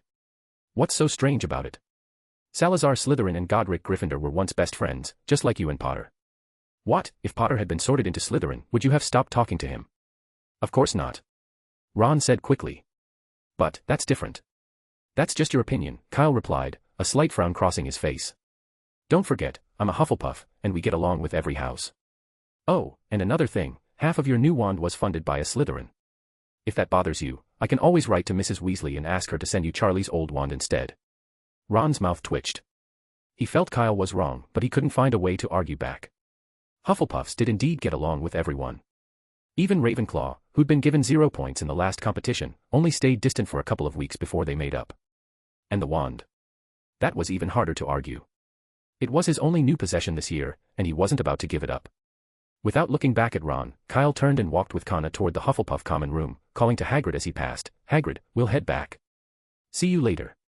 Go on ahead, Hagrid replied with a grin. Tonight's feast won't disappoint. Then, turning to Harry, he added, sorry, but I've got to go too, Professor McGonagall's waiting for me to help set up the last Christmas tree. After Kyle, Connor, and Hagrid left, Ron let out a long sigh. Did I just sound like an idiot? Harry and Hermione exchanged glances before both shook their heads. Ron's reaction wasn't unusual, they'd been just as surprised when they learned Kyle and Malfoy were on friendly terms. They just hadn't said anything about it. Kyle actually helped us out back there, Harry said quietly. I noticed Snape was standing not far behind us the whole time, just waiting for us to clash with Malfoy so he could dock points. Ron quickly glanced around, but apart from a few students heading to the Great Hall, there was no sign of Snape. Trust me, he was there, Harry insisted. He was right behind us, around the corner. Ask Hermione if you don't believe me. Yes, Harry's right, Hermione nodded absently. Given that the path from the dungeons led directly to the Great Hall, it wasn't unusual to see Snape there. Never mind that, Hermione said with a frown. Aren't you curious? What was that thing Kyle gave Malfoy that cost 100 galleons? Wait, what? Ron's eyes widened in disbelief. 100 galleons. He had been too preoccupied with other thoughts to pay attention earlier. Yes, 100 galleons, Harry added, also remembering the detail. The Malfoys must be rolling in gold. Though Harry had inherited a sizable fortune from his family's vault, he had never spent that much in one go. So far, his biggest expense had been 7 galleons for his wand. Merlin's beard. Ron murmured, suddenly feeling weak in the knees. 100 galleons, he'd never even seen what 10 galleons looked like all at once. Maybe he understood Kyle a bit better now. Harry glanced at his watch. There's still some time before the feast begins, right? 13 minutes, to be precise, said Hermione, eyeing him skeptically. You're not thinking of. Aren't you curious what that thing actually is? Harry whispered. The Quidditch pitch isn't that far away, we should have time to check it out. Without hesitation, Ron was already on his feet. What are we waiting for? He darted out of the castle doors, racing toward the Quidditch pitch, with Harry and Hermione close on his heels. The three reached the pitch in record time but, not wanting Malfoy to see them, crouched near the entrance to sneak a peek inside. After 10 minutes, they hurried back to the castle, just in time for the Christmas feast. The Great Hall was splendidly decked out, with wreaths of mistletoe and holly draped along the walls. The 12 Christmas trees sparkled with all kinds of ornaments, shimmering icicles, twinkling snowflakes, candles, golden baubles, and boxes containing tiny enchanted surprises. Oddly enough, one of the trees even had a ghost as a decoration. Familiar ghostly faces floated among the branches, including nearly headless Nick and the Fat Friar, who warmly greeted every student passing by. Under normal circumstances, Harry would have been enchanted by these unique decorations, but now he barely glanced at them. Hermione and Ron were equally distracted, and the trio hurried to the Gryffindor table. The moment they sat down, Harry whispered, "Did you see that snake? It was spitting fireworks and must have been 10 feet long. How does it do that when it's only the size of a fist?" "I don't know, Harry," Ron said, shaking his head. "All I know is that Malfoy actually paid 100 galleons for a toy." "I've told you 1,000 times, it's not a toy," Hermione snapped, giving Ron a sharp look. "It's a magical object that combines the engorgement charm, the Bluebell Flames charm, and advanced transfiguration." "Okay, fine, a magical toy," Ron muttered under his breath. No matter what Hermione said, it didn't change the fact that this was nothing more than a showy gadget. 100 galleons for a toy, the world had to be mad. Or maybe it was just Malfoy who was mad. Hermione heard Ron's grumbling but chose to ignore him. She fidgeted absently, scratching her head. The entire way back, she'd been wondering how the Bluebell Flames charm could change color like that. But as far as she knew, it was impossible. She'd never read anything like it in any of her books. Chapter 189, Niffler Fishing. Hermione recalled how, in their very first charms lesson, someone had asked Professor Flitwick if they could change the color of the wand lighting charm to make it glow red. Professor Flitwick had replied that it wasn't possible, altering the color would change the charm's nature entirely, making it a new spell altogether. It seemed impossible that Kyle, just a second-year student, could have created a new charm. Yet here he was, casually doing things even Flitwick had deemed unfeasible. Hermione's gaze drifted over to the Hufflepuff table, where Kyle was laughing and chatting with his friends. Is it really true that there are such big differences between wizards? She thought, feeling a small pang of discouragement. The feast soon began, but Hermione was so absorbed in her thoughts that she hardly noticed what she was eating. At one point, she even came close to putting a candle into her mouth, mistaking it for food. Fortunately, Harry noticed in time and nudged her back to reality. After a sumptuous dinner, the next morning arrived, and everyone packed their bags for the train ride back to King's Cross Station. Mikkel and Ryan left as well, making Kyle the only one staying behind in the Hufflepuff dormitory for Christmas. The sudden silence after the usual morning bustle felt strange and uncomfortable for him. With the castle so empty, Kyle skipped breakfast in the Great Hall, choosing instead to grab a quick bite in the kitchen and eat in the common room. When Kana entered the common room, she found Kyle intently studying a small stone. "What are you up to so early in the morning?" she asked, leaning over with curiosity. Kyle was waving his wand over a white pebble on the table, and with each motion, tiny pieces chipped off. "Are you carving the stone?" Kana asked, puzzled. "Something like that," Kyle replied, his focus fixed on the pebble. Kana watched for a moment but couldn't discern what he was trying to carve. The pebble looked irregular and rough, like a random pile of chipped rocks. So, Kyle isn't perfect at everything, she thought with a little satisfaction.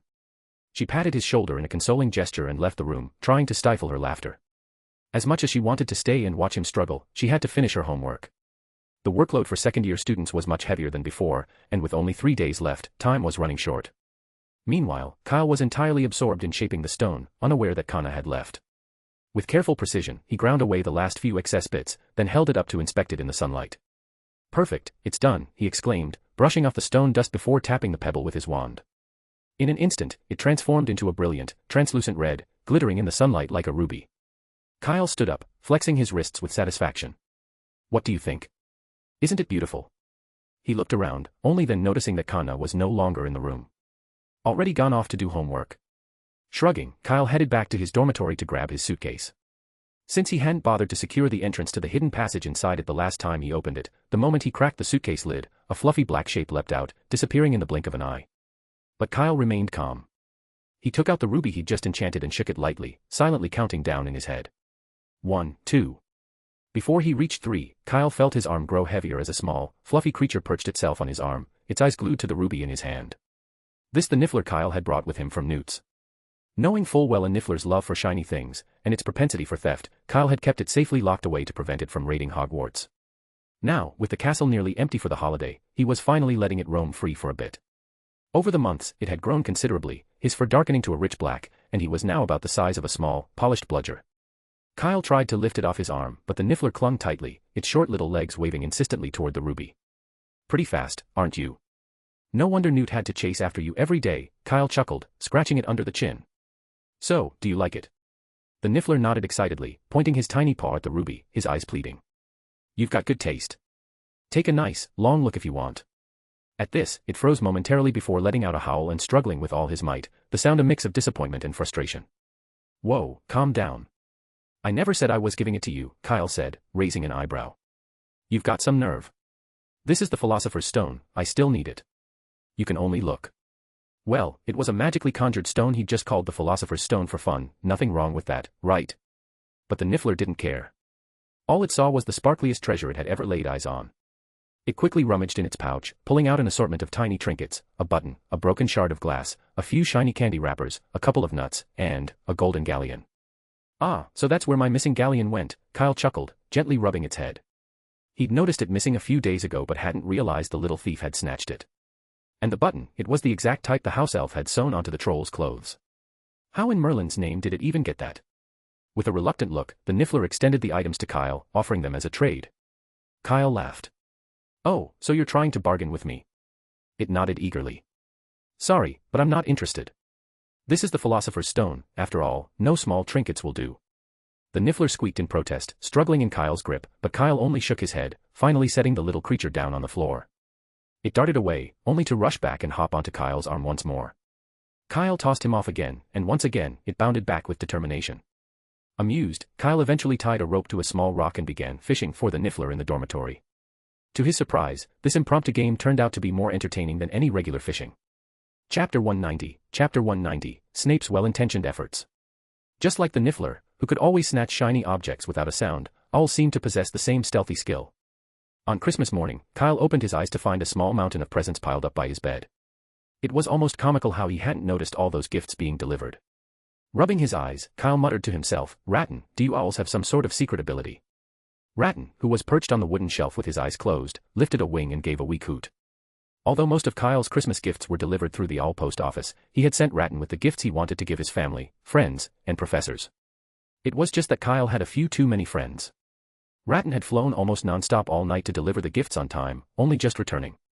He was so tired he could barely keep his wings up and had no patience for Kyle's idle musings. Sorry, it's been a rough day for you, Kyle said apologetically as he approached Rattan, pouring an all tonic from a bottle into his bowl and adding a small piece of marinated dragon liver. Dragon liver was a top-tier pet treat compared to Murtlap dried rat, but it was extremely expensive. A tiny piece, about the size of a Felix Feliches bottle, cost 16 sickles. It was practically daylight robbery. The piece of dragon liver Kyle had prepared was a Christmas gift for Rattan, costing a full 10 galleons. Truthfully, Kyle himself had never eaten anything so extravagant. Rattan took a few bites of the dragon liver, drank some tonic, and finally began to feel a bit more energized. Satisfied, Kyle returned to his bed and began unwrapping his own presents, most of which were sweets and chocolates, an even bigger stash than he'd received last year. Kyle, something's wrong. 10 minutes later, a loud shout echoed from the common room. It was Kanna's voice. Kyle quickly set down the half-unwrapped chocolate and rushed out of the dormitory. In the common room, Kanna was standing with a distressed look, clutching an open box in her arms. What's wrong? Kyle asked, a bit alarmed. Kanna bit her lip, looking worried. I've lost my galleons again. Could it be Pocky? Remembering what had happened last year, Kanna immediately suspected the witch-turned-mouse after realizing her galleons were missing. What are you thinking?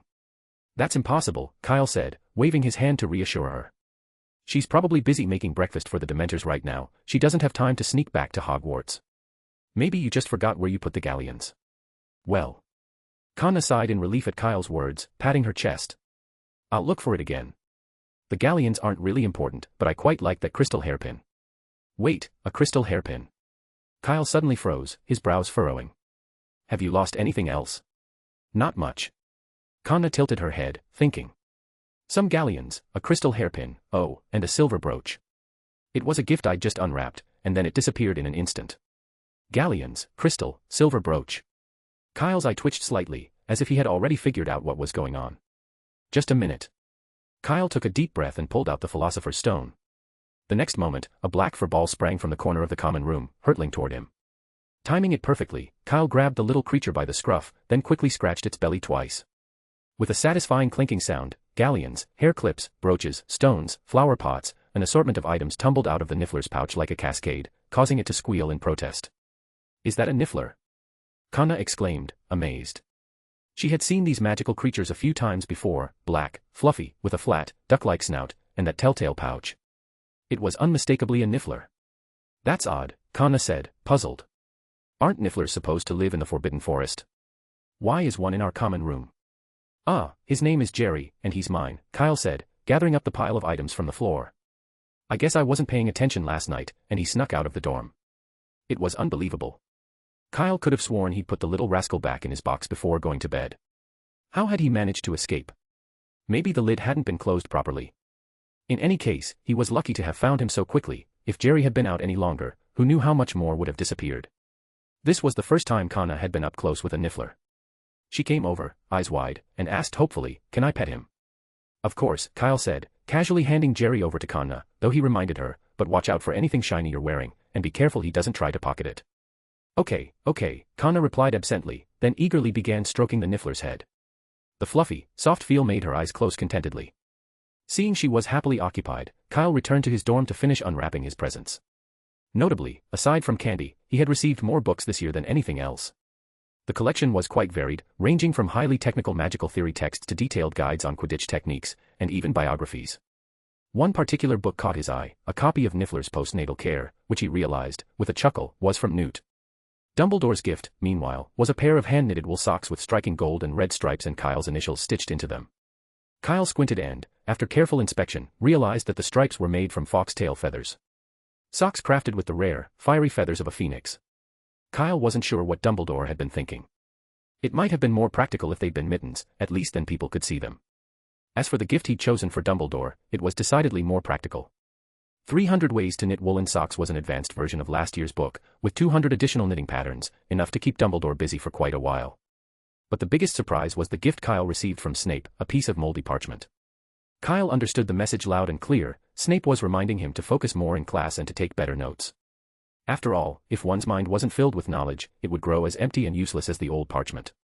Kyle couldn't help but feel touched by Professor Snape's good intentions. Only a professor as thoughtful as Snape deserved 2 gifts from him this year. Besides the usual bottle of Sleek Easy's hair potion, Kyle had carefully chosen a second present that had topped Wizarding bestseller lists several times. Travels with Trolls. Chapter 191, First Entry into the Chamber of Secrets. Late at night. On the 3rd floor of the castle, laughter and a piercing scream suddenly echoed from the girls' bathroom down the hallway on the left side of the stairs. A ghost with glasses bolted through the wall in a flurry, glancing back in distress.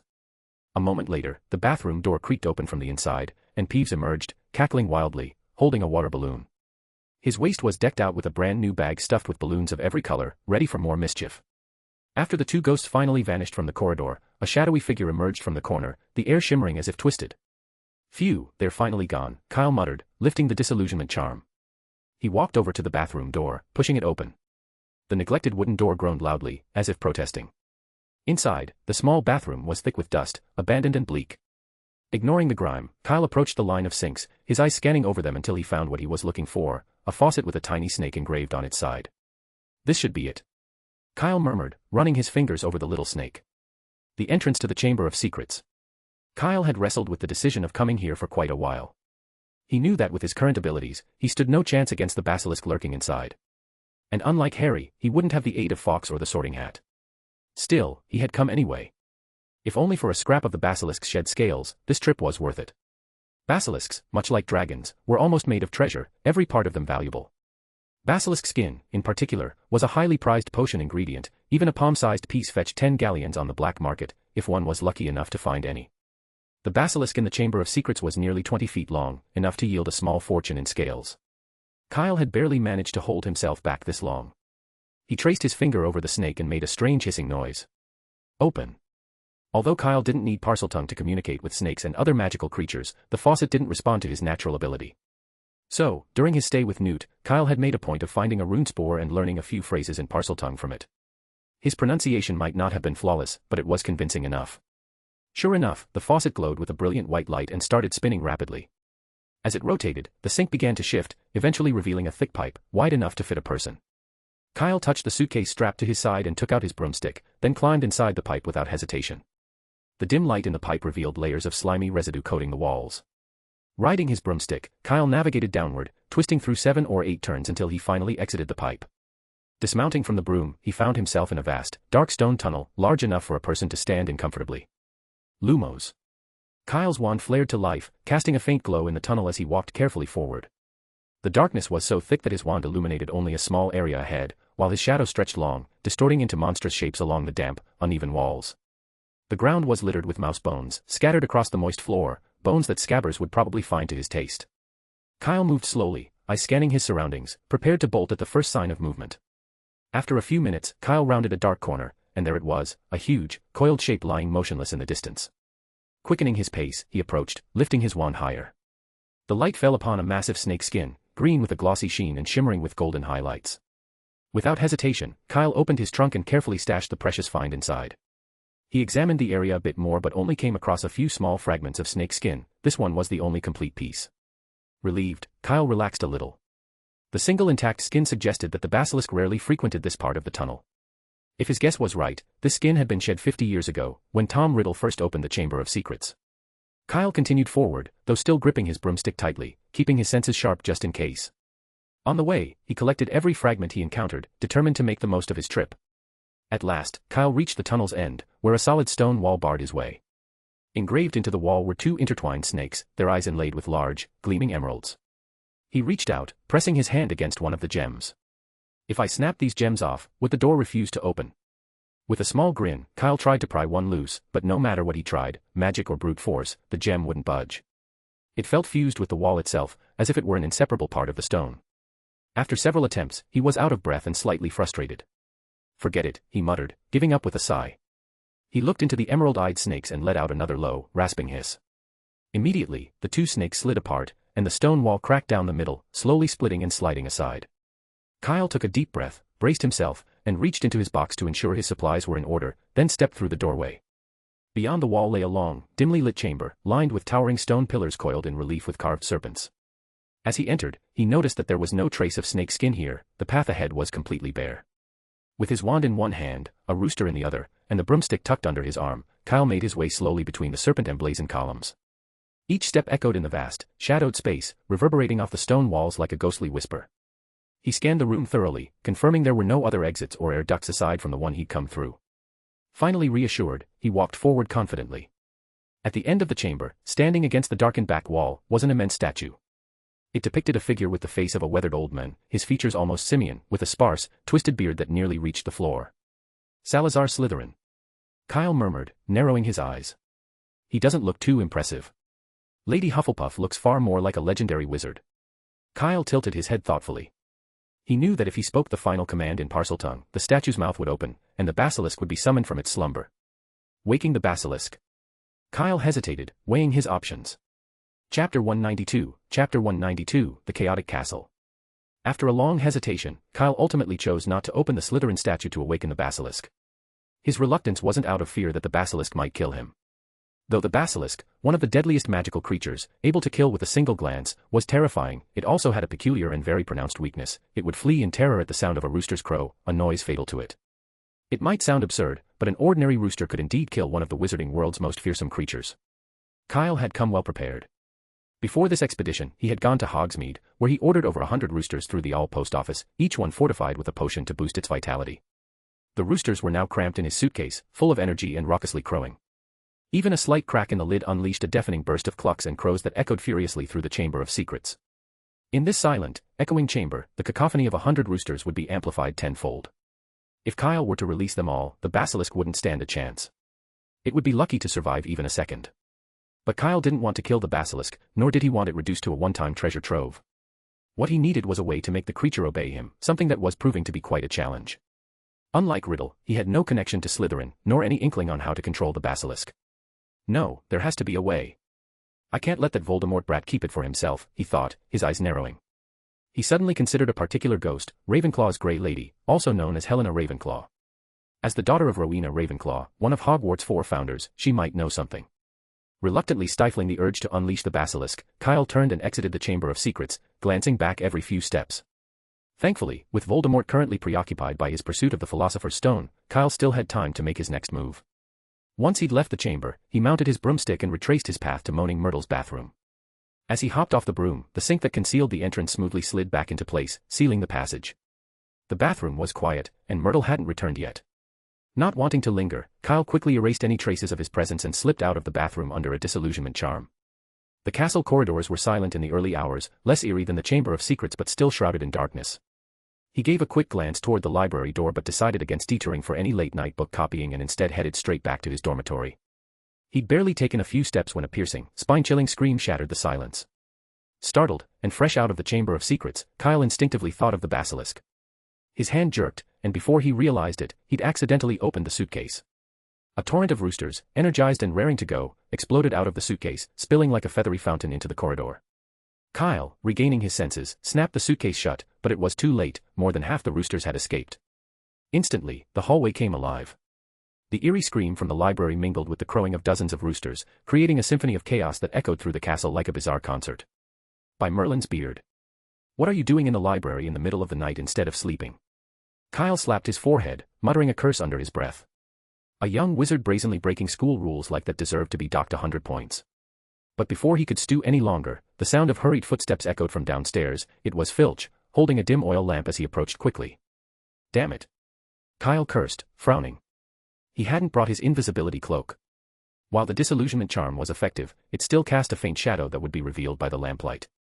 Seeing Filch nearing the stairs, Kyle didn't hesitate. He turned and bolted up to the next floor. He remembered a secret passage on the 4th floor, hidden behind a suit of armor, which led directly to the underground classroom corridor. Come out, I can see you. Filch's irate voice rang out behind him, harsh even against the chorus of crowing roosters echoing through the corridors.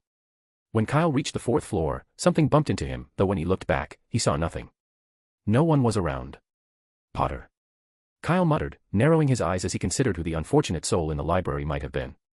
Just then, he felt a soft, silken touch brush his hand, a sensation he recognized instantly.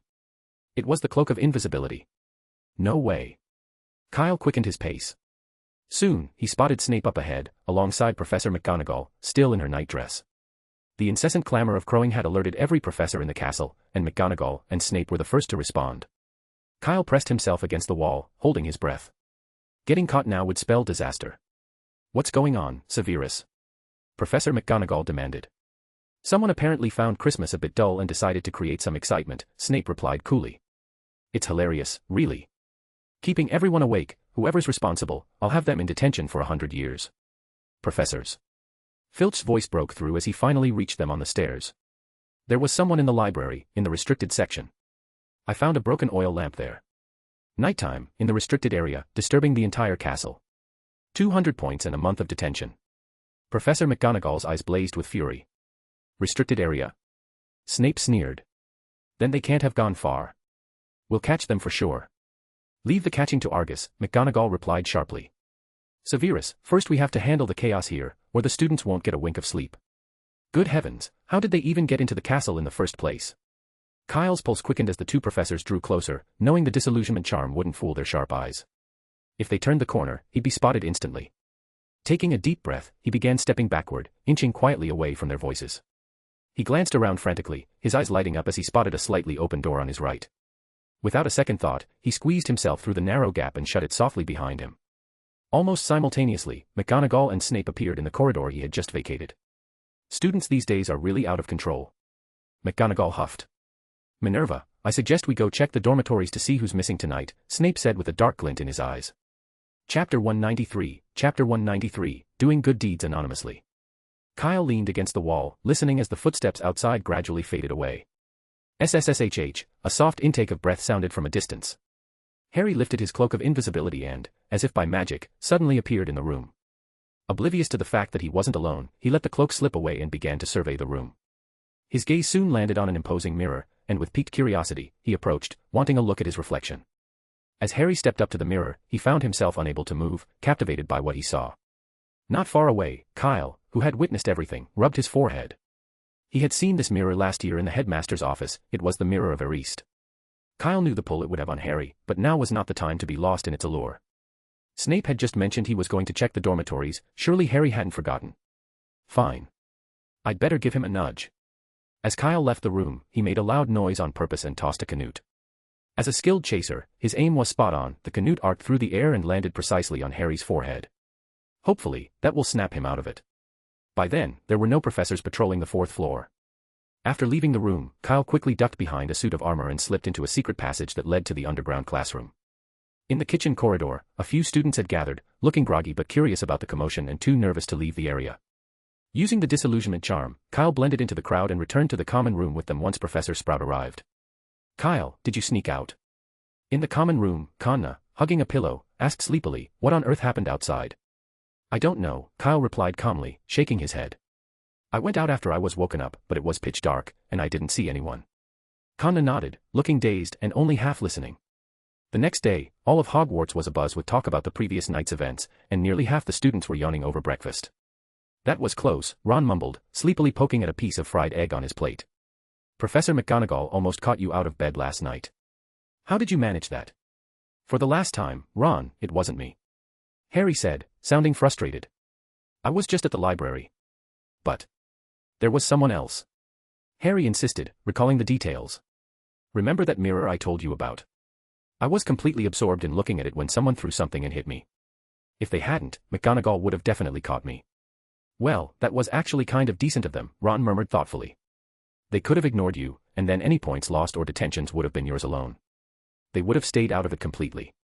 "Exactly. But who could it have been?" Harry glanced around the Great Hall. "Ron, do you think someone else has a cloak of invisibility like mine?" He hadn't noticed anyone else nearby last night, just as Filch hadn't seen him. And, as far as Harry could tell, only the cloak of invisibility could accomplish that. "I don't think so," Ron mused, shaking his head. "The cloak of invisibility is a rare item, even among wizards. But, maybe Malfoy might have one." He recalled Malfoy spending 100 galleons on a toy just before Christmas.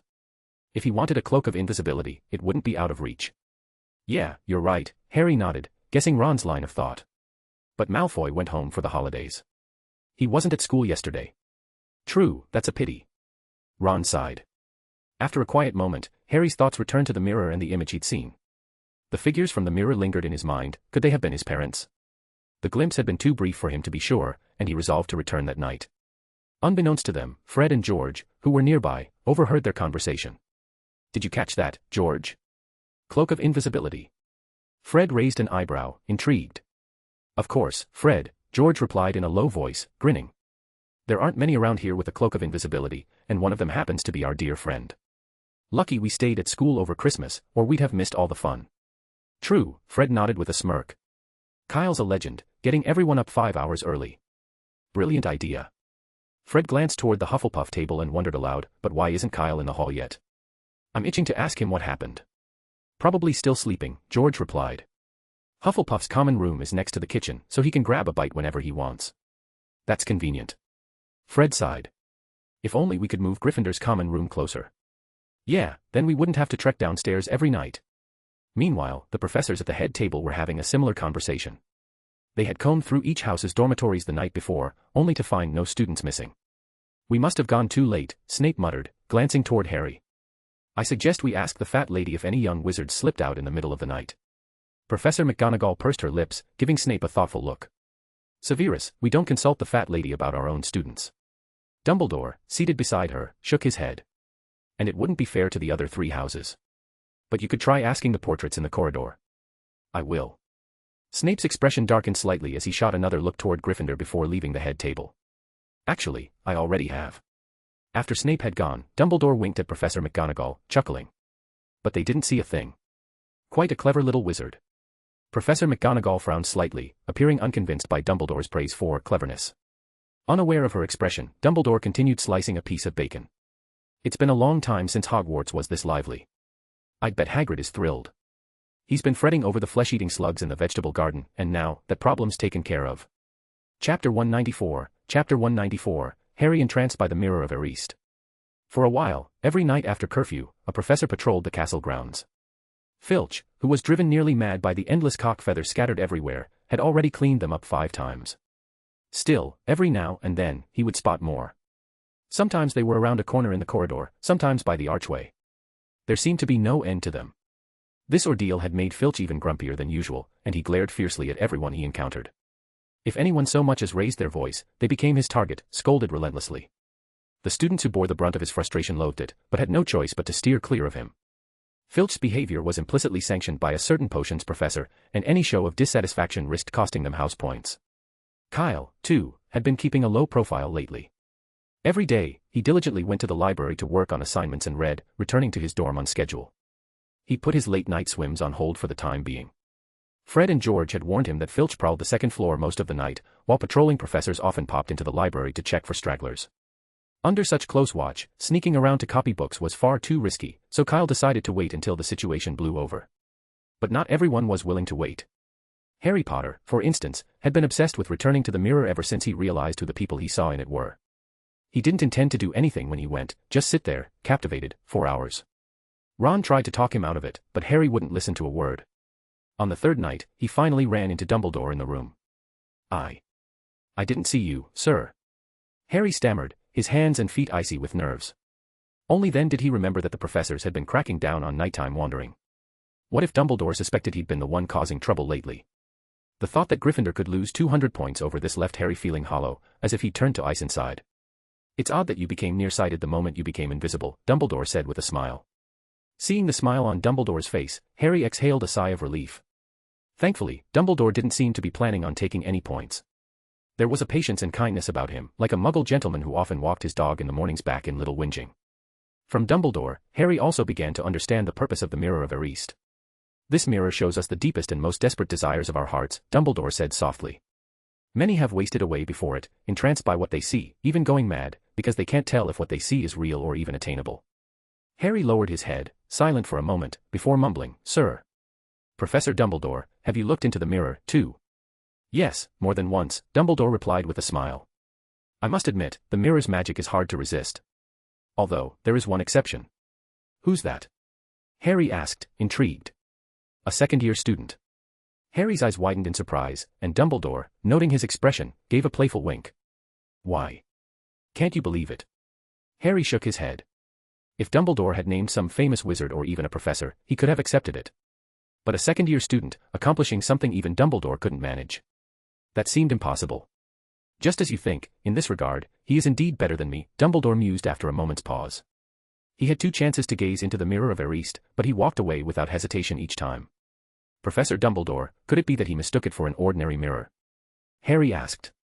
"At first, I thought so too, but soon I realized that wasn't the case." Dumbledore shook his head. He knew exactly what the Mirror of Erised was and fully understood its purpose. "Who is he?" Harry pressed. "Do I know him?" But this time, Dumbledore didn't answer. "That's enough for tonight, Harry," he said, rising to his feet. "Tomorrow, the mirror will be moved to a new location. I ask you not to go searching for it again. Losing yourself in illusions, forgetting the reality of life, it's no help to you. Now, why don't you put on that remarkable invisibility cloak and return to bed?" Harry left the room still full of questions. Back in his dormitory bed, his mind kept returning to the mysterious second-year student Dumbledore had mentioned. But the only second years he knew were a few from Gryffindor and, of course, Kyle. Could it be him? Harry wondered, unsure.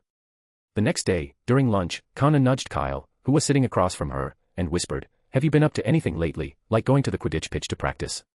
"Of course not," Kyle replied, puzzled. "I've been in the library these past few days. I haven't gone anywhere else. Besides, the rest of the team is gone, it'd be pointless to train alone."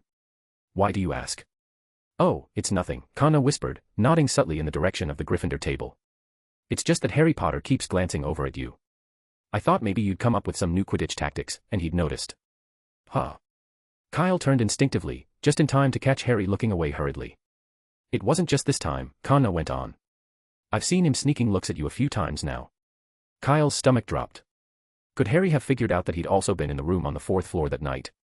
No, that was impossible, he'd been using a disillusionment charm the entire time.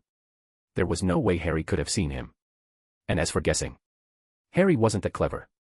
"It's probably just about Quidditch," Kyle replied flatly. "Our match against Gryffindor is right after Christmas, after all. He might just be thinking up strategies and seeing me as some sort of imaginary rival." "Thinking up strategies?" Connor frowned. "But he's the Seeker. Does he even need tactics? It's probably another one of Wood's grand plans. Who knows?" Kyle shrugged. "Forget about him. Aren't you supposed to be going to Snape's lessons today? How's your prep going?" "I've got everything ready, books, quills, parchment, ink."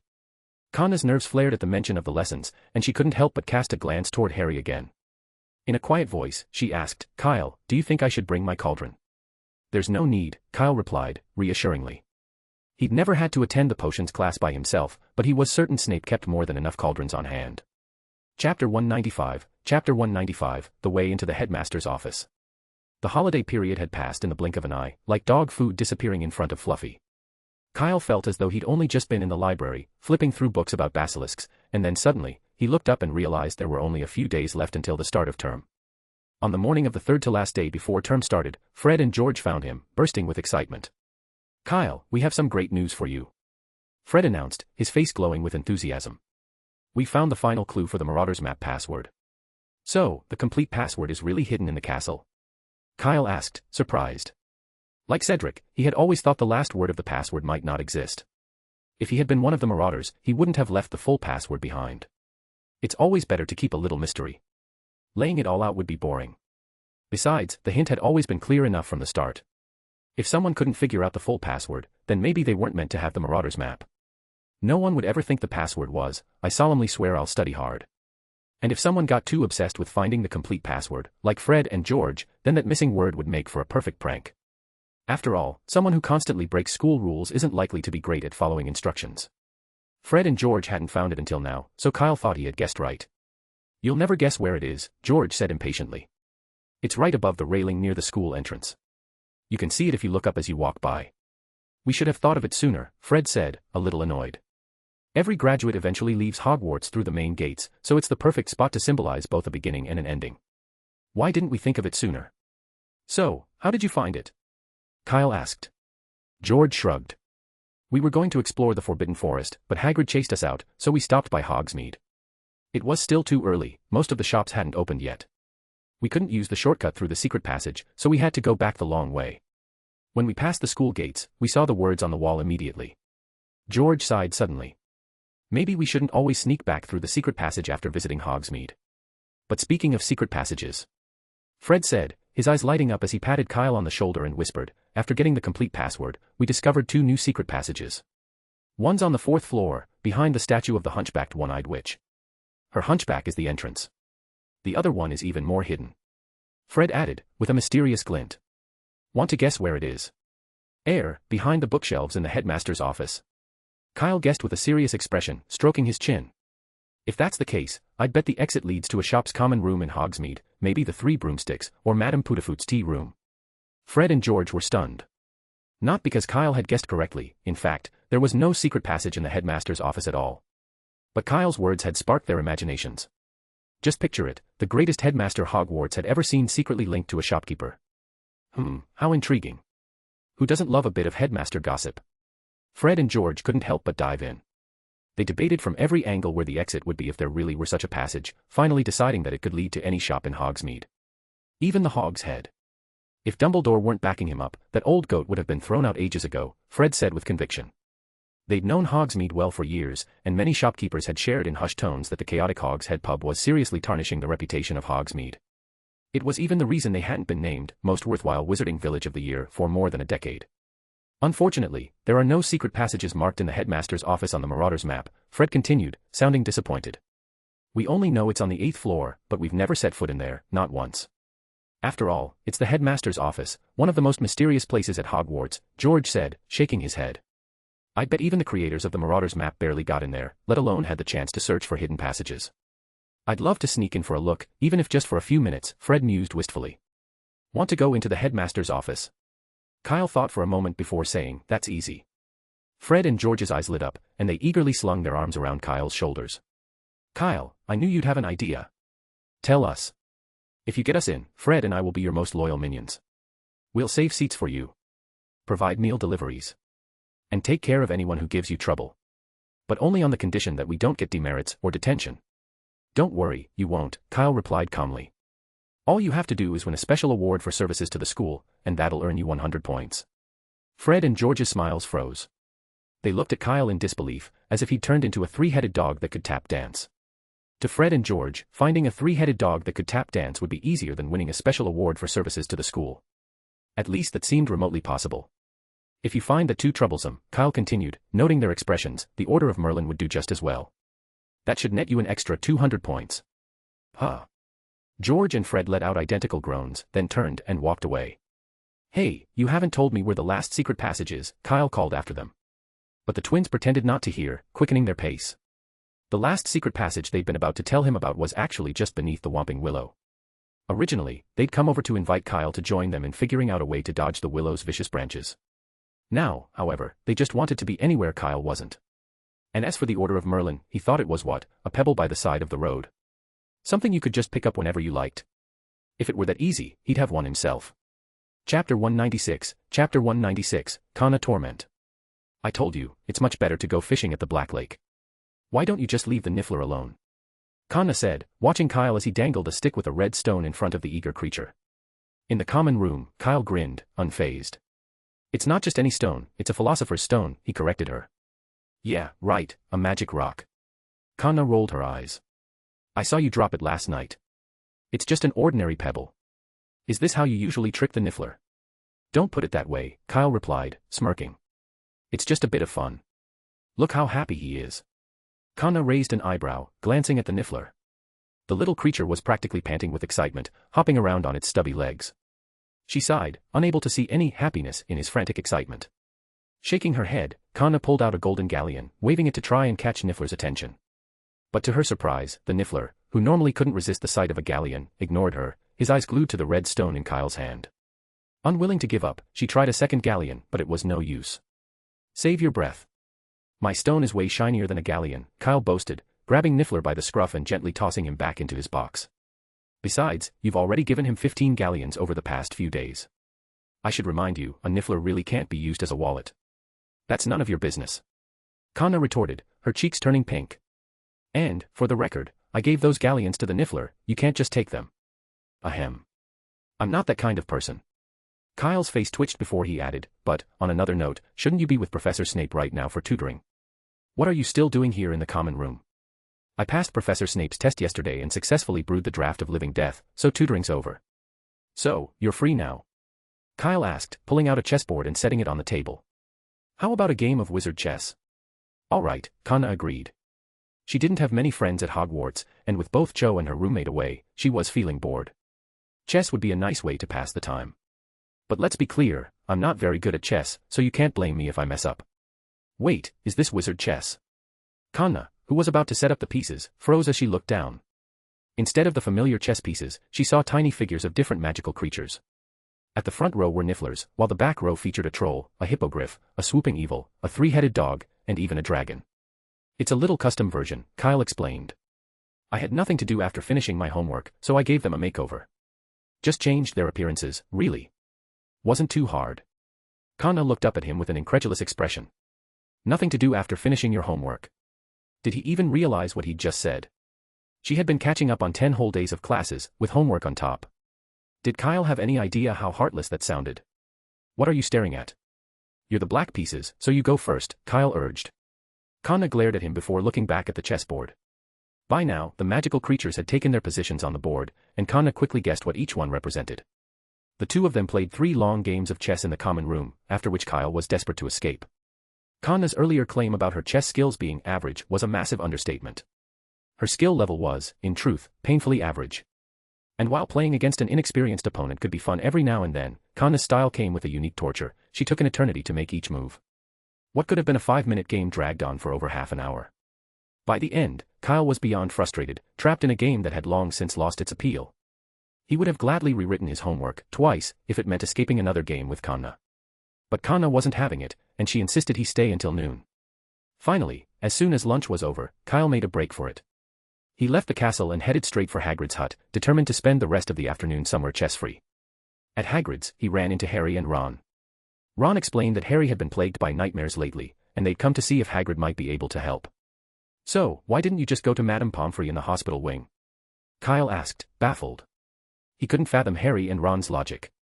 As far as he could see, the only way Hagrid could solve Harry's nightmares was by knocking him out with a well-placed punch.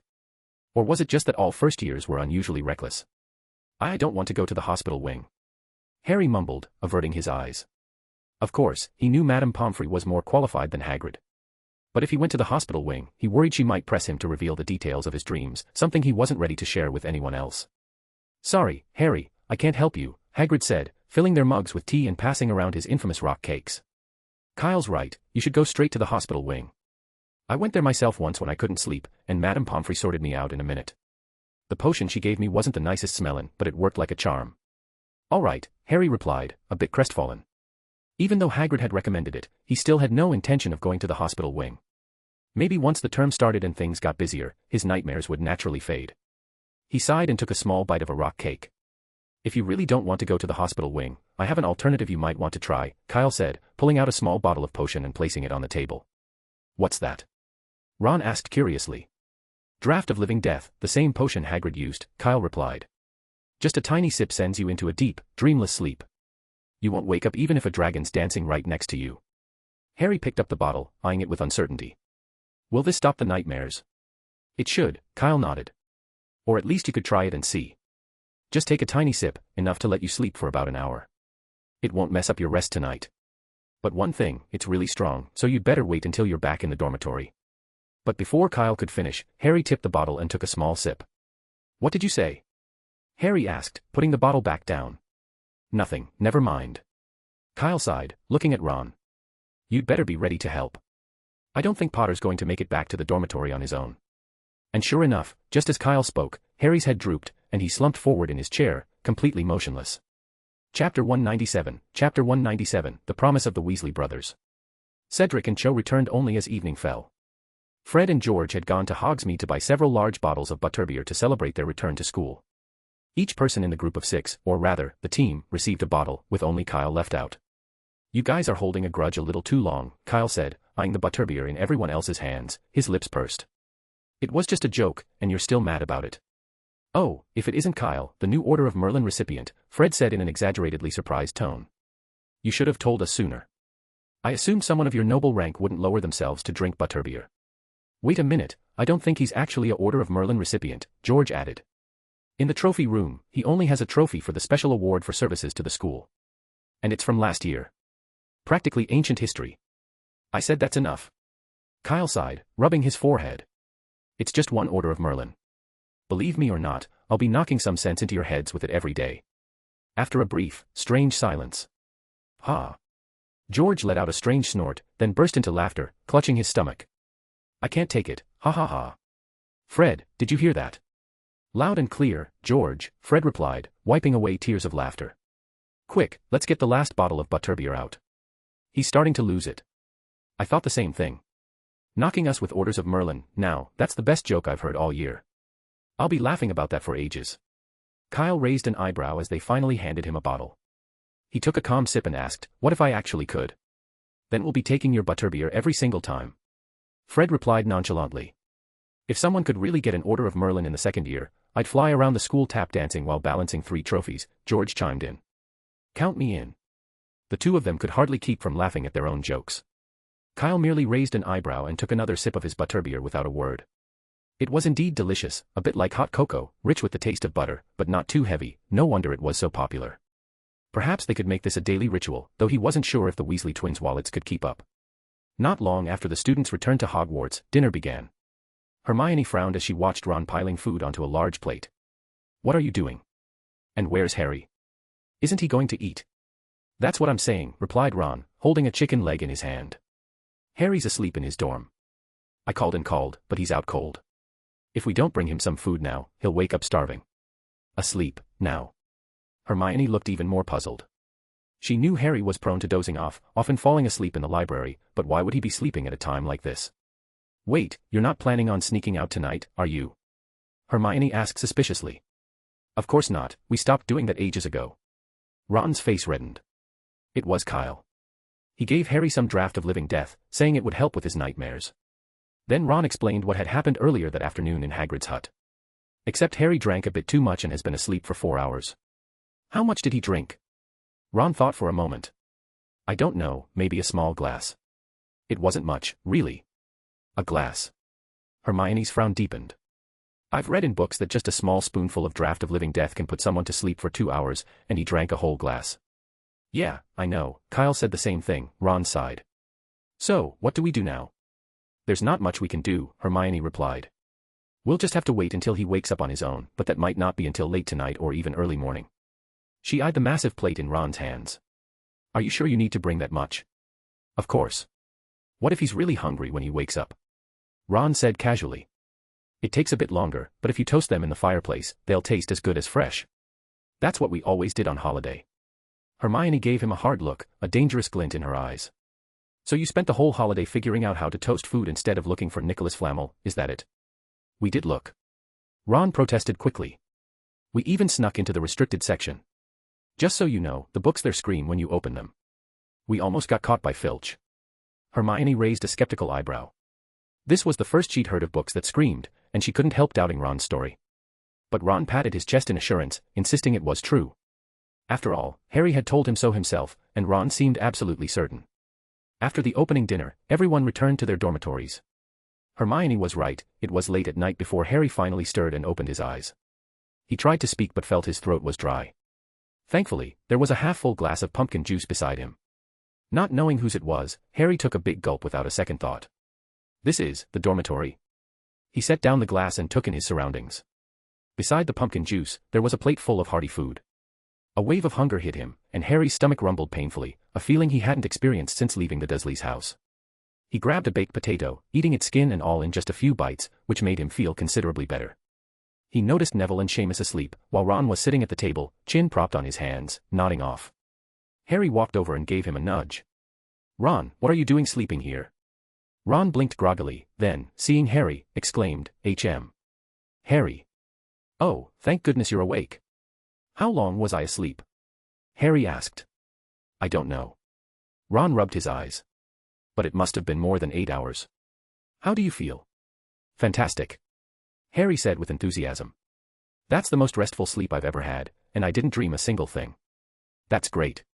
Ron yawned, stumbling over to his own bed. He looked like he wanted to say more, but he was so exhausted that he fell asleep before he could utter another word. Chapter 198, An Unexpected Gain. Once the semester began, the professor's patrols of the library and nightly rounds relaxed quite a bit. After all, they were now busy grading assignments and had little time to monitor students at night. That night, Kyle, who had been laying low for 2 weeks, eagerly crept to the library with the Marauder's map in hand. The shelves in his magically expanded box had been installed, but they couldn't stay empty forever. Kyle planned to fill them by the semester's end. It was a daunting task, but if he cut back an hour of sleep each day and worked a bit harder, he was confident he could manage it. Wand in hand, Kyle made his way skillfully to the restricted section. This time, instead of methodically taking books off the shelves as before, he examined each title carefully, only selecting those he actually needed. After half an hour, Kyle had collected 3 books, all dealing with the subject of basilisks. Deadly Sight. Medieval Explorations, Ancient Species That Are Gradually Disappearing. How to Make a Rooster Lay Eggs. One, however, seemed oddly out of place. Kyle inspected the last book, which had a black cover and was about as thick as a notebook. He couldn't quite understand how it ended up in the restricted section. Still, he thought Newt and Hagrid might enjoy it, so he decided to copy it for them as a Christmas present next year. Since it had been a while since he last ventured out at night, and because he'd found so many books this time, Kyle stayed in the library until dawn. In the following days, he returned to his usual busy schedule. Quidditch practice was in full swing again. Luckily, Harris's coaching was more relaxed than other captains, so even as the competition approached, they were only practicing 3 times a week. Gryffindor, however, was a different story. Wood was almost fanatical about winning the next game and had the team training nearly every afternoon. Even during the string of rainy days following heavy snowfall, Kyle could see them out on the Quidditch pitch. Fred and George had complained multiple times that Wood was turning into a training tyrant and didn't seem to care about their well-being. If this keeps up, we'll be living in the hospital wing before the match even begins, Fred joked. Kyle, however, suspected they might be exaggerating a bit, especially since Hufflepuff's next opponent was Gryffindor. Besides Quidditch training, Kyle found time each weekend to visit Hagrid's hut. Ever since Hagrid had started looking after the magical creatures in the Forbidden Forest, his hut was full of surprises. Here you go, Kyle, unicorn tail hair, Hagrid said one day, pouring Kyle a cup of tea and handing him a small bag. I remember you're fond of this stuff, so I saved some for you, all naturally shed. Kyle opened the bag and peered inside. It was filled with a dozen or so long, silvery hairs in perfect condition. This many? Kyle asked in surprise. Did you collect all these recently? Unicorns don't shed nearly as much as Krupps, especially not their tails. Without a wizard's intervention, a single hair might take 6 months to fall. The fact that Hagrid had collected so many in just a few weeks was remarkable. Was there another herd of unicorns in the Forbidden Forest? Nah, most of them are from a while back, Hagrid replied, placing a copper pot on the stove. I'd planned to weave them into a cushion, but the tail hair's color is too bright. It just looked odd mixed with the rest, so I picked them out. There were actually more, but I didn't find them. The rest are all here, so you can have them. Ah, thanks, Kyle said, smiling awkwardly. Only Hagrid, Kyle thought with a chuckle, would attempt to make a cushion out of unicorn tail hair and then complain it was too bright. He was definitely living up to his reputation. Oh, Kyle. Hagrid said, his face suddenly reddening. How's that spider tonic you were brewing for me coming along? Not that I'm rushing you, I'm just curious, yeah, just curious. It's almost ready, Kyle replied after a moment's thought. I tested it on Lee Jordan's tarantula, and it worked pretty well. All that's left is to add a 8-leaf flower, but that plant's rare. It'll take about 2 weeks to get here from Diagon Alley. The 8-leaf flower is a delicate ingredient that only works effectively when it's fresh. It's very particular about its environment, just the wrong light or temperature can cause it to wither. For this reason, potion shops don't typically stock it and only harvest it on demand. And it doesn't come cheap. At 29 galleons per plant, with payment required in advance and no refunds, it's quite an investment. Still, Kyle hadn't hesitated to place the order. Considering the unicorn tail hairs Hagrid had given him, now numbering over 10, along with nearly 2 pints of acromantula venom from before, the cost seemed minimal. 8-leaf flower. Hagrid mused, thinking aloud. Is that the plant with 8 leaves, purple in the middle, and either yellow or red on the edges? That's right. When it ripens, the petals turn from red to yellow, Kyle said. Is there a chance you've seen it in the Forbidden Forest? Actually, yes. Hagrid nodded. I saw some just yesterday while I was out on patrol, near where the unicorns live. Could you take me there? Kyle asked eagerly. I promise I won't wander off. No. Hagrid refused without hesitation. The unicorns lived deep within the Forbidden Forest, and it was too dangerous for him to let Kyle go anywhere near there. If you like, I can gather some for you in a few days, Hagrid offered. Of course, I'd love that. Kyle nodded enthusiastically. When you do go, could you dig them up with as much soil as possible? The more soil, the better. And, if you could, let me know ahead of time, I'll wait for you here at the cabin. Hagrid nodded, taking Kyle's instructions to heart. Dig them up with plenty of soil, got it. Oh, by the way, do you still need any more venom from the 8-eyed giant spider? The batch you gave me last time is more than enough, Kyle said, shaking his head. While Hagrid might not mind sharing, Kyle felt guilty about taking too much. Besides, acromantula venom wasn't something he'd need often, what he already had would last him well past graduation. Chapter 199, Who is Snape's most hated person? After 2 days of rain, the castle was buzzing with excitement as everyone anticipated the second Quidditch match. Our next opponent is Gryffindor, Harris told the Hufflepuff team earnestly during a practice session. They're nothing like Ravenclaw, they're a very strong team with virtually no weaknesses. Their new seeker, Harry Potter, is every bit as skilled as Cedric, and he has a knack for spotting the golden snitch quickly. Dean, Ronnie. He addressed the team's beaters, don't worry about Angelina, just keep an eye on Potter. What about you and Kyle? One of the beaters asked with a frown. The Weasley twins are sharp players. They'll definitely try to use the blood jars to throw you off. That's fine, Harris replied calmly. We have 2 chasers, so even if we're dodging blood jars, we won't lose any points. But then we won't be able to score quickly, another player pointed out. To be honest, it's unlikely we'll score quickly anyway, Harris admitted after a moment's thought. Wood isn't like other keepers. He's got professional potential and is incredibly strong. Our tactics against Ravenclaw won't fool him. Harris paused, looking around at his team. I'm sure the key to victory will come down to the golden snitch. He turned back to his beaters. So, do whatever it takes to support Cedric. If Potter spots the snitch first, you'll need to find a way to stop him. If necessary, use a bludger to divert the snitch. Don't worry, Captain, Cedric assured him. I'll catch the snitch first. I have complete confidence in you, Harris said with a smile, patting Cedric on the shoulder. That's why I've asked everyone to play around you. Just then, a stir came from the passageway. Several heads turned to see Wood approaching with the Gryffindor team. Oliver, it's our training time. What are you doing here? Harris asked, his tone sharp. Although he and Wood had been on good terms in the past, there was no love lost between them now. Not anymore, Wood replied, striding up to him. I timed it to be here right as your session ended. Wait. Harris glanced up at the darkening sky, realizing what Wood meant. You're not seriously planning to train this late, are you? Don't worry about it, Wood replied curtly. Harris frowned, disapproving of Wood's relentless training schedule. But since none of Gryffindor's players had openly objected, he held his tongue. Just be careful not to push them too hard, Wood, he murmured in a quiet warning, then turned and led the Hufflepuff team off the Quidditch pitch. As they walked away, Fred and George exchanged helpless looks, shrugging at Kyle in silent commiseration as he left. Once Hufflepuff was gone, Wood jumped right into action. We've got an hour left, let's make the most of it. Oh. The team responded with unenthusiastic groans. Even Harry couldn't summon much enthusiasm. With Wood's relentless schedule lately, it felt like he was either in class or on his broom, with barely any time for meals. He just wanted to crawl into his warm bed and get some real rest. But at Wood's urging, the team reluctantly took to the air. Fred and George, however, had other ideas. Ignoring Wood's commands, they began diving at each other, pretending to slip off their broomsticks. "Will you stop messing around?" Wood snapped angrily. "If you keep this up, you'll lose us the match. Snape's the referee this time, and you know he'll find a way to deduct points from Gryffindor." George practically fell off his broom when he heard that. "Snape as referee," he sputtered, spitting out a mouthful of mud. "I thought he didn't care about Quidditch, he barely even shows up to watch." The other players landed beside George, voicing their own concerns. Harry, in particular, looked pale, his whole body trembling. He remembered Ron and Hermione's warning that Snape had cast a spell on his broom during the last match. If he did it again, there'd be no way to stop him. Hermione wouldn't be able to rush onto the pitch. "Harry, you look awful," Angelina said, concerned. "No, I'm fine." Harry mumbled, though his voice was shaky.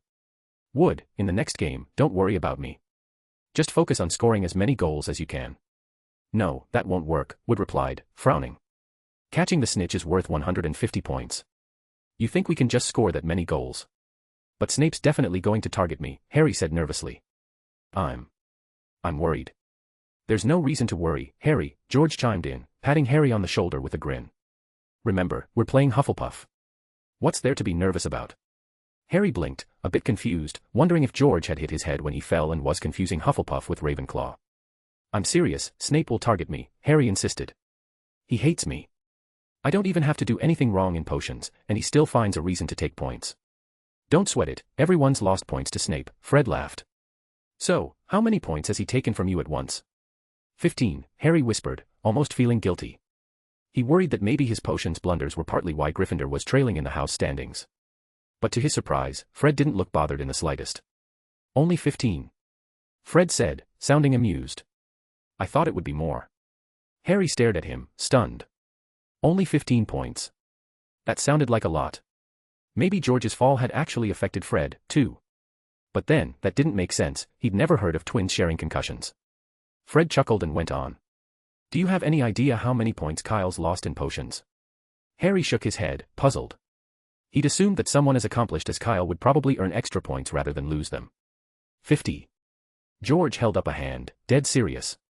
Once, Snape took a full 50 points from him.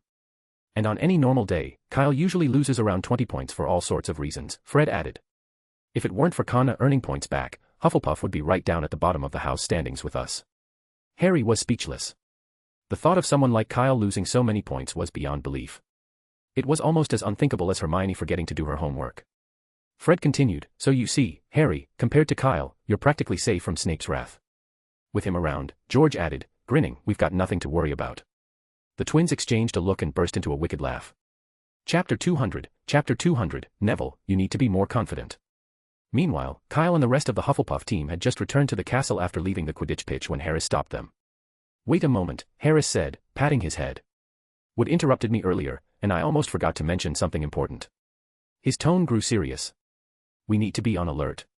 The referee for our next match is going to be Professor Snape."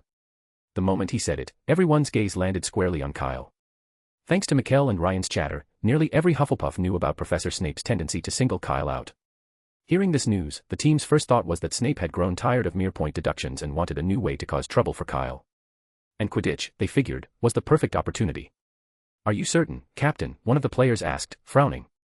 "Professor Snape's never been a referee before. Are you sure this isn't some prank?" "Madam Hooch told us herself," Harris confirmed. All 4 team captains were informed. "Then why don't you just skip this game?" Cedric blurted out. Realizing what he'd said, he quickly looked at Harris, embarrassed. Urging Kyle, one of their key players, to bow out of the match right in front of their captain, such a suggestion would be enough to stir up the whole Quidditch world. Harris was easygoing, but if it had been anyone else, Cedric might have found himself in the hospital wing already. Cedric laughed awkwardly, trying to explain. "What I meant was, if Snape targets Kyle during the match, we'll effectively be down a player, which will make things even harder for us." To Cedric's surprise, Harris didn't look upset. Instead, he turned to Kyle with a serious expression. "Cedric has a point. If you don't want to play in this match, I'd support that decision." Harris had thought it over carefully. Hufflepuff was already leading in the house points, well over 100 points ahead of Slytherin in second place, so even if they lost this game, it wouldn't jeopardize their overall standing. Encouraged by Harris's words, the rest of the team chimed in. Then we'll just need a reason for Madam Hooch to allow a substitution. How about pretending to break your leg? Or actually breaking your leg? Everyone began offering their ideas, each more extreme than the last. Kyle felt increasingly uneasy. If they kept going, he'd probably be stuck in the hospital wing for the rest of the term. Hold on. Kyle interrupted, exasperated. When did I ever say I was quitting? But. Someone started to protest. There's no but, Kyle insisted, shaking his head. If I sit out this time, what's to stop Snape from being the referee again in the next match, and the one after that? Should I just stop playing altogether? Harris looked thoughtful, frowning slightly. So, there's no need for all this worry, Kyle said, smiling. Besides, Snape might not even focus on me. Don't forget, Gryffindor has Harry Potter on their team, and he's probably even less popular with Snape than I am. Harry Potter. Harris paused, looking surprised. He hadn't heard anything about that. Yes, Kyle confirmed. You can ask around, everyone in his year knows it. Harris's expression softened, clearly reassured. All right, if you're sure it's okay, then it's settled. Back inside the castle, Kyle parted ways with his teammates and headed to the library to finish his transfiguration homework before curfew. In the second-floor corridor, Kyle ran into Neville, who didn't appear to be in great shape. Someone had cast the leg locker curse on him, causing his legs to stick together so tightly that he could only hop along the corridor like a rabbit. What happened? Kyle asked, frowning as he helped Neville break the charm. Malfoy. Neville replied in a shaky voice. I ran into him outside the library. He said he'd always wanted to try that charm on someone. You didn't resist? Kyle asked, and Neville shook his head. No, there were too many of them. That's not good, Neville, Kyle said, you need to try to be braver. Yeah, you're right. Neville said, choking back tears. Malfoy said I'm too weak to be in Gryffindor. He wiped his nose. But I can't do it. I can't even manage the most basic charms, and they're right, I don't deserve to be learning magic. No, Neville, you have to believe in yourself. Kyle gave his shoulder a reassuring pat. Getting an acceptance letter to Hogwarts means you have the potential to become a wizard. Thank you for saying that, Kyle, Neville replied, his voice quavering. But I'm just hopeless. I can't learn anything. Maybe you just haven't found the right direction yet. Kyle smiled, then added, could you do me a favor? Of course. Neville answered quickly. But. I don't know if I'll mess it up. I mess up everything, even the simplest stuff. It's fine, I believe in you, Kyle said, handing Neville a few seeds. What are these? Neville asked, staring at the tiny seeds in his hand. Ladies' mantle seeds, Kyle explained. I've been meaning to grow a few of these, but with all the Quidditch practices, I haven't had the time to care for them. He paused. Could you help me with that? I don't know if I can. Neville said nervously, holding the seeds as though they might break. I've never grown anything before, and I even forget to feed Trevor sometimes. Just give it your best shot, Kyle replied with a shrug. Anyway, they're not very costly, just 10 galleons each. Neville's hands shook, and he almost dropped the seeds. How much, he stammered. 10 galleons, Kyle repeated. Neville's trembling intensified. He looked down at the 5 seeds in his hand, realizing he was now holding 50 galleons worth. 50 galleons, more than he could imagine repaying. Oh, and one more thing, Kyle added casually. These seeds have been with me a while, and they got a bit soaked during Quidditch practice, so they're not in the best shape. You'd better plant them quickly if they're going to have a chance. At this, Neville's eyes widened, near tears. Regret surged through him as he clutched the seeds, hoping he could just hand them back and pretend nothing had happened. But when he looked up, Kyle was already halfway down the corridor, standing on a moving staircase, being whisked to the other side. Neville hurried after him, but he was too afraid to run fast while holding the precious seeds. By the time he reached the corridor, Kyle was already gone. Just as Neville stood there, bewildered and uncertain, he heard faint voices from a nearby room. Without a second thought, he opened the door, only to find no sign of Kyle, just 2 older students huddled together, whispering.